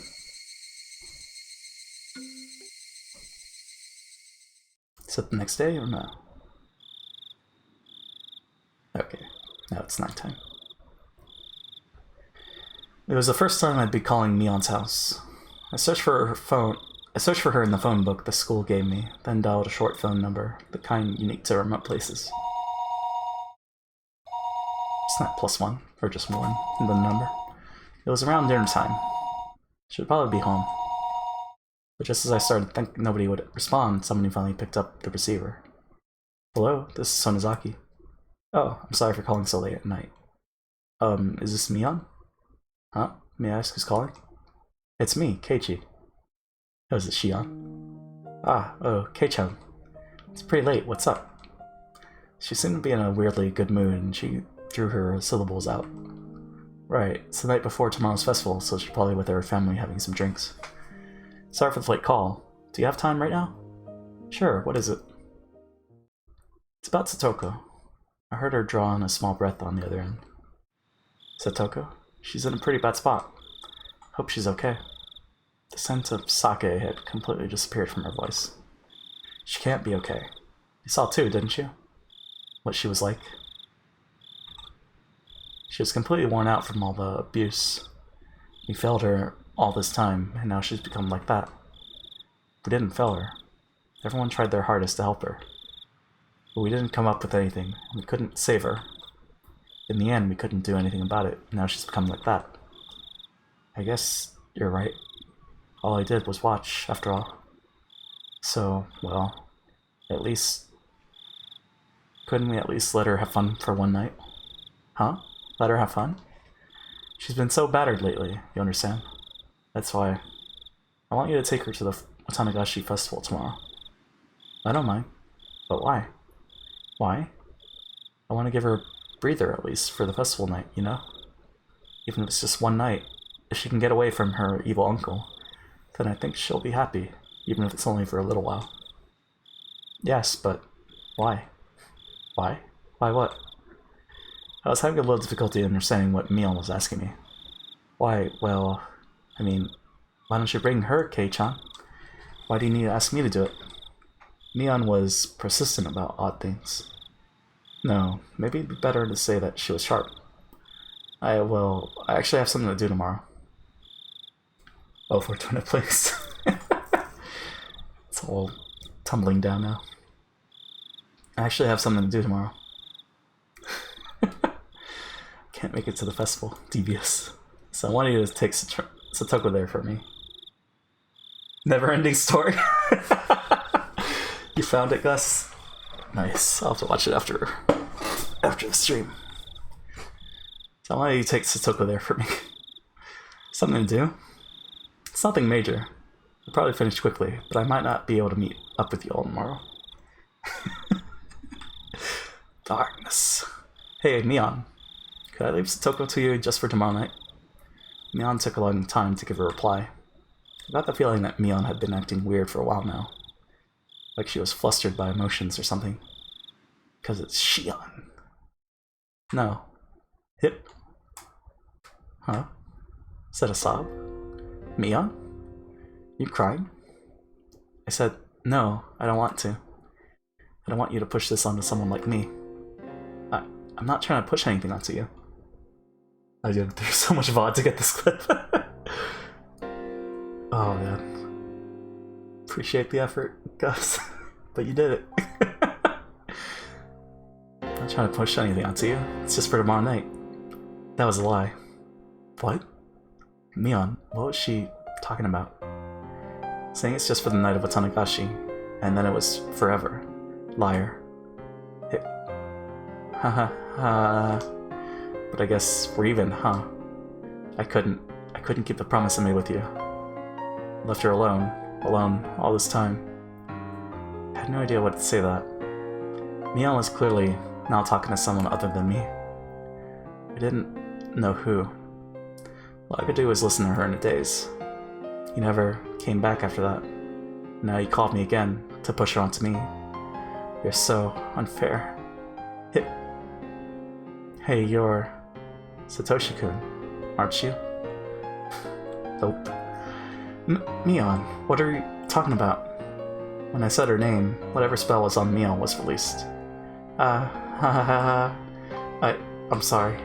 It's nothing. It's just that I got a phone call a lot like the one you're making now, a long time ago. Was it from Satoshi? Mion didn't answer. All I could hear was sobs coming through the receiver.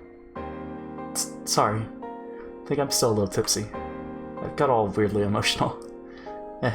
Sorry, I probably scared you. I had no idea how it happened. But I was pretty sure that last year on this very day, Satoshi had called Mion and told her to bring Satoko to the festival. And when she asked why he needed her to do it, he replied the same way I just did. Satoshi didn't go to the festival, did he? Yeah. Said he had something to do and couldn't make it. And he told me to take Satoko there in his place. At the time, Satoshi said it too, didn't he? That he'd leave Satoko to you? Yeah, he did. Just for tomorrow night. The way you said it, it's just like how he did. I just got a little upset, caught up in a memory and all. I didn't expect this. Satoshi had given her the exact same phone call 1 year ago today. Mion kept going after that. That he was lying. That he told her it would only be for the night of the festival. I get it. A few days later, Satoshi disappeared. Disappeared might have been a rather vague way to put it. Whether he ran away or not, Satoshi left, abandoning Satoko. Yes. Didn't transfer or run away from home. Disappeared. And then, an idea far more indistinct than even fog crossed my mind. Satoshi made exactly the same phone call as me last year. Why? Would Satoshi make the exact same call? If in the truest sense, he really made the exact same phone call as I am right now, then the incident where the aunt was beaten to death, could it? Just getting the idea. Was Satoshi... Huh? What was that? Last year, Satoko had been constantly abused by her uncle's wife, their aunt too. Her aunt abused her the most, and on that night, in the name of Oyoshido-sama's curse, she was taken from this world. If I thought about that, everything made perfect sense, didn't it? Last year, Satoko's aunt was beaten to death, wasn't she? Would it be impossible for Satoshi to have... No, but that would mean...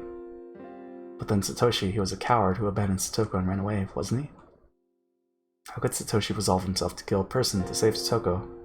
It was unthinkable. I actually considered that as well. That would be mean to Satoshi. A few days later, he disappeared. On Satoko's birthday. When I first heard it, I flew into a rage. What a cruel day to have run away on. But, now that I thought about it like this, the story changed completely. Satoshi had probably been even less calm than I was now. He was her big brother, related by blood, watching his little sister be abused day in and day out. Maybe that's why he couldn't keep calm. And that was why the corpse of their aunt, beaten to death, was so easily discovered. Satoshi had lost himself in his anger and hadn't hidden the corpse. He permitted a beginning to occur. When the police conducted a full-blown investigation, it was easy to imagine they wouldn't take long to pin down Satoshi as the culprit. Satoshi. He wished for a return to peaceful days with Satoko, and though he achieved it for a time, he had been steadily driven to a corner. And then, he wanted to at least hold out until Satoko's birthday, but finally, they nailed him. At the time, Satoshi had been carrying the savings he amassed to buy Satoko a giant stuffed animal for a birthday present. He would buy the stuffed animal as a gift, and then get caught. Hold on. Okay, we're good. Or he could use the money and disappear. That was the choice he had been forced to make. And he decided not to make Satoko the sister of a murderer. If that was the case, then it must have been an unspeakably bitter decision. All that money he'd saved wanting to see Satoko happy, he had to use it to make her sad. And he used the savings and disappeared to Tokyo, if the rumors were true. Is that how Satoshi disappeared? I don't know. That Oishi guy seems to think that way, though. Oishi. Had he been slowly driven to a corner by that repulsive man's pig-headed pursuit? The circumstantial evidence is all there, but I think your deduction is wrong. They caught some crazy drug addict somewhere in the prefecture, and he apparently turned himself in for the crime. That was right. The deviant had confessed, and the incident was solved. They said he really was just a crazy person, and that he had no ties to Yamizawa. And no relationship with Satoshi, of course. I mean, I have a pretty hard time believing the guy would lie in Satoshi's place. He couldn't just arbitrarily decide like that. You never know where or how humans are tied together. If that guy took the blame, then it was the perfect crime. Of course, if it was really a perfect crime, there would have been no reason for Satoshi to vanish. Plus, I don't think Satoshi had the kind of money to run away. That day he withdrew all his savings. No matter who I tell this to, nobody believes me, but that stuffed animal he said he was buying for Satoko, it was gone from the display, sold. It must have been Satoshi. Wait a minute. If he didn't use the money to flee and bought the stuffed animal instead, he would have gone back to Satoko, wouldn't he? Seems unbelievable he'd buy it and then disappear without having given it to her. Yeah. So now I don't know what happened. It would have been one thing if he had the money, but if he used all his savings on it, he'd be totally broke. Can't live a life on the run without money in this world. Didn't get it. After all that, I was understanding Satoshi less and less. The two of us fell silent. I couldn't remember how we even got on this topic. Haha, sorry. I think we got off topic. Satoko, right? Don't worry. I actually already invited her. Huh? You serious? When everyone went to the shrine to prepare for the festival, we started talking about getting Satoko to the festival itself. So then I used the phone at the assembly hall to invite her. Her uncle was acting distant and didn't seem to care at all, but in any case, we got the okay from him. We decided to all meet up and go together tomorrow. You okay with that, Satoshi? Stupid. I'm not Satoshi. I was a little relieved. I hadn't needed to make the phone call. Satoko had already been invited to the festival. Not in a way that smelled of blood, a way to leave her uncle alone, to create time for me to kill him. They purely wanted Satoko to enjoy herself, so they invited her. In the end, it was the same, but I was happy for that slight difference. Sorry. I guess I didn't need a call then. First yesterday, now today. Sorry for saying such weird things. Just forget about it. No, I'm the one who should apologize. Losing it like that isn't like me. I'm really sorry. We apologized to each other for a little bit. Alright, I'll be going now. Good night. What did you have to do? As if interrupting our parting words, Mion struck straight where it hurt. Or is it like with Satoshi? Or you can't say. Stupid. I keep telling you I'm not Satoshi. Yeah, I know that. I deflected her with a response that wasn't really an answer. Mion didn't hound me anymore after that. Alright, this time for real. Good night. I don't know why you're giving me the same phone call Satoshi-kun did, but... yeah, never mind. I'm sorry, good night. Hanging up. Click. Ah, man. Satoshi Hojo. Just who are you? Scorned you as a coward who ran away, abandoning his sister. I always thought you didn't have the right to call yourself her Nini. But now I didn't know what to think. Oishio-san's curse on the 4th year. Their aunt's death and Satoshi's disappearance. And now me trying to carry out Oishio-san's curse on the 5th. Oddly enough, what I was going to do overlapped perfectly with Satoshi the day before the curse. No, that wasn't all. If we start back from Satoko being abused, then I've been overlapping with Satoshi for days already. When I talked to Mion before, she asked me if I was Satoshi. If that was the first impression a third party like Mion got, then it was probably true. Then as Satoshi had accomplished, I would succeed in the murder. But that was the extent to which we overlapped. I was far calmer than Satoshi, and more calculating. I could actually grow calmer the more enthusiastic I became. That's why I wouldn't follow in Satoshi's footsteps. I would snip him cleanly out of the world, and then get our peaceful life back. Maybe Satoshi has been with me ever since I chose to use Satoshi's bat as my weapon. No, maybe even longer than that.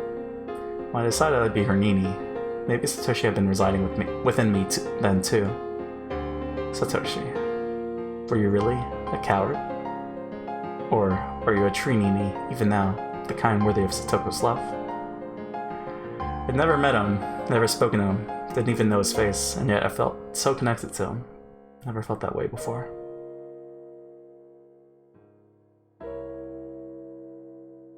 Just waiting for this to not work out.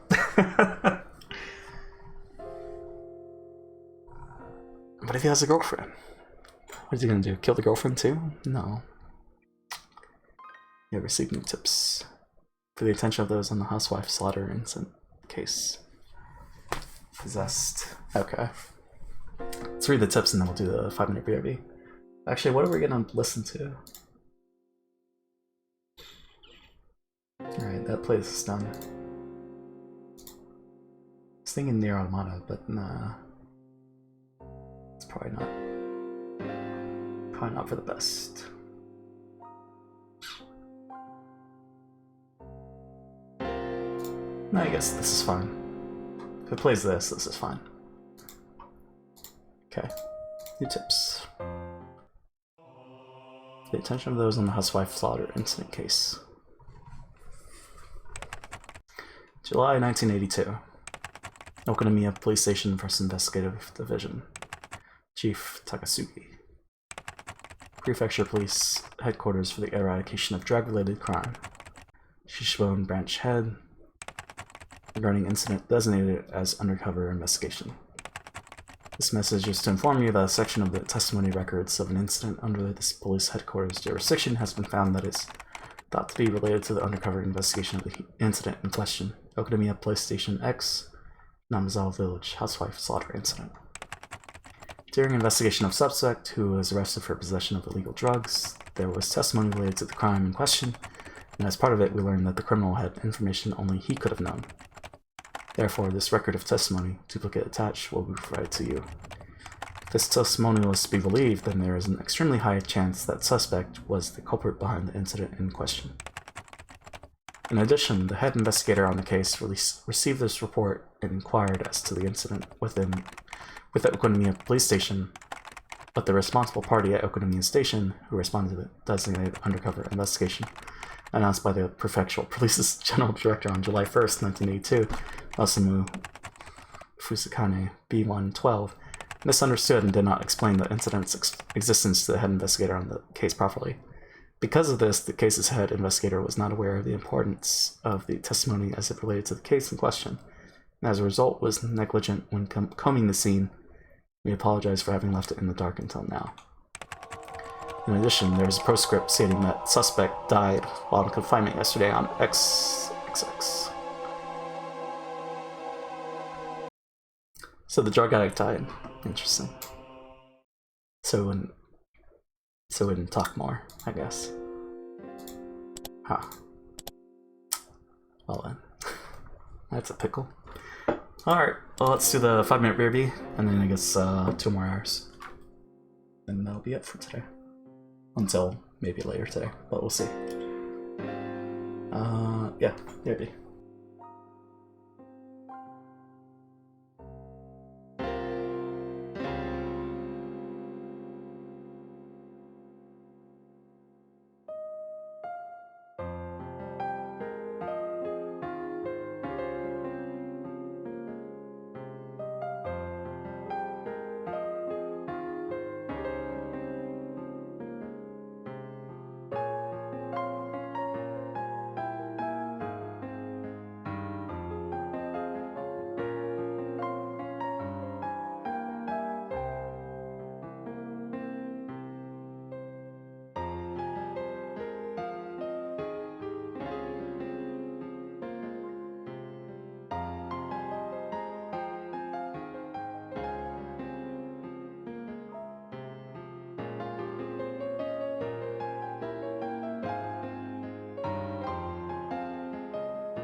Not 5 minutes, but you know, that's enough. Let's go and save. I mean, we already saved, right? Let's continue. I want to at least see how this all plays out with the murder. How it fails, how it succeeds. Might not be enough time, but we'll see. Sunday. The fireworks I heard before noon were probably to announce the opening of the festival. And the weather certainly wasn't festival weather. It was cloudy. The television forecast was calling for possible downpours starting this evening, lasting until around midnight. But as long as it wasn't raining at the moment, the festival would go on. That's weird. So it's raining on the festival. Yeah, but it didn't rain before. The festival had to open, or it wouldn't begin. Also, new track. The Furude Shrine grounds were probably decorated beautifully for the big performance that only happened once a year. Many paper lanterns were hung up on the auspicious colors of red and white. The sound of electric motors at the stalls. The voices of kids running around. Their happy families watching them, smiling. Today was the festival of Watanagashi. Was everyone already partaking in the festivities? What about Satoko? Had she forgotten her days of suffering just for a few moments, while smiling that brilliant smile she hadn't in so long? This would probably be the longest day of my life. It would be a day I would remember vividly for as long as I lived. I told my parents I'd go to the festival this evening and lounge about during the early afternoon. We may have lived under the same roof, but they couldn't help being surprised by the deviation from how I usually spent my time. Glancing at my parents out of the corner of my eye, I went to the front door. I tied my shoes just a little tighter than normal, as if to express the firmness of my resolve in those knots.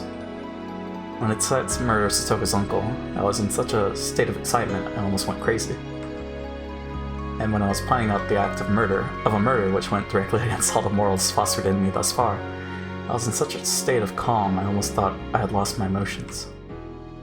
And then yesterday, when I learned Satoshi had made exactly the same phone call as me, didn't know how to describe the muddled feelings I had then.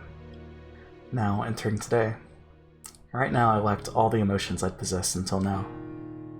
To make a simple analogy, it was the kind of feeling you might get right after you wake up, when you're still half asleep. You don't feel anything very clearly. I had no anger towards that man for the violence he committed against Satoko. Nor did I feel sadness towards or sympathize with her. I felt no discontent towards my friends, who had just waited and watched, never reaching out to her with any help, and no nervousness or fear towards the day that had finally come. Yes, right now you could say I was in the best possible condition for carrying out a murder. When it came down to it, I'd probably need to let my violent emotions take control. But right up until that moment, I would be like an insect.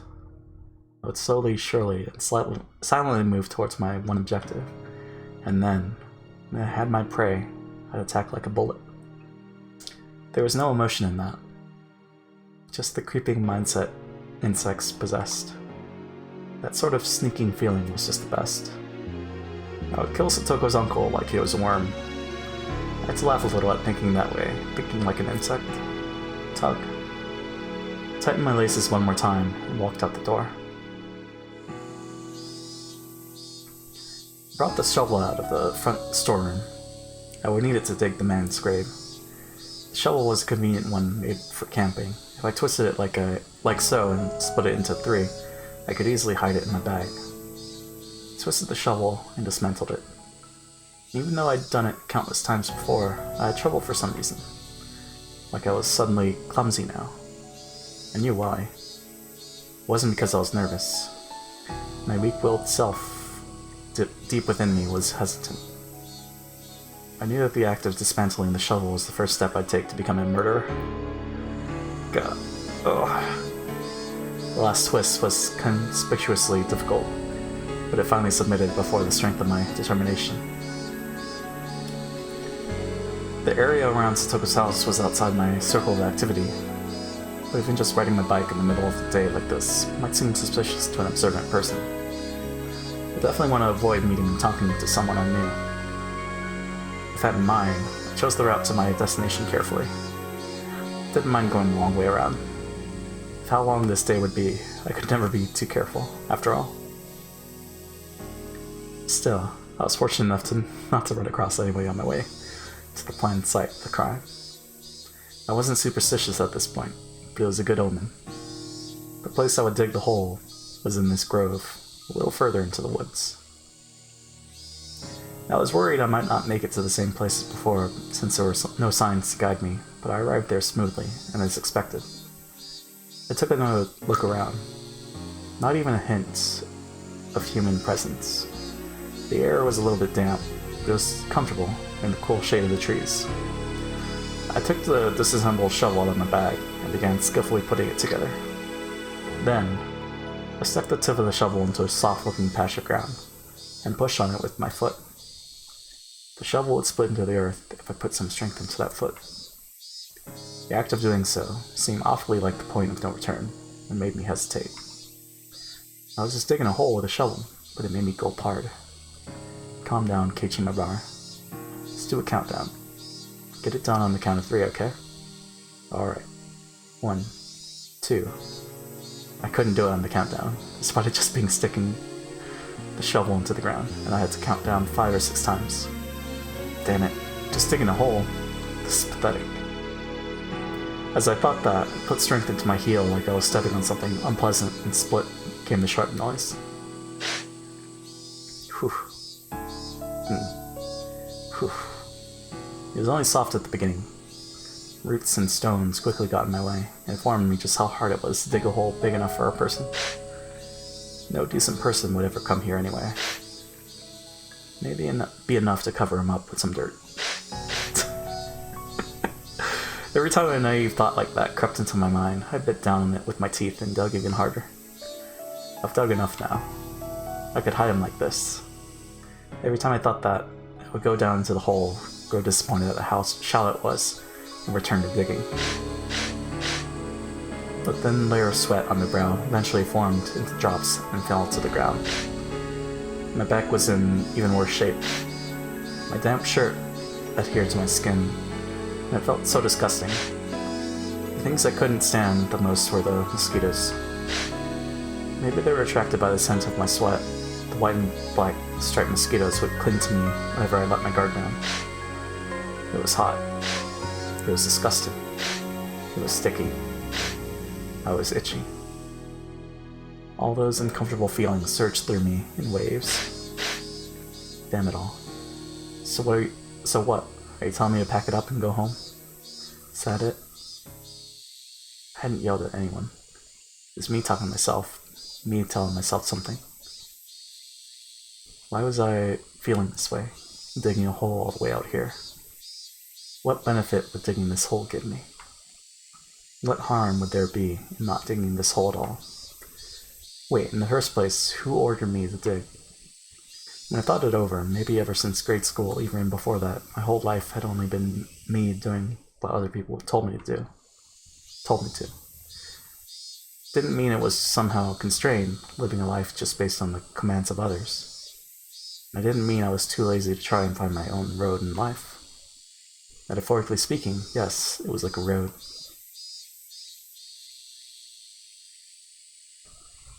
Never been particularly physically fit.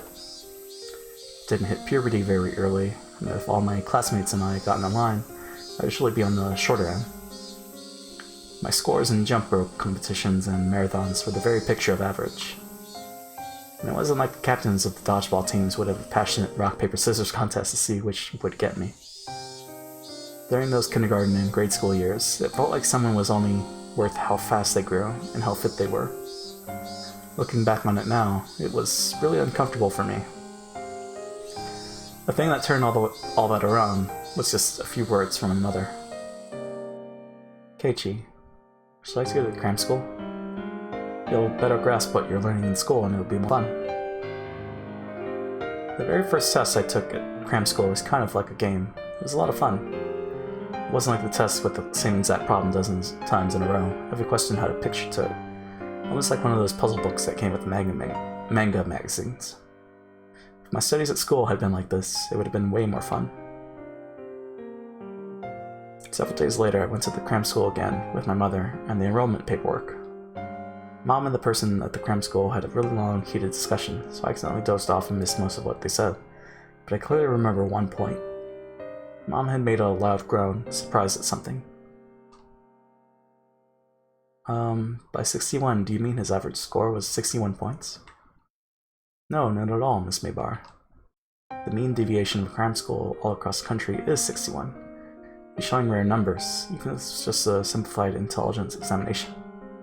First, I would like to say that Keiichi Mabarakun is extremely bright. Keiichi? But he doesn't have very good grades at school. He has average marks on his report cards, B's, C's, D's. Is there some kind of mistake? I gave him the Kraepelin test as well, and we learned some very interesting things as a result. Mibara-kun is extremely weak when faced with questions that don't have any meaning. He just has no interest in simple, dull questions that don't have to do with everyday life. So if he doesn't know what 2 plus 3 is, if you told him he had 2 apples, then got 3 more, he would understand that sort of question. That's right. For example, instead of telling him to draw a flattened, foldable cube, what if we asked him what a die would look like when cut open? If we did that, he can answer beautifully. Then the person from the cram school showed her a page from one of the exams I took. It was a paper with questions about construction. Construction questions were unusual, so they were really cool, weren't they? In this question, it asked to draw an unfolded, regular icosahedron, a shape with 20 faces. When we rephrased it and asked him how he would cut out a piece of cardboard to create a 20-sided die, Keiichi-kun drew the answer as though it were easy. This is not something an average child can do. Keiichi, have you ever made a die with 20 sides from a magazine extra or anything? Dice only went from 1 to 6. I never even considered before this test that there was dice with more than 6 sides. So it's fun to imagine what kind of shape a die that went up to 20 would have. If I had a die like that, I could win at dice games like against anyone. So I immediately wanted to make it. Finally, I entered cram school. There were only 4 students in the class they put me in, which was called Select. It was the highest class, and some of my classmates were in lower classes. And when I remembered how much better they had done at things like dodgeball and the 50-meter sprint, I felt happiness well up within me for the first time. Even if I wasn't as good as at them physically, I triumphed over them in other ways. It was fun at first. The more I did, the more I was praised. The teachers at school suddenly started pampering me, and it felt good. My parents were satisfied too, and I enjoyed seeing them satisfied. The more I listened to my parents' commands, the more fun things got. It did happen, didn't it? I grinned dryly in self-deprecation, because, well, my studious lifestyle didn't end up lasting very long. It was only at the beginning I enjoyed learning more and more. I gradually got along less with my friends. My classes were behind what I was learning in cram school, and I eventually stopped respecting the teachers, given that they could put me to sleep with their lectures. And well, I was a disagreeable sort who bragged a lot about how much I knew, and the ways of the world wouldn't let me remain in that state of ecstasy forever. I would do as I was told, then I go above and beyond their expectations, and then they praise me. I was happy for that, and the cycle repeated itself like the wheels on a bike. That moving forward like that was how life worked, like a bicycle. When I moved to Hinamizawa, I realized just how inadequate it was. Some things happened, and we started saying how moving and getting a change in atmosphere would be nice. Then my father, he had a place that he liked, that he'd gone to a few times to draw the nature. He started saying that he wanted to bring his atelier there. These dreams have made me realize that it's complete outrage that you didn't have your own audiobook, JP. You know, maybe in the future, you know? He wanted to bring his atelier there. The audiobook. With me in blank amazement, they decided to move to Hinamizawa. And after that, I met them, didn't I? The first day after transferring here, I went to the classroom with the teacher. I thought it would seem pitiful for her to bring me in there, so I placed my hand on the door before she could, slammed it open, and set foot into the room. Clatter. The thrilling, powerful way I opened that door was none other than my own determination to try doing my life over again. And then, within seconds, that determination took a hard counter to the face. A blackboard eraser fell on me. Plus, there was a huge rock inside. It was a supremely painful trap someone had set up. Oh, come on. Satoko was already beating me right from the first day I transferred. That frightened me. I was bewildered. Class was surprised too. I wasn't just surprised that the students in the class were all in different grades and were different genders. It was because the room felt completely different from the schools I knew. As I spent more time with them, my surprise continued to grow. What kind of Looney Tunes-esque boing was that? This is one of those sound effects. They do it sometimes. This fresh sense of surprise had never left my life, even to this day. Every day was a fresh new surprise. I've never had a single boring day since coming here. The days were lively, spent with the other club members. Played old maid with cards with scratches on the back to cheat.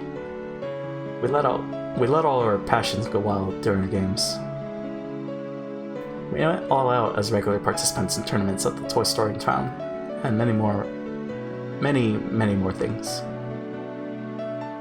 Recently, during those times, there was the bento competition. It was that's when I saw an unexpected side to Satoko. Thinking back on it, I only ate dinner with her 2 nights. It was such a sweet, gentle time spent, and it warmed my heart remembering it, even now. I realized that Satoko was pretending to be stubborn and firm, and how brave she was, part of her heart, always waiting for her Nini to come home. And I vowed to become her Nini. Satoko may have been nagging and overly critical, but she knew how to take care of someone. But though it might have seemed like she was taking the lead, it was actually her way of depending upon that person. Even if Satoshi and Satoko's lives as siblings were confined by their uncle and his wife, they were still warm, sunny days. When did those sunny days all go wrong? What mistake was made? I mean, it's not his fault. Lamenting tragedies of the past would do no good, and I told myself that so many times, but I did anyway. Keiichi, isn't that why you chose your own path? To take back that life? Nobody ordered you to do this. You decided it on your own. You don't desire anyone's praise for this. You thought it all through yourself. You'll carve it out yourself, and you'll do it now. This wasn't a path I could see very far down, not like the road parents or society could offer. It was a narrow path, dark and utterly distressing, one for which the next step would always be shrouded in darkness. But that disheartening path would keep on going forever. That was like a burp. It was an unlimited path. There was nowhere I couldn't travel. The kind of path only available to those able to imagine where they want to go. Don't be ashamed at breaking from a brightly lit, paved road. In fact, feel proud that you found your very own path to walk. And I hadn't discarded the paved road either. Once I achieved my goal, I'd go back to that bright road, and then I'd spend those average sunny days at my leisure. Crush. When I next realized it, the hole had grown so deep I couldn't believe it. Did I dig all this myself? Did you bring a ladder? I think digging this much is enough, right? Put my shovel into the bottom of the hole. I would drag the body here, throw it into the hole, and cover it up with dirt. Even if it took me time to camouflage it by putting plants on top, it would all go much more easily than digging this hole had. I glanced at my watch. It was almost evening, and I hadn't realized it. I may not have felt the time passing, but digging a hole this deep must have taken quite a lot of time. I took a seat on a slanted rock nearby and wiped the sweat from my brow. Now, once it got a little darker, I'd go get the metal bat I hid in the schoolyard. Then I'd make the call to lure him out. And then, I'd do it. The number of things I needed to do to reach that moment were dwindling. I felt that moment closing in on me much more keenly than I did the passage of time. Didn't have any hesitation, but I still felt that a contradiction. At every step in this process, I had a few chances. I had a few chances to hesitate, to turn back, to let myself lose my nerve. Having to endure those million temptations and wait for when the time was right was an indescribably slow and painful torture. I thought myself acting all weak because of that, but I stopped midway through. This was okay. It was fine. I could detest the abnormal act of homicide as much as I wanted, and it didn't matter. I wasn't going to be a cutthroat killer after today. I would pass through this strange day and go back to the world I was in before. If I fell to the level of a psychopath who thought nothing of killing, I wouldn't be able to go back to my old life. So this was fine with me. Didn't have to feel ashamed at hesitating to kill. Because I was human. It was so funny to me that I'd be the bearer of Ueshio-sama's curse at the same time I was aware I was human. I exhaled lightly and stood. I concealed my presence and sharpened my senses in all directions to search for anyone around but me. Okay, let's go. One step at a time. I would walk my own path. A path no one had forced me to walk. Let's do this. Ch.3. The cicadas made an annoying fuss. Their chorus covered up the suspicious noise of me breaking twigs underfoot. Their chorus filled the path far ahead of me, letting me know I would be alone for some time. The cicadas blessed the path I walked, encouraging me with every last ounce of strength they had. And then Oishi's like, "Hey, Keiichi, what you doing?" The sky was far above. In not even an hour, the veil of night would draw near, and the sky would be tinted with dusk. By that time, the Higurashi would let me hear their chorus in place of those cicadas. When that happened, would everything be over with? Would everything have ended?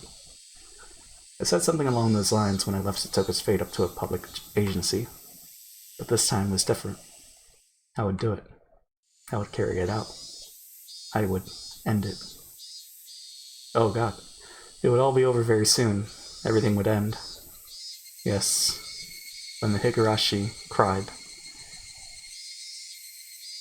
That's the name of the game. Higurashi when they cry.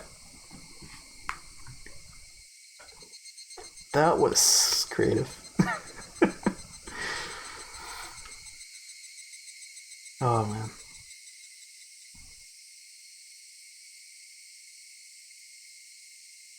How's this gonna play out? How much time is left? Yeah, we got time. There was nobody at school. I couldn't hear the playful voices of children. This is the first time I'd seen the school with such a lack of human presence. Still, I quieted my breath and looked around, not wanting to be unprepared.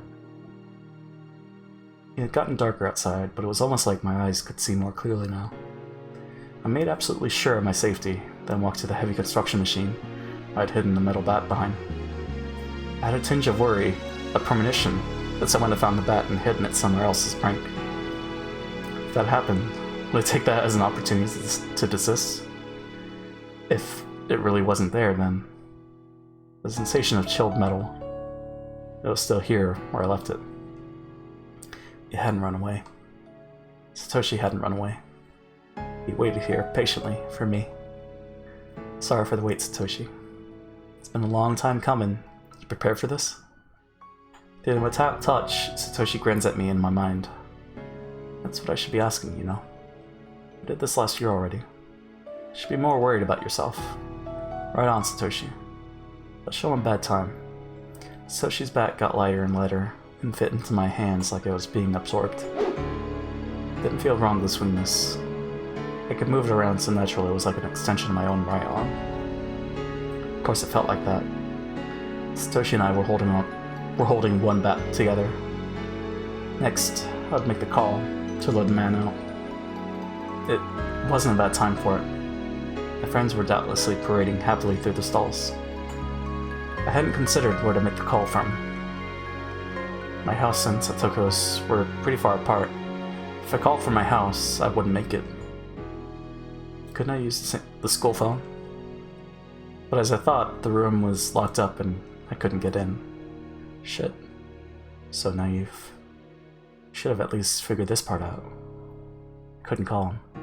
Just for that, was today all over? Sorry, Satoshi. Just as I cursed my own naivete, a miracle occurred. A bicycle came to the schoolyard. It was a familiar middle-aged man.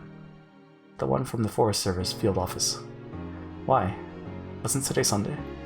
Was he here to pick up something he forgot? Anyway, the forest officer went around back and felt around in his pocket, then unlocked the door and entered. The best possible coincidence, and it had to be Satoshi who saved me. The metal bat, through just my contact with it, told me there's a chance I couldn't allow to slip by. The section for the forest office and the school were neatly separated. I felt the man head into the forest office storehouse, which is so far in the back students weren't allowed into it. The door didn't match its fittings well, so it didn't close all the way, and the gap in the door opened slowly as if to lure me in. I took a deep breath and went in. Tiptoed along, silently and stealthily, made it into the teacher's lounge. That was the only place with the phone. As I held my breath in the teacher's lounge, I heard the Forest Service officer walking back over. Then the back door clattered shut and was locked. I glanced out the window at the schoolyard and watched as the man got on his bike like nothing had happened and rode out the school gate. School once again emptied, becoming deathly silent. I waited for a bit to make sure the silence was the real deal, then reached for the telephone on the principal's desk. I fished Satoko's house phone number out of my pocket. Yes, the number in the class directory for Satoko had been the one from their house now, where she lived with her uncle. I touched the dial with my fingers and then thought for a moment about what to say exactly when he picked up. Despite how many times I'd gone over it in my head last night, now that I had my finger on the dial like this, it started to seep out of my mind like a cracked bucket leaking water.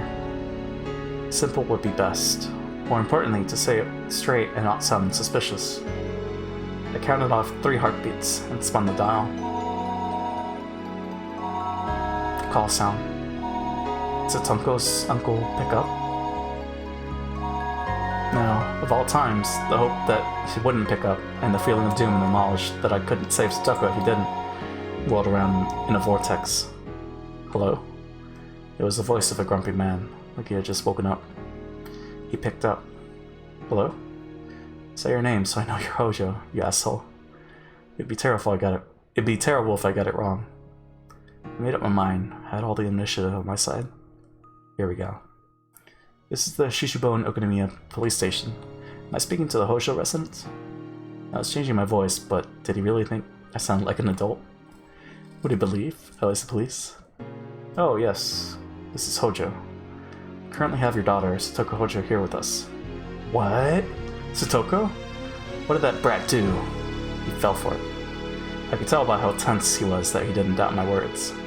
I can explain the particulars once you have arrived here. Would you mind coming to the station right away? Right now? I already took a bath myself, so I don't really want to go out like this, though. What? You don't want to come because you already took a bath? Yes, right away. Right away? Jeez, man, what the heck did Satoko do? I'll explain once you're here. I'll be waiting. Thank you for your assistance. Ah. 1 second. I don't know where the police station is. Where am I going?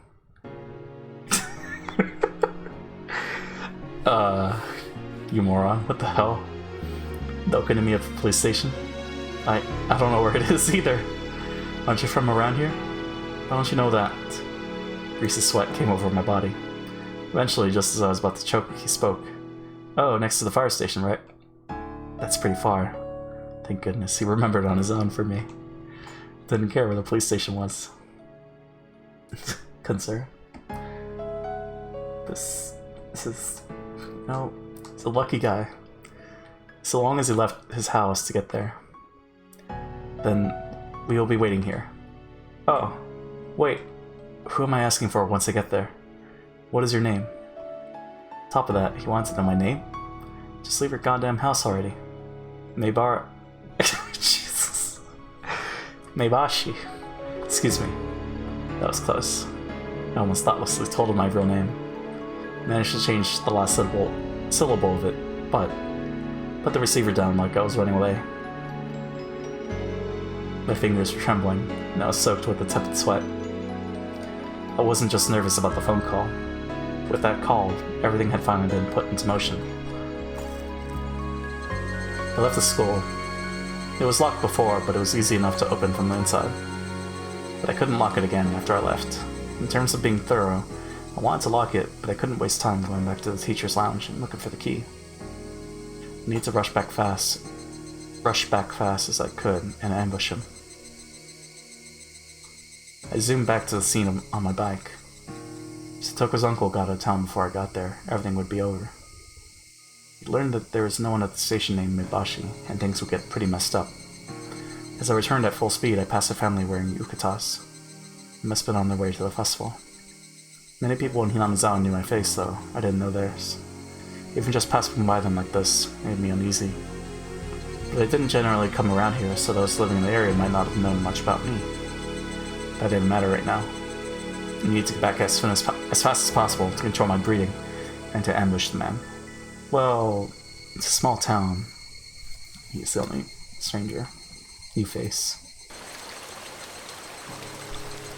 I hid my bike in a thicket and picked up Satoshi's bat, which I just left hidden in the shade. And then I held my breath, waiting to see someone. I wondered if we still hadn't gotten here. Or maybe he meant right out after the phone call and passed by here already. I couldn't figure out which it was, and was set upon by an indescribable impatience. Calm down, Ch.3. Even if he came here already, he'd pass by here on the way back, right? The end result would be the same. It wouldn't change the fact that he'd die. Probably be coming on his motorcycle. How would I stop him then? Figured it'd be best not to think too hard and just hit him as he passed, or beat him out of his seat.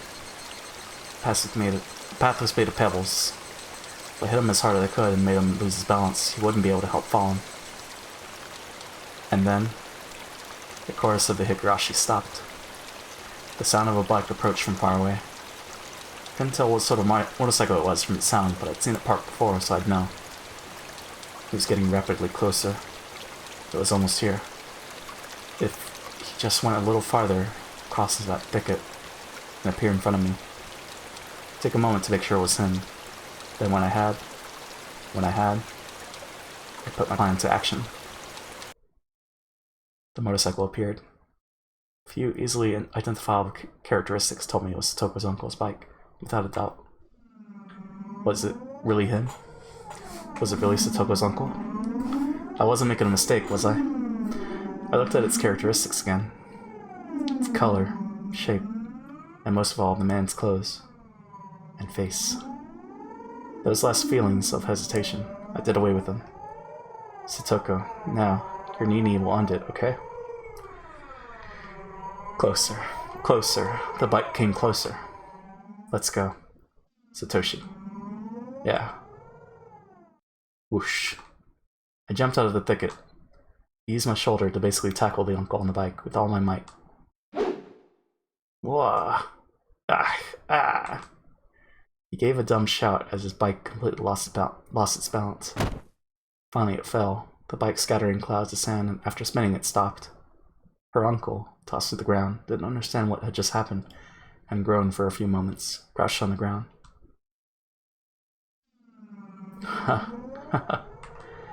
My breathing started to become ragged. No, I couldn't have this emotion. Some weird secretion crossed through my brain and nearly made me hallucinate. Her uncle was groaning. That was the once-in-a-lifetime opportunity. What was I doing? All the sounds in the world cut off. My mental chaos from a moment ago withdrew like a lie, and I could feel the temperature in my head rapidly cooling down. The tension in my muscles all went away, like the strings they'd been attached to had been cut, when I let my hands dangle at my sides. It wasn't quite like exhaustion. Have you calmed down now? Ch.3. Do you need to remember again why things got to this point today? It's great. It's great. I stepped over the pebbled path, taking one step, another step, then another towards Satoko's uncle. The more I walked, the more my breathing calmed. The more I walked, the more I felt my body cooling, calming, chilling with frost. Yes, at this moment, this guy had lost permission to live. I just rescinded it. So he mustn't stay in this world any longer.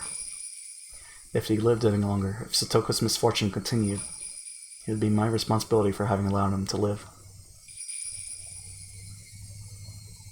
I could feel the cooling substance going through my whole body, even down to my capillaries. Her uncle was at my feet now, still on the ground, like an idiot. He smiled coldly at how ridiculous he looked. Urgh, that hurt. That's all it took for it to hurt. Satoko's heart hurt much more, and now you're gonna feel that. And with your life, make up for her pain. I erased all unnecessary information from my mind. I prioritized the murder of this man.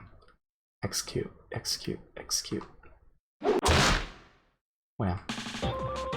Utterly, calmly, I delivered my first strike to the back of his head. I wanted to get at the most effective spot. At least during that first moment, I'd have to attack him while he was at his most defenseless. If he was hit in the head, he'd cover his head. It was a defensive reaction all humans made, like machines. He used both hands to cover his head so he couldn't pick himself up off the heap he was in on the ground. Like pounding a caterpillar into the dirt, I hit him over and over. If he covered his head, I'd hit him on the side. If he covered his body, I'd go for his head. If he rolled over, I'd strike his feet, his knees, his elbows. I didn't care where anymore. By just delivering one blow after another, I induced panic in him. I retained my overwhelming advantage, but I hadn't done nearly enough to deliver a fatal wound. Her uncle skillfully pulled himself up off the ground and started to run like a fleeing rabbit. It wasn't judgment he made after seeing my face and deciding whether to fight me. Right now, he was fleeing by instinct, just trying to escape from the threat that had presented itself. Counterattack from the more physically capable uncle was what I was most concerned about. He may have run, but it wasn't all that unlucky. And the odds were in my favor. The uncle didn't run away towards people, but off the path and into the woods. How pleasant, that would run in a direction where nobody else was. He was fleeing into strange geography, like a rat that instinctively runs to the tight spots over and over. Yes, he was no longer human. He was a rat. The blood vessels in my legs expanded and my total oxygen supply increased. I lowered myself to gain the most explosive velocity I could. Without breathing, I became a wind-like shadow and dashed. I crossed thickets, crushed dead tree branches underfoot, and dove through the woods like a bullet. He ran so cowardly, arms flailing as he went. After catching up to him, I didn't need so much as a blink of an eye to strike him again. My senses, mind, and body were all sharpened purely to kill this man. This is the first time I felt like this. Well, this is the first experience I've ever had killing someone. It felt natural continuing to do this for the first time. And that meant I had this much talent for killing. Or perhaps the act of killing was so simple that anyone could do it.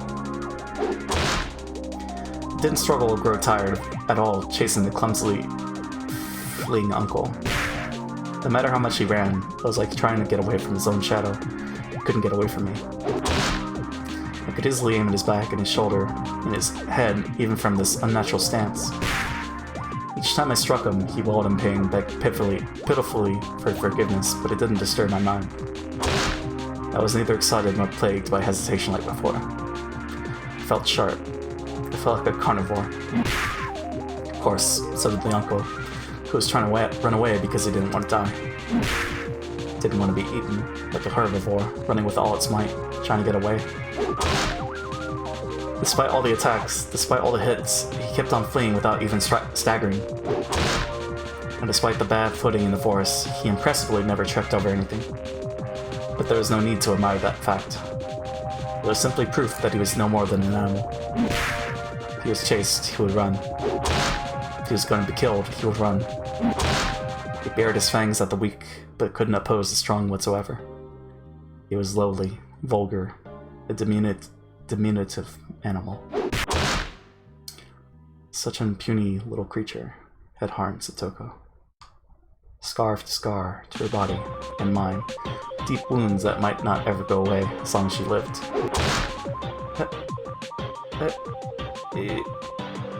Oh. Whoa. My cold and calm emotion suddenly turned to bestial ones. My personality changed into something specialized for murder, purely to devour the diminutive animal before me. The uncle gave a puny little shriek, covered his head, ran. I'm impressed by how much you can run. Fine, run as much as you like. I'll be your death. I will choose the moment at my leisure. Your legs will hurt, your lungs will feel about to burst. Your head will hurt from lack of oxygen. If you feel the pain has become worse than death, then by all means stop any time.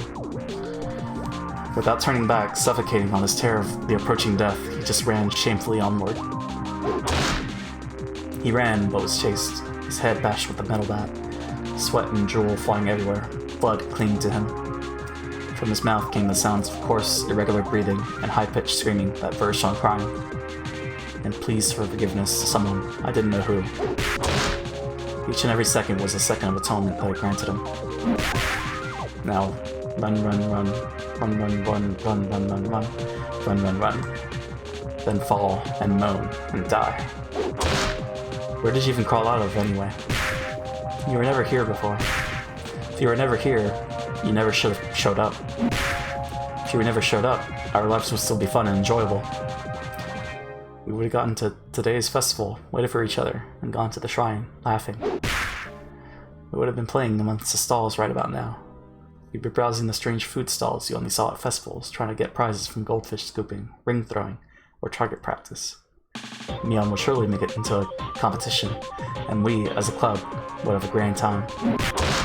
And everyone would have been cheering for Rika-chan's dedication dance, and everyone would say how fun it was, and it would give us energy for days to come.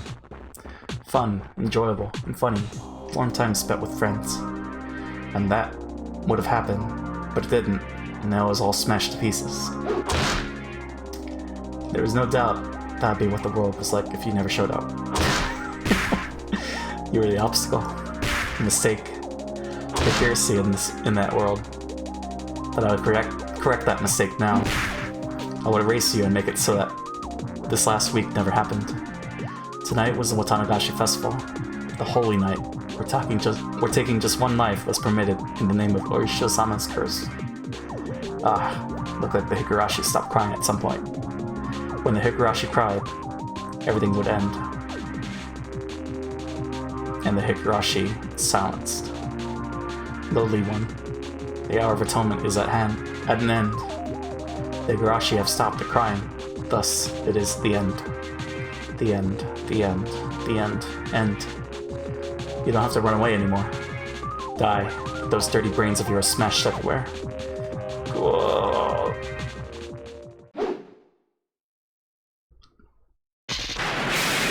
Oh god.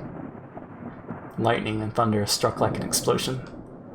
It was so loud it shook the ground and it smelled gunpowder. It kind of sounded like a Godzilla roar. Like one of those kaiju monsters. The response I got this time was clearly different from the one before. Hello there. Hey Ham. We're just casually committing murder right now. The metal bat crunched into the crown of his head. It was like the top of his head had caved in. The bat felt like it was biting him.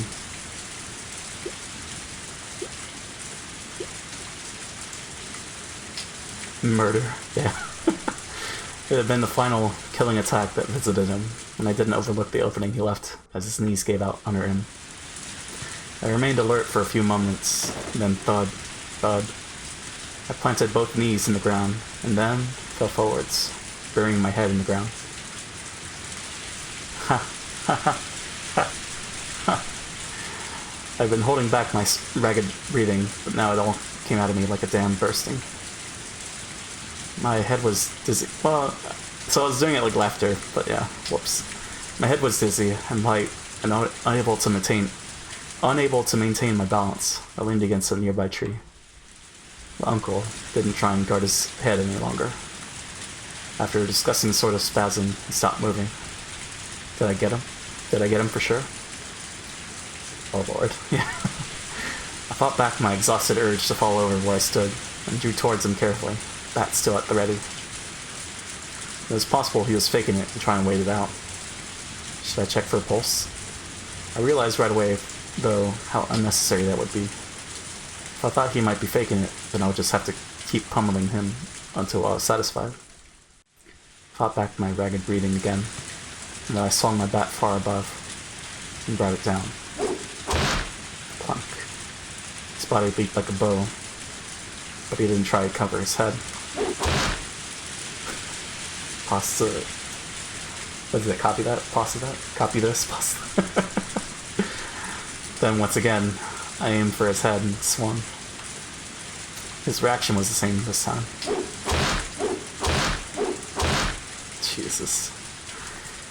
After spending a few moments making his head into mochi, the hits gradually started to feel different, and it started to spray a filthy dark red liquid everywhere. That was enough. It was definite now. I had absolutely killed him. There was no sense of accomplishment, nor one of regret. I didn't feel anger towards Satoko's uncle, or pity to Satoko herself. Instead, right now, I was feeling like my heart had been stolen by the downpour. It had begun to rain at some point, and how comfortable it felt. The rainwater drenched my body and dripped down to the ground. The excitement within me faded as the rain washed away the ground. In exchange, my shoes were so wet they made splashing sounds. And despite abusing Satoshi's bat like that, it wasn't bent very much. There were a few dents in it, probably from hitting the man, but nothing that would make it seem different from before. Instead, it had been stained with black, with red, with mud and blood. But that itself would be evidence. The one piece of evidence needed to prove that my delusions hadn't just been daydreams, and that I ended Satoko's uncle for all eternity. Alright, Keiichi. Calm your mind. The time for passion is over. Now is the time to be cold as ice. I need to bury the body. But where was I? I simply followed the man as far as he ran into the darkness. Couldn't take a guess as to how far we'd run. It was already pitch black around us, and the only light I had to go on was the very faint lights on the road a little further down. It was so dark out. I hadn't noticed the darkness until just now. My vision was so good I could see the man's ugly hairline. I could have counted the pores in his head. It was only now that I realized how much crazy strength I had mustered at that moment. I went over to the streetlight, looked up and down the road, desperately trying to figure out where I was. Oh no. This was the one road connecting Yamazawa to the town. We were unbelievably far away from Satoko's house. Had the two of us really run so far a distance? My surprise at that was accompanied by knowledge of the miraculous fact that despite running so far and making so much noise, we hadn't come across anybody at all. There was a long way between here and the ambush location where I dug the hole. There was no way I could carry the body that far. Wait, aside from that, the bike the man took here was still lying in the middle of that path. That would be an issue. The police could tell whose motorcycle it was by looking at the license plate. And they wouldn't just leave it at that. Thankfully, the corpse was in a dark forest. In terms of urgency, dealing with the bike would come first. And I wanted to get the shovel back from where I'd left it next to the hole. Shouldn't drag the body there. I'd have to deal with it right here. Fortunately, the ground was like mud from the downpour. It was more sludgy here than where I was before. Might be able to dig a grave quickly here. Of course, my bicycle is still over where I'd left it too. It still wasn't over. Homicide had only been half of my goal. The other half would be just as important as the first. I would completely hide the body, not allowing the beginning to happen. I would erase the man like he never existed, and regain the peaceful times we had before. I bent my head backwards and calmed my mind even further. The big water droplets struck my brow mercilessly. They were actually quite comfortable, and for a while, I let my desire have its way. After confirming that I was sharp again, I started running through the rain. The motorcycle was in the grass at the roadside. Considering how it looked, pelted with rain and covered in mud, it actually seemed like it had been lying there for a very long time. The plan was to drop the motorcycle into the swamp. The swamp was a bit of a walk from here. I lifted the bike up. I didn't think it'd be so heavy. I was a little surprised. Once I had it upright, it was fairly easy to roll along. Still, pushing this thing all the way to the swamp is really not something I want to do. I could no longer ignore my exhaustion, and it warned me numerous times of how far away the swamp was. This motorcycle, I wonder if I could ride it well enough. Once I got it going, it'd be basically the same as a bicycle. Wouldn't it get me to the swamp quickly? The plan suggested by my exhaustion, and anxiety at getting on a motorcycle for the first time withdrew. I turned the key, and then you just kick this pedal, right? Yeah. Vroom. It's on. And then I gripped the handlebars, first the right, then the left. Whoa! Maybe I twisted them too much. The bike lurched and did a wheelie like an angry horse. Wait, what is this? The stream's not over, right? No, we're still alive, right? I don't know what's going on with Streamlabs. I lost it for a second, but it was just a problem of how much torque to apply. Let's try that again. This time slowly, gently. That time it went well. You know, strange to be on a two-wheeled vehicle that good, even if I didn't pedal. Very odd, but I got used to it quickly. Mion once told me to get a scooter license within a day. She was clearly right. This is pretty easy. You need to throw the metal bat into the swamp too. But I didn't know how I would pack the bat onto the motorcycle. Without much other choice, I stuffed it into the back of my shirt, feeling like a ninja carrying a katana. If I put the tip down the seat of my pants and hunched over, it wouldn't fall out.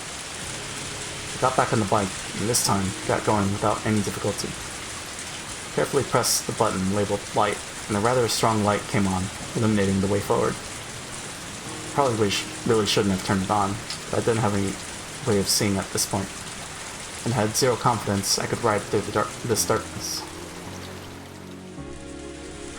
As the rain came down on me, I maintained a precarious balance and inched my way towards the swamp. Along the way, I ran across a few people who seemed to be returning from the festival, but none of them had any interest in me, and they were either all soaked through with the rain and hurrying on their way home, or had their umbrellas low and their heads down. Yesterday, I might have been wary of even these passerby, but right now it didn't seem to be much cause for concern. In fact, it would probably be less suspicious to be riding out in the open like this instead of sneaking around. More and more, though, I started thinking of that idea as naive, brought on by my exhausted state. I climbed a steep hill on a bike. The hill would have put me out of breath, but I just had to accelerate a little bit to climb the entire thing. Motorcycles sure are convenient. For a moment, its lights illuminated the sign before I passed by it. Onigafuchi Swamp. Good children do not play around here. Still, it wasn't like the way to the swamp was condoned off by a metal fence or anything.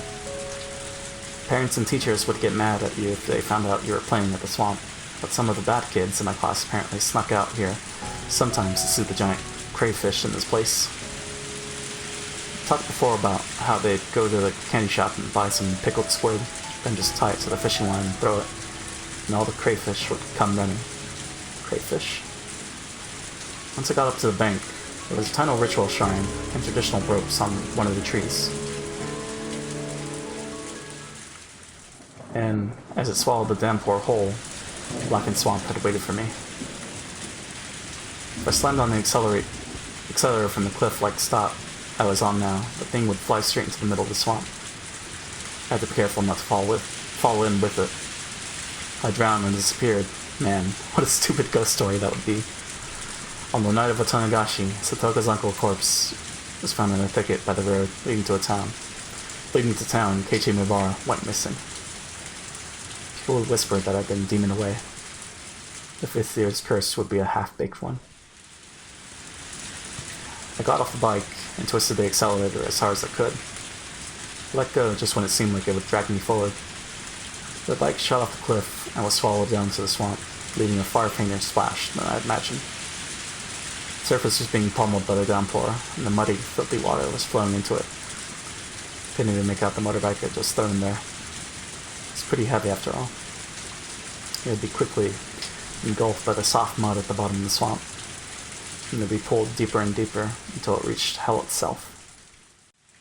I felt no reluctance whatsoever in throwing the man's motorbike down to the line of the demons, but I did have a tinge of regret when I did it with Satoshi's bat. The muddy water washed off the gore sticking to it, and it sunk easily. I'd sort of shared today's events with Satoshi, so I wanted to give it a quiet place to stay. That's how I felt. I started to feel more like returning it to the locker from before, so it could continue to keep watch over Satoko. Satoshi, I probably, well, misunderstood you. Satoshi listened quietly, without nodding. I'm absolutely convinced now. You were the one who beat your aunt to death last year and saved the Toko. I always scorned you and called you a coward who ran away, but I was wrong.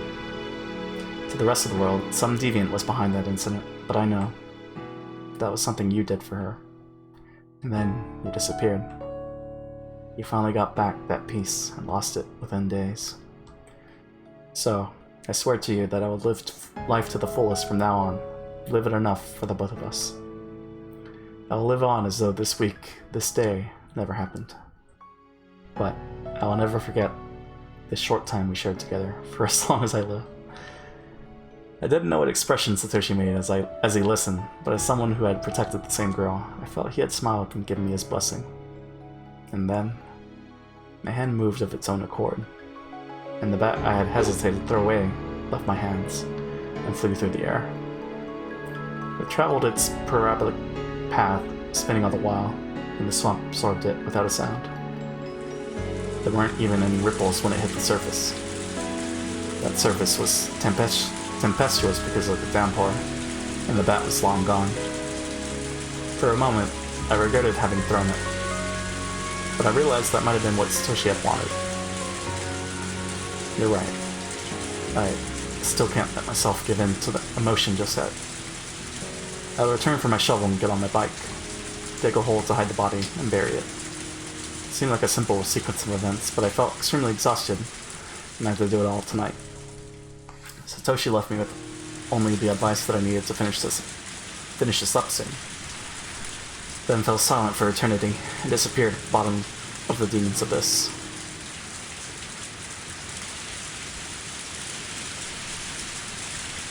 I returned to the path I'd ambushed her uncle on. My bike was hidden, sleeping in the brush. Stood it back up. My whole body felt heavy, but I needed to finish by the end of the day, even if I had to whip myself to do it. Oh, I forgot something. Didn't just come here from a bike. The shovel was here too. Not good. I was zoning out. Every once in a while, if I let my guard down, my vision would almost go black. Pull yourself together, Ch.3. It's still not over. I went to the grove of trees and looked for the hole in which I'd hidden that shovel. Unfortunately, I had hidden it deep in the forest, not wanting it to be seen. Now everything was black in the night, and I couldn't see anything anymore. I reawakened my fading consciousness, and realized just how big this annoyance really was.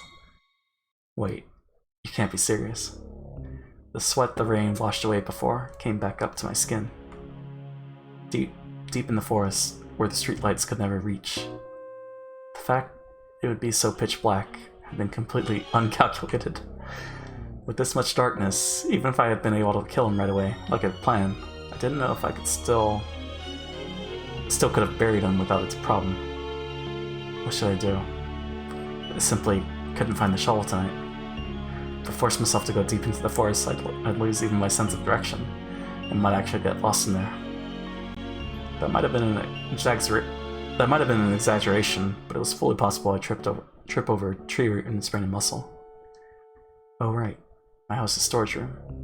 There was another shovel there, the same fold-up kind. Couldn't I go back to the house, get the shovel, and give up on finding the shovel tonight? It's not as though the name Minbara is written on the shovel, but it seemed like an unusual item from an import variety store made in another country, so didn't want to leave that shovel here. But in this darkness, I couldn't do anything. I should give up and go back to the storage room. And there was an electric lantern in there. If I used that for light, I could look for it. But it was so extremely dark. Could I light the way with just the lantern? The light of a lantern in this dark night couldn't discard the possibility of it drawing eyes. And I doubted if I could find the shovel with the lantern's feeble light. Besides, I left the body there for a pretty long time already. My sense of fear, dulled through excessive exhaustion, finally reared its ugly head. Anyway, for now, the most important thing was to hide the body. A shovel being found wouldn't be a big deal, but a corpse, if they found that, would share the same fate as Satoshi. First, I'd go back to the storage room at home, then I'd get the lantern. Now that it's gotten this dark, I might still need light to dig a hole for the body too. And I'd get the other shovel. and then I'd deal with the body first thing. Once that was done, I'd come back here, find the shovel, and bring it back. I had to do at least that much, but I was so tired. But complaining was getting me nowhere. If I started getting complacent now, everything will been for naught. At some point, I had sat down, grated my teeth, and endured, lifting my heavy hips. The night was young. All the nights I'd experienced, none had ever been this long. When would it all end? The night was young. God. I mean, surely it's not going to move on to the next day, right? It's still going to be focused on him. Oh, he does this? Yep. Okay, cool. Lights at home were dazzlingly bright. Suddenly, they reminded me of how hungry I was. I checked the clock and saw that it was almost 7. Thought for sure it was 2 or 3 in the morning already. Surprised at how messed up my biological clock had gotten just from this one night. There was a warm light coming from the curtains in the living room window. The worlds between here and what was beyond those curtains were so different. If only that man hadn't shown up, I would have been in that light. I'd still be excited from the festival, and I'd be talking to my parents about how much fun I had with all my friends. Then, even though they made a hot meal for me, I would have eaten way too much at the stalls. Barely eaten any of it, and gone back to my room. Nice bird. Whoa, Ed Potato, thank you for the follow. Appreciate it. How's it going? And no doubt I'd crawl into my futon and easily let myself fall asleep. But right now is completely different. There wasn't a single ember of warmth from those weak street lights. Right now, I was unconnected to any time spent with my family. There was neither warm food nor the time to allow myself to sleep. My body exposed to the cold rain, I knew that I simply had to spur myself on to accomplish what I must. I realized how timid, how cowardly I was becoming. For what reason did I need to kill someone even if it felt this terrible? I lost sight of my purpose. I selected the fastest, most fundamental way of saving Satoko, and executed it without hesitation. That man was dead. He was gone. He would never, ever hurt Satoko again. We all thought frantically for days on end about Satoko's problem, and finally, with no options, we gave up, and I had solved it in one night. By myself, without anyone's help. Right about now, Satoko would be making dinner for her uncle, despite not knowing when he'd return, and she might be spending that night trembling in fear of whether he'd yell at her for how it tasted. But her uncle wouldn't come home. She wouldn't have had to fear his wrath, nor let him make her feel sad. I see. I did it. I successfully saved Satoko. All I'd been thinking about for a long time was killing that man, and I'd forgotten the feeling that it was actually all to save her. Almost bit my tongue. I did. Haha. Haha. I did something good. Nope. That's right. I did something good, didn't I? Nope. I felt hot tears coming from my eyes. And that's when I first realized that the exhaustion I'd been feeling was actually guilt.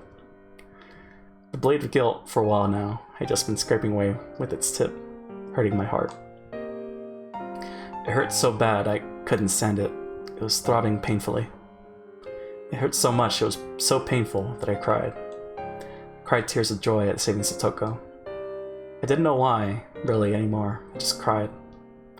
My tears fell and fell. As I stood there for a while, coming to terms with those warm tears, my heart was comforted a little. Alright, Ch.3. That's enough. There's nothing to regret or feel ashamed about. Both my body and mind were thoroughly exhausted, and that was a fact. It was only natural I couldn't feel anything. Even tomorrow and the day after that, I might not be able to feel anything for a while. But there was one thing that was true. There was the undisputable fact that I had saved Satoko. One day, we would surely be rewarded. One day, I would be proud of how distressing an enterprise I had undertaken to get Satoko's smile back. And so that I could wait for that day, I had to put the finishing touches on this night. If I left it undone, everything I'd accomplished today would be for naught. I looked back up up at the sky, which didn't look like it would stop raining anytime soon. Then, I rubbed my eyes and summoned forth energy from my core again. How long did I plan on spacing out? This isn't the time for daydreaming. Someone could find that corpse this very moment. That pessimistic thought was proof the very natural emotion of fear had returned to me. As I allowed the fear to spur me onwards, I went to look for the other shovel and the lantern inside the storage room. It was fortunate. I remember what it looked like around the streetlight that Bobby was near. With how dark it was quite possible I wouldn't have been able to look for it either. I didn't realize that when I left the place, so the idea of memorizing the spot hadn't even crossed my mind. That's why I had to call it fortunate that I managed to get back to the body like this. The corpse was now located in a big muddy puddle. Half the thing had already sunk into the swamp-like pool of water. I only realized afterward, but there was an unused irrigation channel right nearby clogged with fallen leaves and dirt, and there was rainwater flowing in from there. My shoes had been washed with water for a long time now, so without any hesitation, I stepped into the puddle. The whole muddy stream started flowing back, luckily. Couldn't leave any slight traces, like bloodstains. The rain was like a blessing from heaven. I checked around me, paying very close attention, then turned off the lantern. It became pitch black, but my eyes got used to the darkness in a few moments, and once I managed to reach the streetlight on the other side, I was able to make out even faint lights. I stuck the shovel into the puddle right next to the corpse. The ground was even looser here than I thought, and the shovel tip easily slid inside it.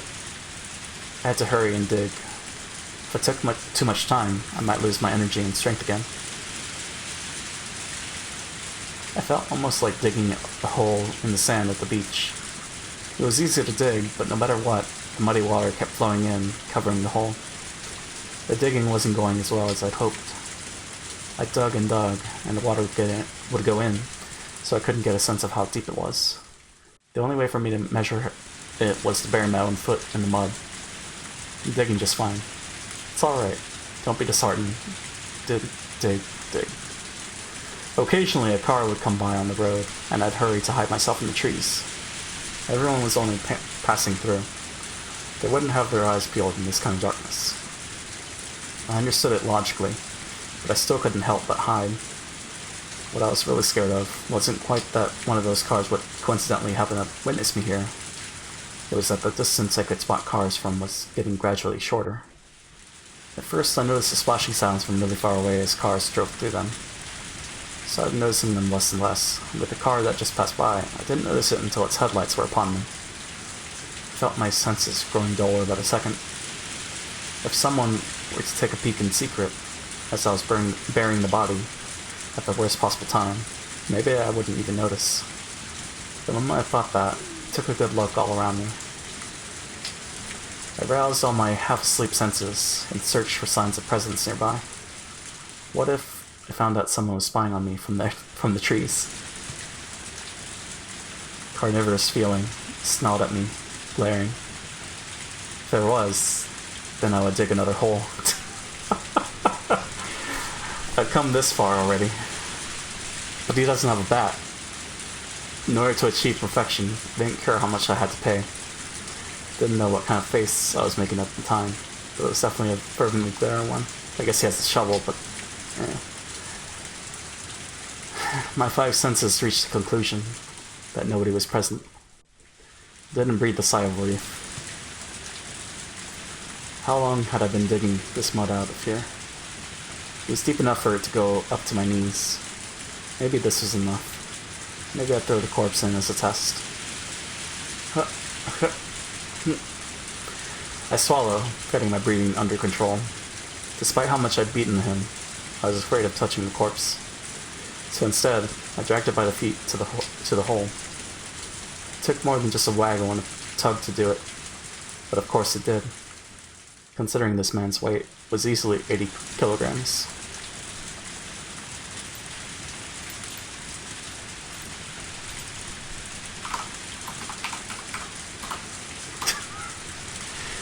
£176? Alright. Well, that's alright. It's like standard weight. It's not too big, but still.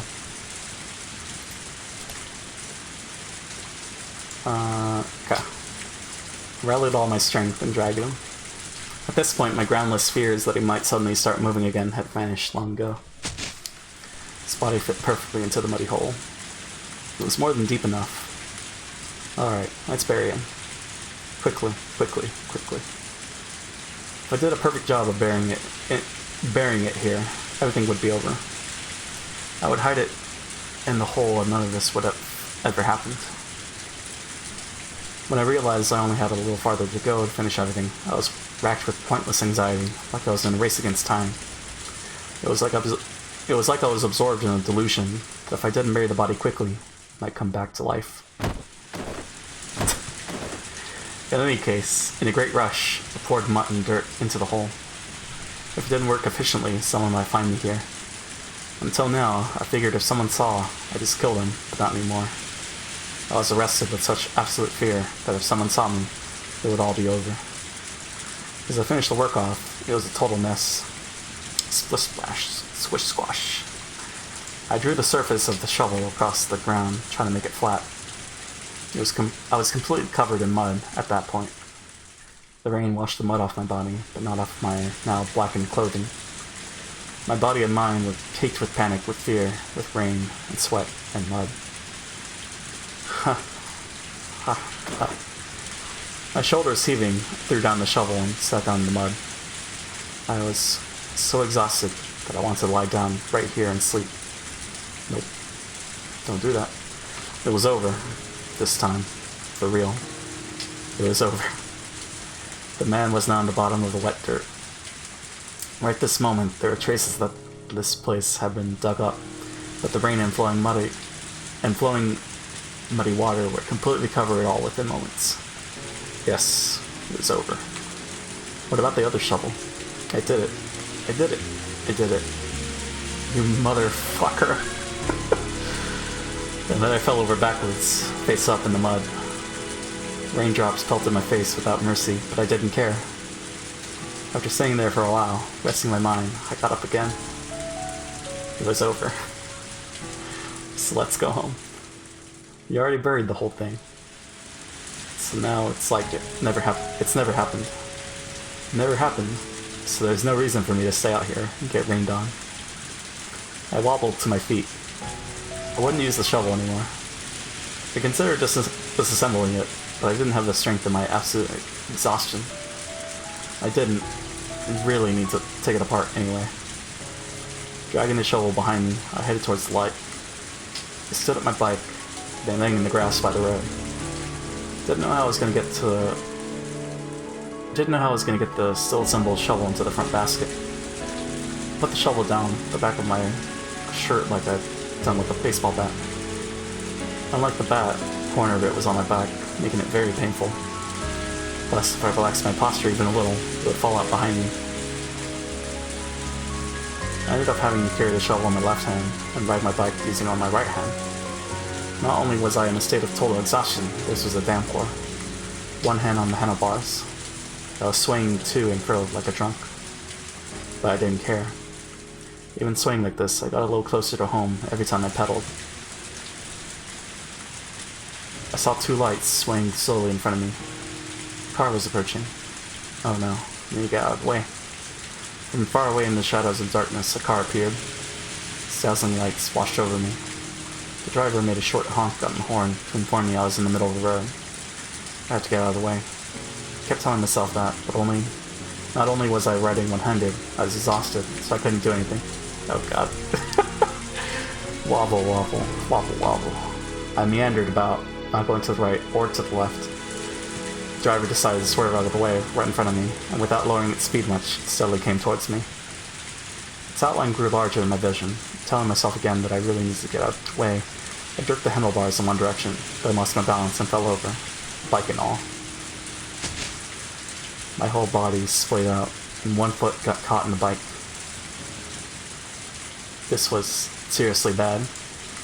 My drowsiness quickly vanished, and just as the cold sweat broke out on my skin, the driver recklessly spun the wheel to the left and made a counterclockwise U-turn and came right up to me and stopped. the driver's seat door open, and the driver came out. You idiot. What are you doing here? I was pretty sure someone would yell at me like that. Oh. Oh my. Look who it is. It was a woman's voice, and one I knew. Who? I lifted my face off the ground, looked at her. No way. It's Kana-san. Good evening. The moon is very pretty tonight. Mibara-kun. It was raining far too hard to see the moon. Takana-san unfolded an umbrella and smiled as she spoke. That smile was for some reason uncanny, like she'd seen right through me. Out of all the people I could have met, I got the sudden feeling that this was the one I wanted to see the least. What are you doing out so late? And you're soaked, uncovered in mud, and no umbrella either. What is that? Shovel? She had come here via car. She wouldn't have known what I was just doing. And yet she smiled as though she knew everything. Calm down, Keiichi Mibara. She always makes that mysterious-looking smile, remember? Don't let her onto anything, lest you dig your own grave. The rumors say you're playing baseball at the golf club. Is that what the shovel's for, too? Hehehe, you're using it as an umbrella? I should tell a good lie here. If I could just do that, things would work out. And I went with Rena to go digging for treasure at the dam. I forgot this there. And you went to get it in this downpour? When I left my house, I didn't think it would rain, so... Oh, it's been raining for a while, though. You've been out for quite some time, haven't you? Well, yes, I was kind of wandering around. Even so, you came from that direction, didn't you? The dam is in the opposite direction, you know? Hehehehe. Takano-san was clearly aware that something exceedingly abnormal was happening with me. And as she played her little word game, she was enjoying driving me into a corner. Maybe she had a vague guess, just from the situation of what I've been doing. The timing really sucked, to run into her, of all people, of all times. At the very end, I could only be frustrated at my terrible luck. I'd done so much, and the end was literally right around the corner. So why? Why at the very end, did I run into her, of all people? What do you do, Keiichi Mibara? You're still holding something that could be a dangerous weapon. Will you silence Takano-san? Even if it would be simple to kill Takano-san, dealing with the car she'd come in afterward would be an issue. I couldn't drive a car. It was completely different from a motorbike. But even if the car was here, as long as there was no proof I killed her. Yes, in tonight's downpour, without any prior planning, all by coincidence, a hit and run. As long as I didn't drop any handkerchiefs with my initials on them, they would never know I killed her. Black flame quietly smoldered and raged in the core of my body. That's a scary look. Did I tease you too much? Hehe. Takano-san started to laugh by herself, then thankfully stopped talking about it. But the dark clouds in my mind didn't go away. Leaving that aside, how long are you planning on crawling on the ground with your bike like that? Would you mind moving out of the way? If I moved, she would leave. So I tried to get the bicycle up and out of the way, but then twisted my ankle in it and fell over. Shit. There was a sharp pain in the ankle I twisted. This is nonsense. Sprained ankle, now? Oh my, are you alright? Did you twist your ankle? Takano-san squats down and takes a good look at the ankle I keep rubbing. She compares it to my facial expression, apparently trying to gauge how bad the wound was. Can you stand? Didn't expect to, but I couldn't even stand up. It was all I could do to shamelessly wriggle on the ground like a caterpillar. Takano-san looked at her watch, then at her car, and after thinking for a moment, opened the passenger seat door, and then gave me her shoulder to stand up with. I'll take you home. I do feel bad, it's almost like I hit you. I'm sorry. I wouldn't just leave you there. It's a good thing, I'm a nice person. Nobody good has ever called themselves a nice person, but that would have been a terrible thing to say to someone holding me up like this. I took Takano's hands and sat down in the passenger seat. Takano-san went around the back and looked at my bike on the ground. I don't suppose we could take the bicycle home tomorrow. I could clearly tell from her face that she thought it would be a pain, since it would be heavy and it would get her car dirty. but my bike has the name Mibara written on it. Couldn't leave it out here like this. Well, can you somehow put it in the car? I sort of need it. The trunk is already full. If I put it in the back seat, it'll get the seats dirty with mud. Well, given how you're already in here, it's already dirty, I suppose. Turn back to the back seat and see someone's folding bicycle there already. It still looked big enough to fit my bike in there as well. My expression reflected my thoughts, and the exact thought seemed to get through to her. Alright. I'll put it in here for you. I'll be really nice, but just for tonight, okay? Takano-san continued with her mean jokes, but she hoisted my bike and put it into the back seat for me. The mean jokes were one thing, but she couldn't she do something about that eerie smile of hers? And even more importantly than the bike, I didn't want to leave the shovel here.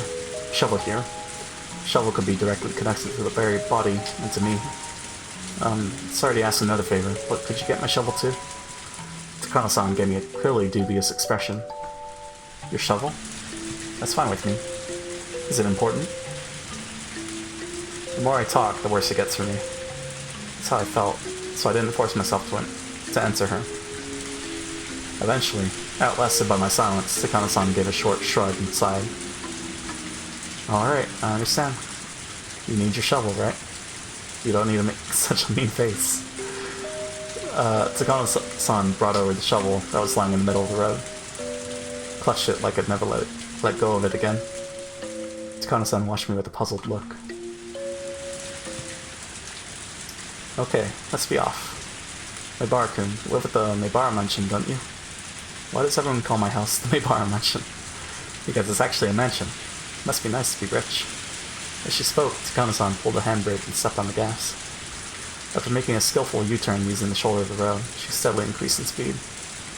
In the rearview mirror, that cursed place seemed to melt into the darkness. Ride? Huh? I'm sorry, I didn't quite hear you. What was that? Takano-san suddenly tried to say something to me, but thoughtlessly I didn't catch it. Looking ahead, Takano-san said the same thing one more time. That body. How well was it buried? I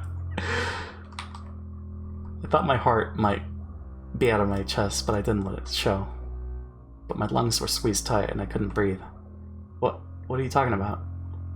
When burying bodies in mountains like these, you have to bury it fairly deep because wild dogs will often smell the corpse and dig it out. Some human bone and wild dog brings back in its mouth. Ooh. Brings back in its mouth leads to an incident being uncovered. The police head out to a stretch of mountains. It actually happens pretty often, you know. Hee. Pound, pound, clang, clang. Huge rusted bells started ringing in my head.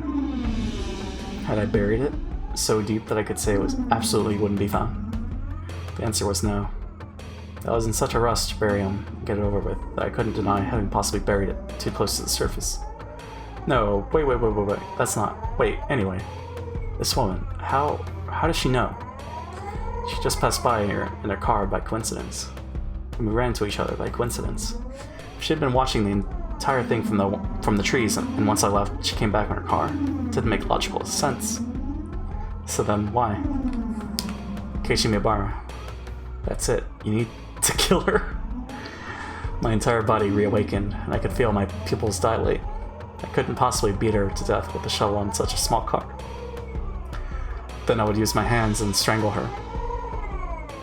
But she was driving right now.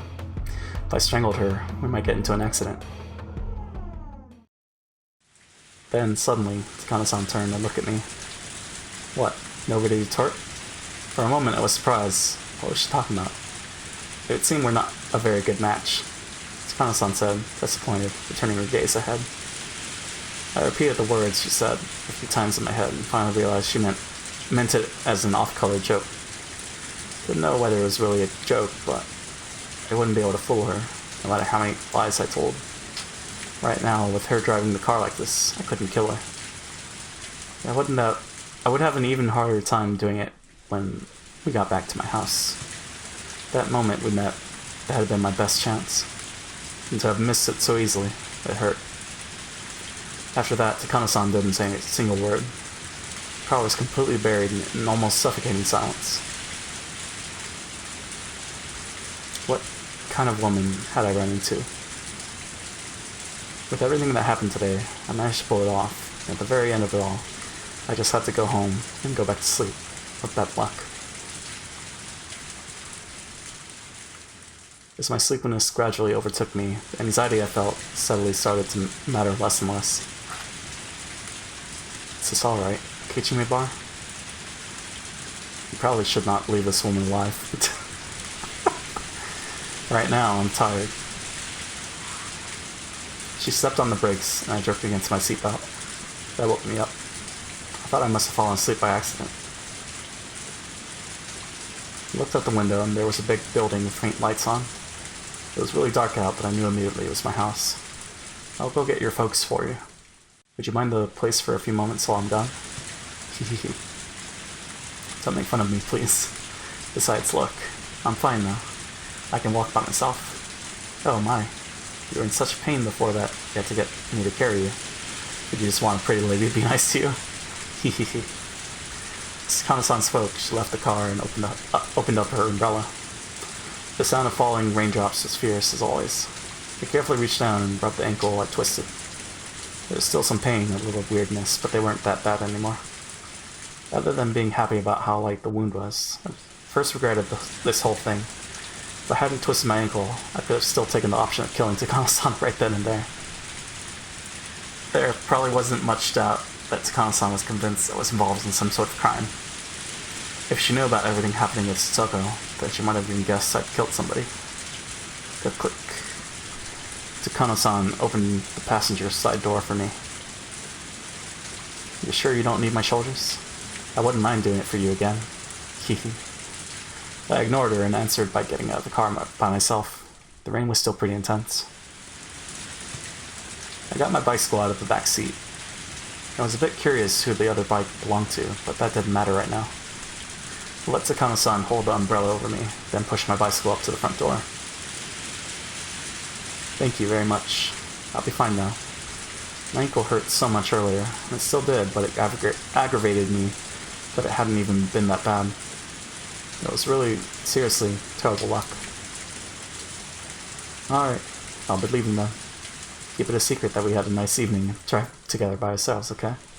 Hehe, especially from Jiro-san. Jiro-san? Oh, she meant Tomitake-san. I suppose she calls him by his first name. His full name must be Jiro Tomitake then. And then, the other bike, the folding one in the backseat that I didn't care about at first, suddenly came to mind. Hey, excuse me, you're from Hinamizawa, right? On the day before yesterday, as I walked near the dam, half asleep, Tomitake-san had talked to me. And the bicycle he'd been riding, it was... That bicycle in the back belongs to Tomitake-san, doesn't it? Takano-san's eyes, I think they sharpened for a moment. And why do you think that?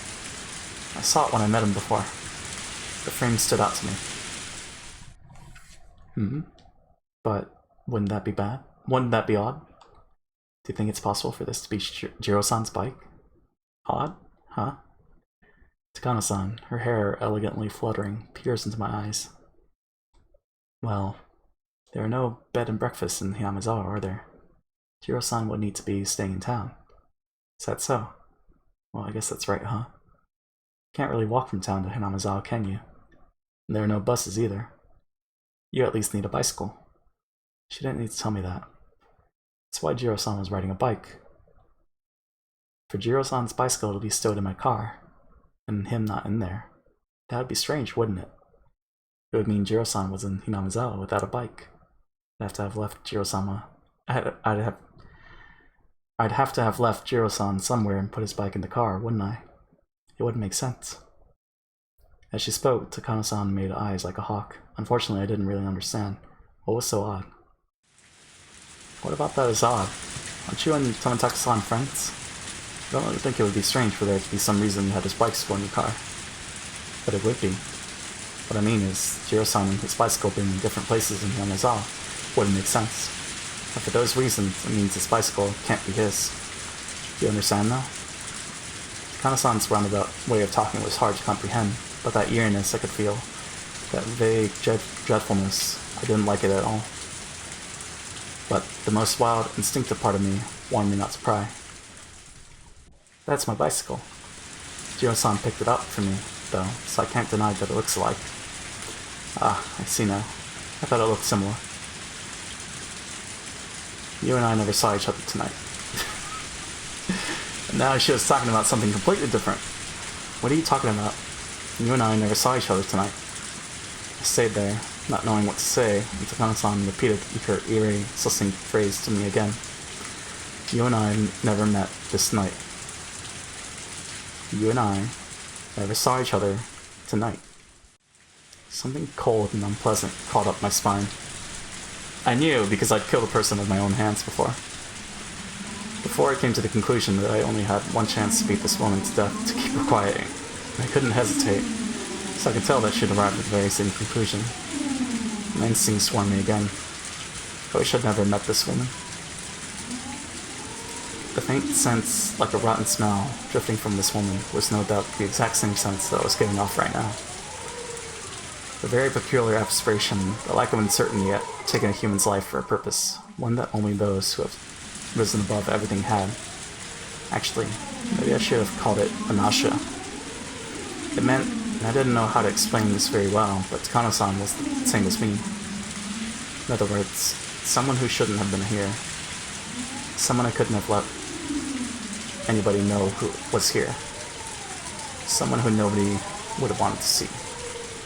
Now that we had, we could calmly pretend as though we never met.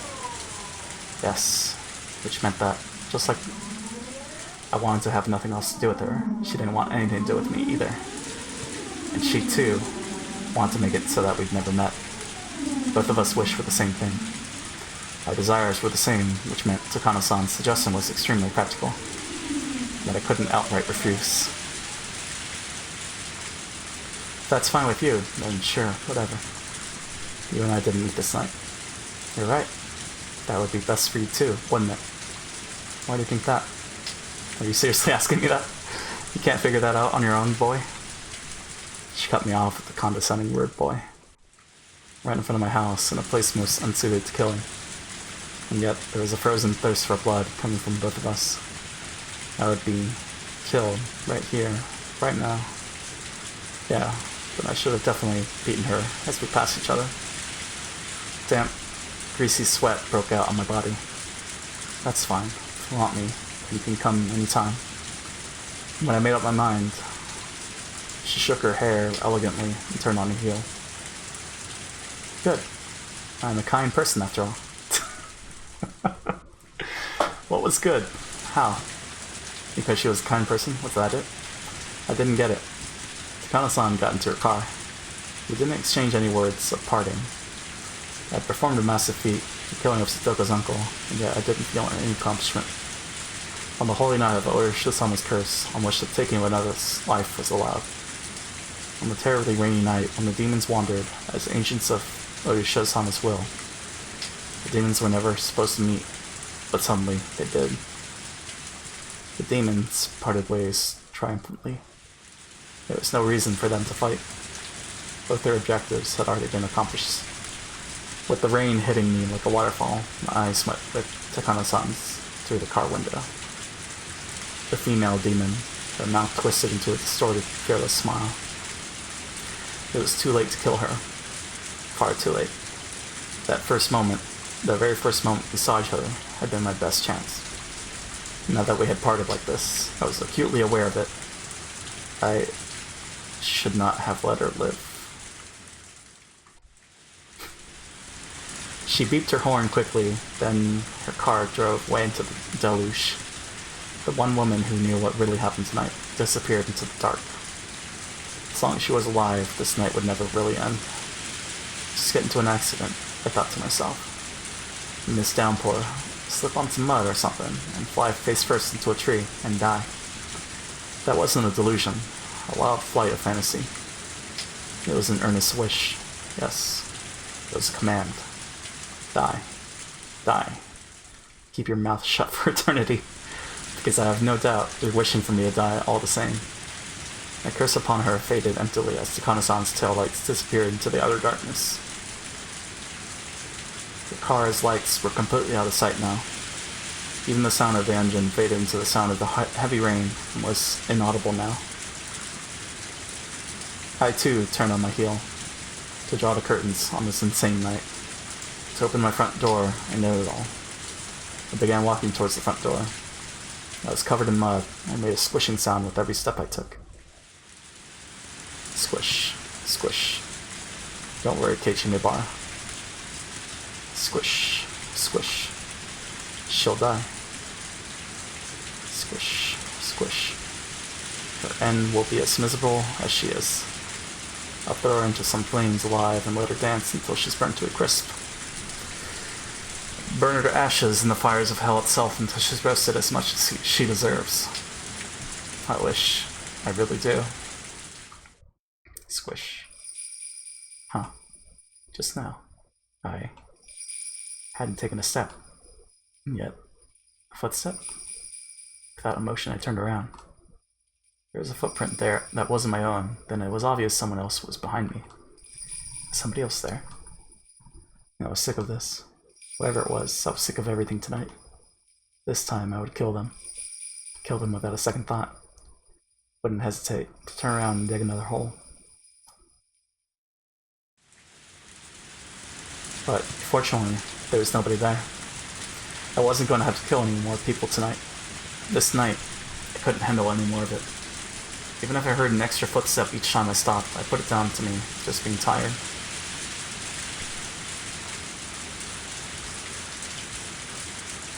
Well, there's the footsteps thing again. Ooh, boy. Well, that was a fun night. What time is it? 8:23. Fire from hell, victim of the 5th year. Taking extra steps. It's a picture of a bicycle. I kind of want to start the next chapter, but then... Man, I don't know. I feel like that should be a cliffhanger. Let's see the tips. Fire from hell, victim of the 5th year.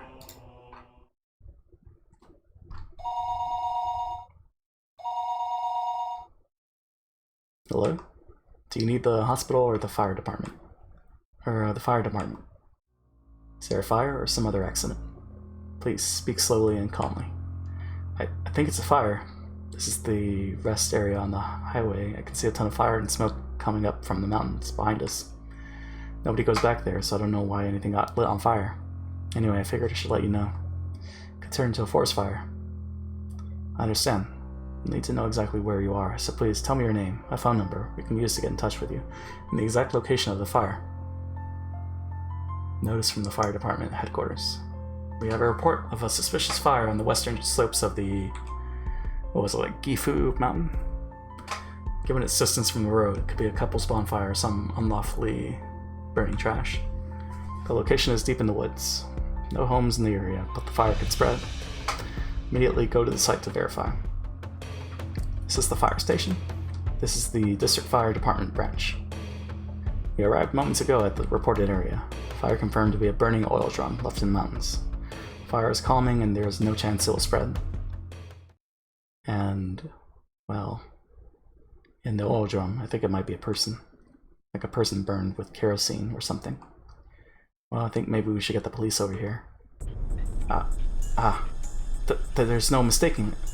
This is a person. Eek. So that still happened. Victim of the 5th year. Is it Tomitake? Survey says this year's curse then. That's what it looks like. Kills them differently every year, but this is particularly conspicuous, isn't it? Clawing out your own throat. That isn't normal. Save the rest to the old man in forensics. Sure, I'll find some suspicious drugs. Thank you. Thank you for your hard work. Oh, Oishi-san. Komiyan-san and the others have arrived. Oishi-san, much appreciated. Well, it would seem we have a pretty crazy one this year. Yes, we've been outsmarted. I was absolutely under the impression Teppei Hojo would get killed tonight. Who is the deceased? Jiro Tomatake, photographer with a hobby for coming to Hinamizawa a few times a year. We didn't even have him marked. I wonder what happened. Did they realize we were watching the Hojo residence the whole time? Surely they saw Keiichi, right? The whole time decide to switch their target? Maybe. We sure flubbed this one. There are no problems with Teppei Hojo? Correct. His daughter left for the festival in the evening, and a little while later he left on his motorbike. His daughter came back first. Wait. Has he not come back yet? Is he still out drinking somewhere? Oishi-san, are you there? Call from Chief Takasugi. He's on the line in car 1. Okay. Damn it. I want to continue. But, I don't want to leave it on. I mean, it's a cliffhanger, but it'd be an even bigger cliffhanger, I think. Probably. Well, this is fun. It's a good time. Oh, man. Well, something's up with Mio, that's for sure. I mean, since her first appearance, it's been, like, suspicious, right? Even more so with the second appearance, with the, entering the storage. But I guess we'll see. What's the story? What's up with her? Why does Tomatake keep dying? But yeah, they brought up the footsteps thing again, so that's interesting. Yeah, it was good. It was a good session. Maybe we'll pick this up later today. I don't know. But I feel like we're getting close to the end of this, right? Shortest chapter. What a debate. What a troll. But anyways, yeah. Thanks for tuning in. I think we'll go raid Brothers. Yeah, I think we'll raid Brothers. Wait, what? Ray is streaming? Let's go raid Ray. Playing the Star Ocean Animesis. There's still some love to them. Freak Char. And then that'll be it. So thanks again to Ed Potato for the follow. And yeah, I think that's it. Catch you guys later, have a good one, and bye.